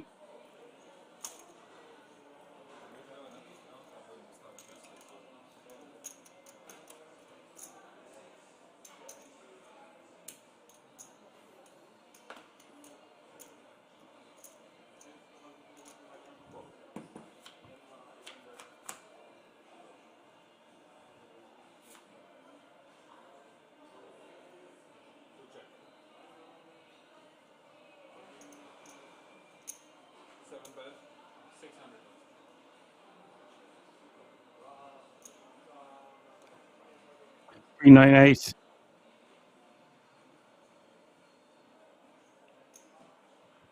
Matty gonna bet 600k. OG gonna call.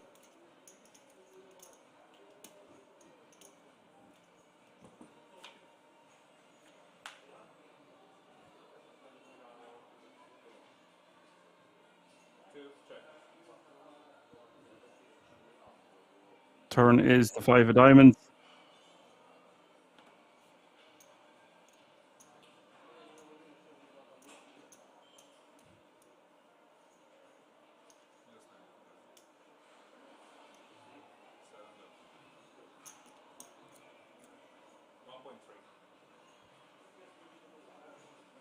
$1.3 million is the bet from Matty, and OG is going to call here. This pot's getting huge, folks. Close to 5 million now.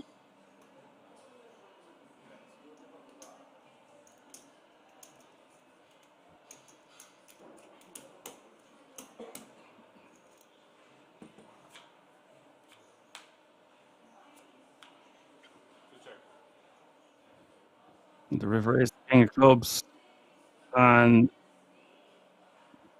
I don't think Matty wants to bet too big here. Once he gets called, he blocks his opponent having a queen. Having said that, Jack 10 comes in. There is some 2 pairs out there.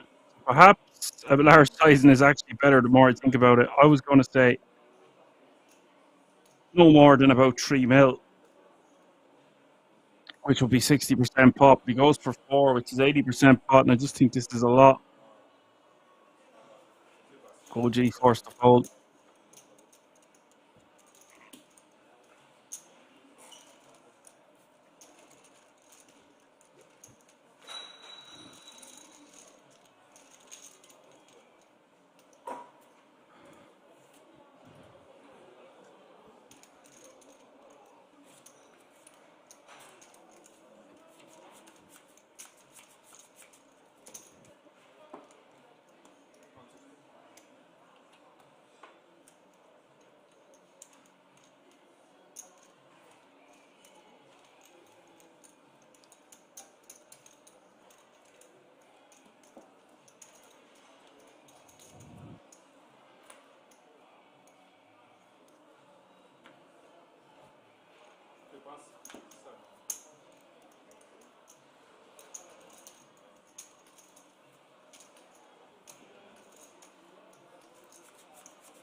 Matty enjoying having the chip lead, it looks like. Who complains to have when you haven't got enough time to stack your chips? All momentum shifting in that man's direction. He's now playing 13 million.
84 bigs now playing 56.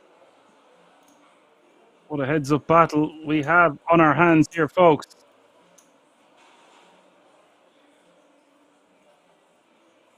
Who have you got winning this one? Let me know in the chat.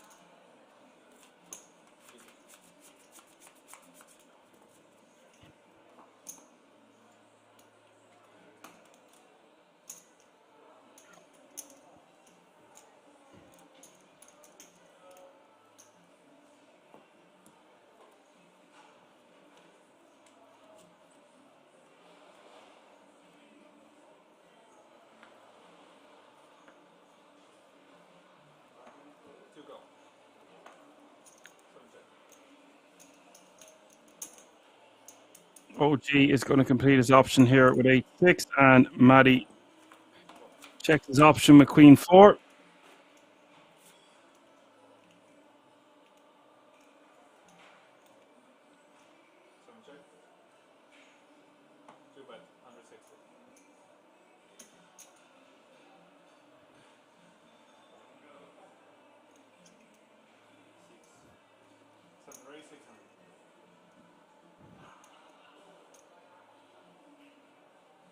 Matty flopping trips here is going to raise to 600k.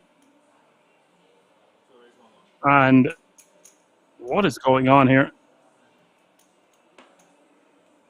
OG 3-betting to 1.1 million.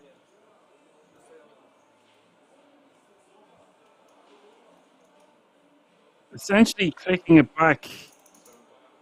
And I was like, Matty better not be doing anything other than calling. He does just call. Look at the size of this pot. Starting to spiral.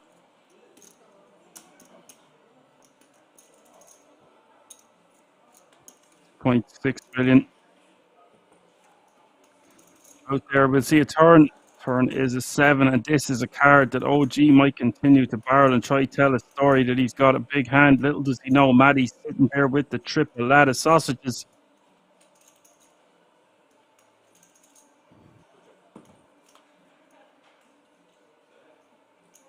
Let's just take it back.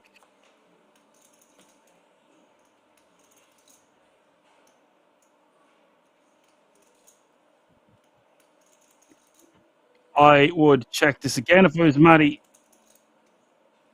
Try to get a king to be repped by OG. I really expected OG to continue telling a story there on the turn when he picks up additional equity.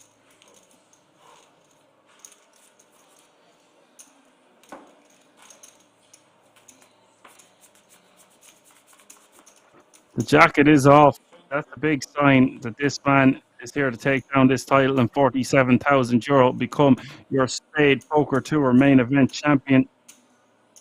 Now playing 91 bigs, and OG is under 50. Very unfamiliar territory for OG.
This one going check on the flop. King, queen, 10, 7, 7 is the board.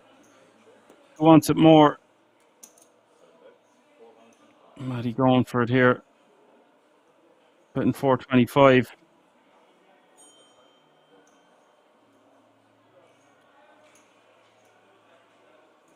Is he going to call him here with Jack High? Wow. Calls him with Jack High. What a call here from OG. Ain't they leaving nothing on that occasion.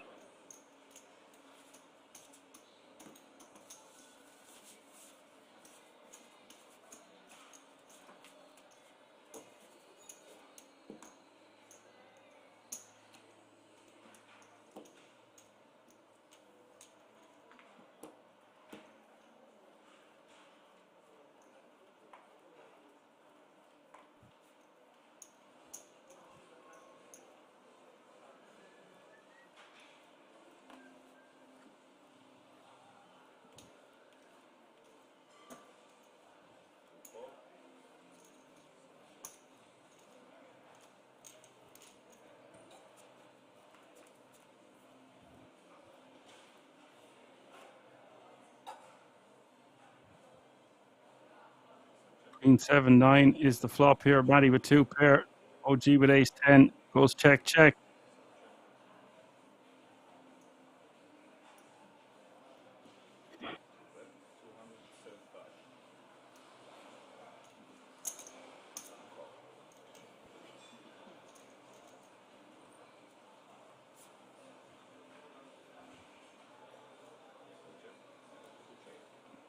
River pairs the board. Matty won't like that, but he will win the pot.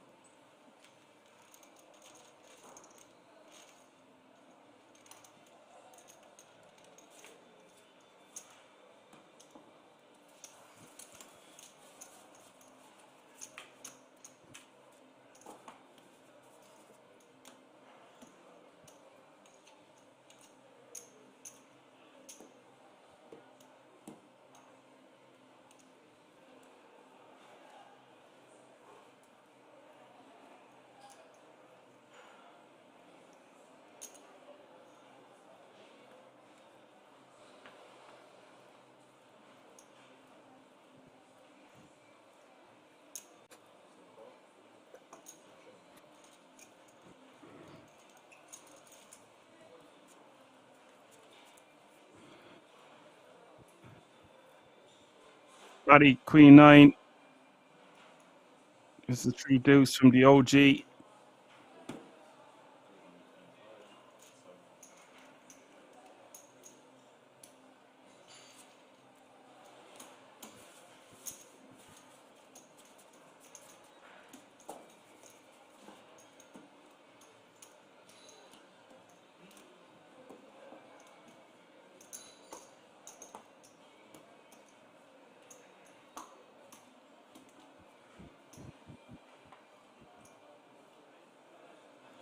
Great to see so many of you still in the chat over 9 hours into this stream. Your support means the world to me and indeed the King's production team. Give yourselves a round of applause and a big shout out to the moderators as per usual. The poker police, as I like to call them.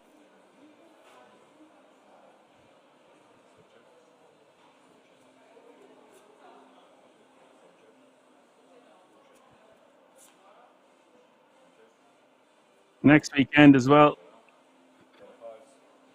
Czech Poker Masters. That one's going to be huge. I expect we'll have more than 562 entries in that.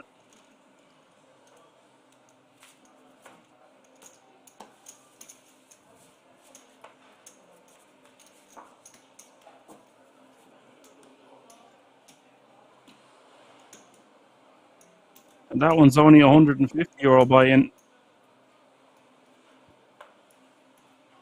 The ZTO is the weekend after that.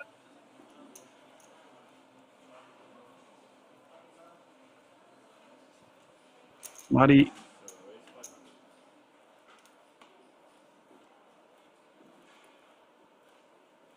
Pocket eights. OG with ace jack suited, and we could see a lot of chips go in here.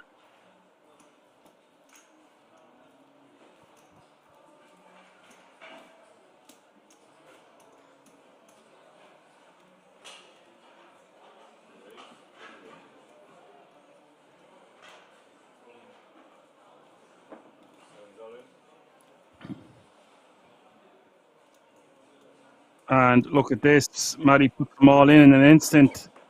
And I think OG is going to call here.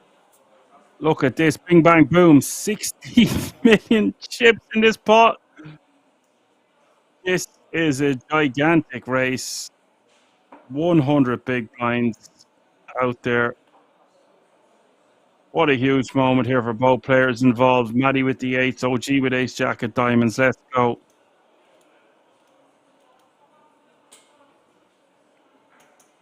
And OG is the at-risk player.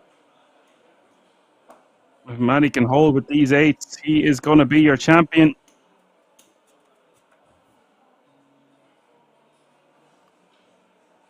Queen 9-4. Pretty good start for the pocket eights. Still a lot of outs to dodge, of course.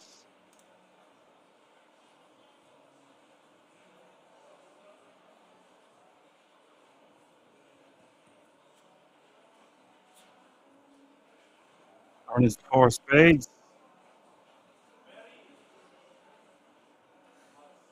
Matty is just one card away. OG needs an ace or a jack.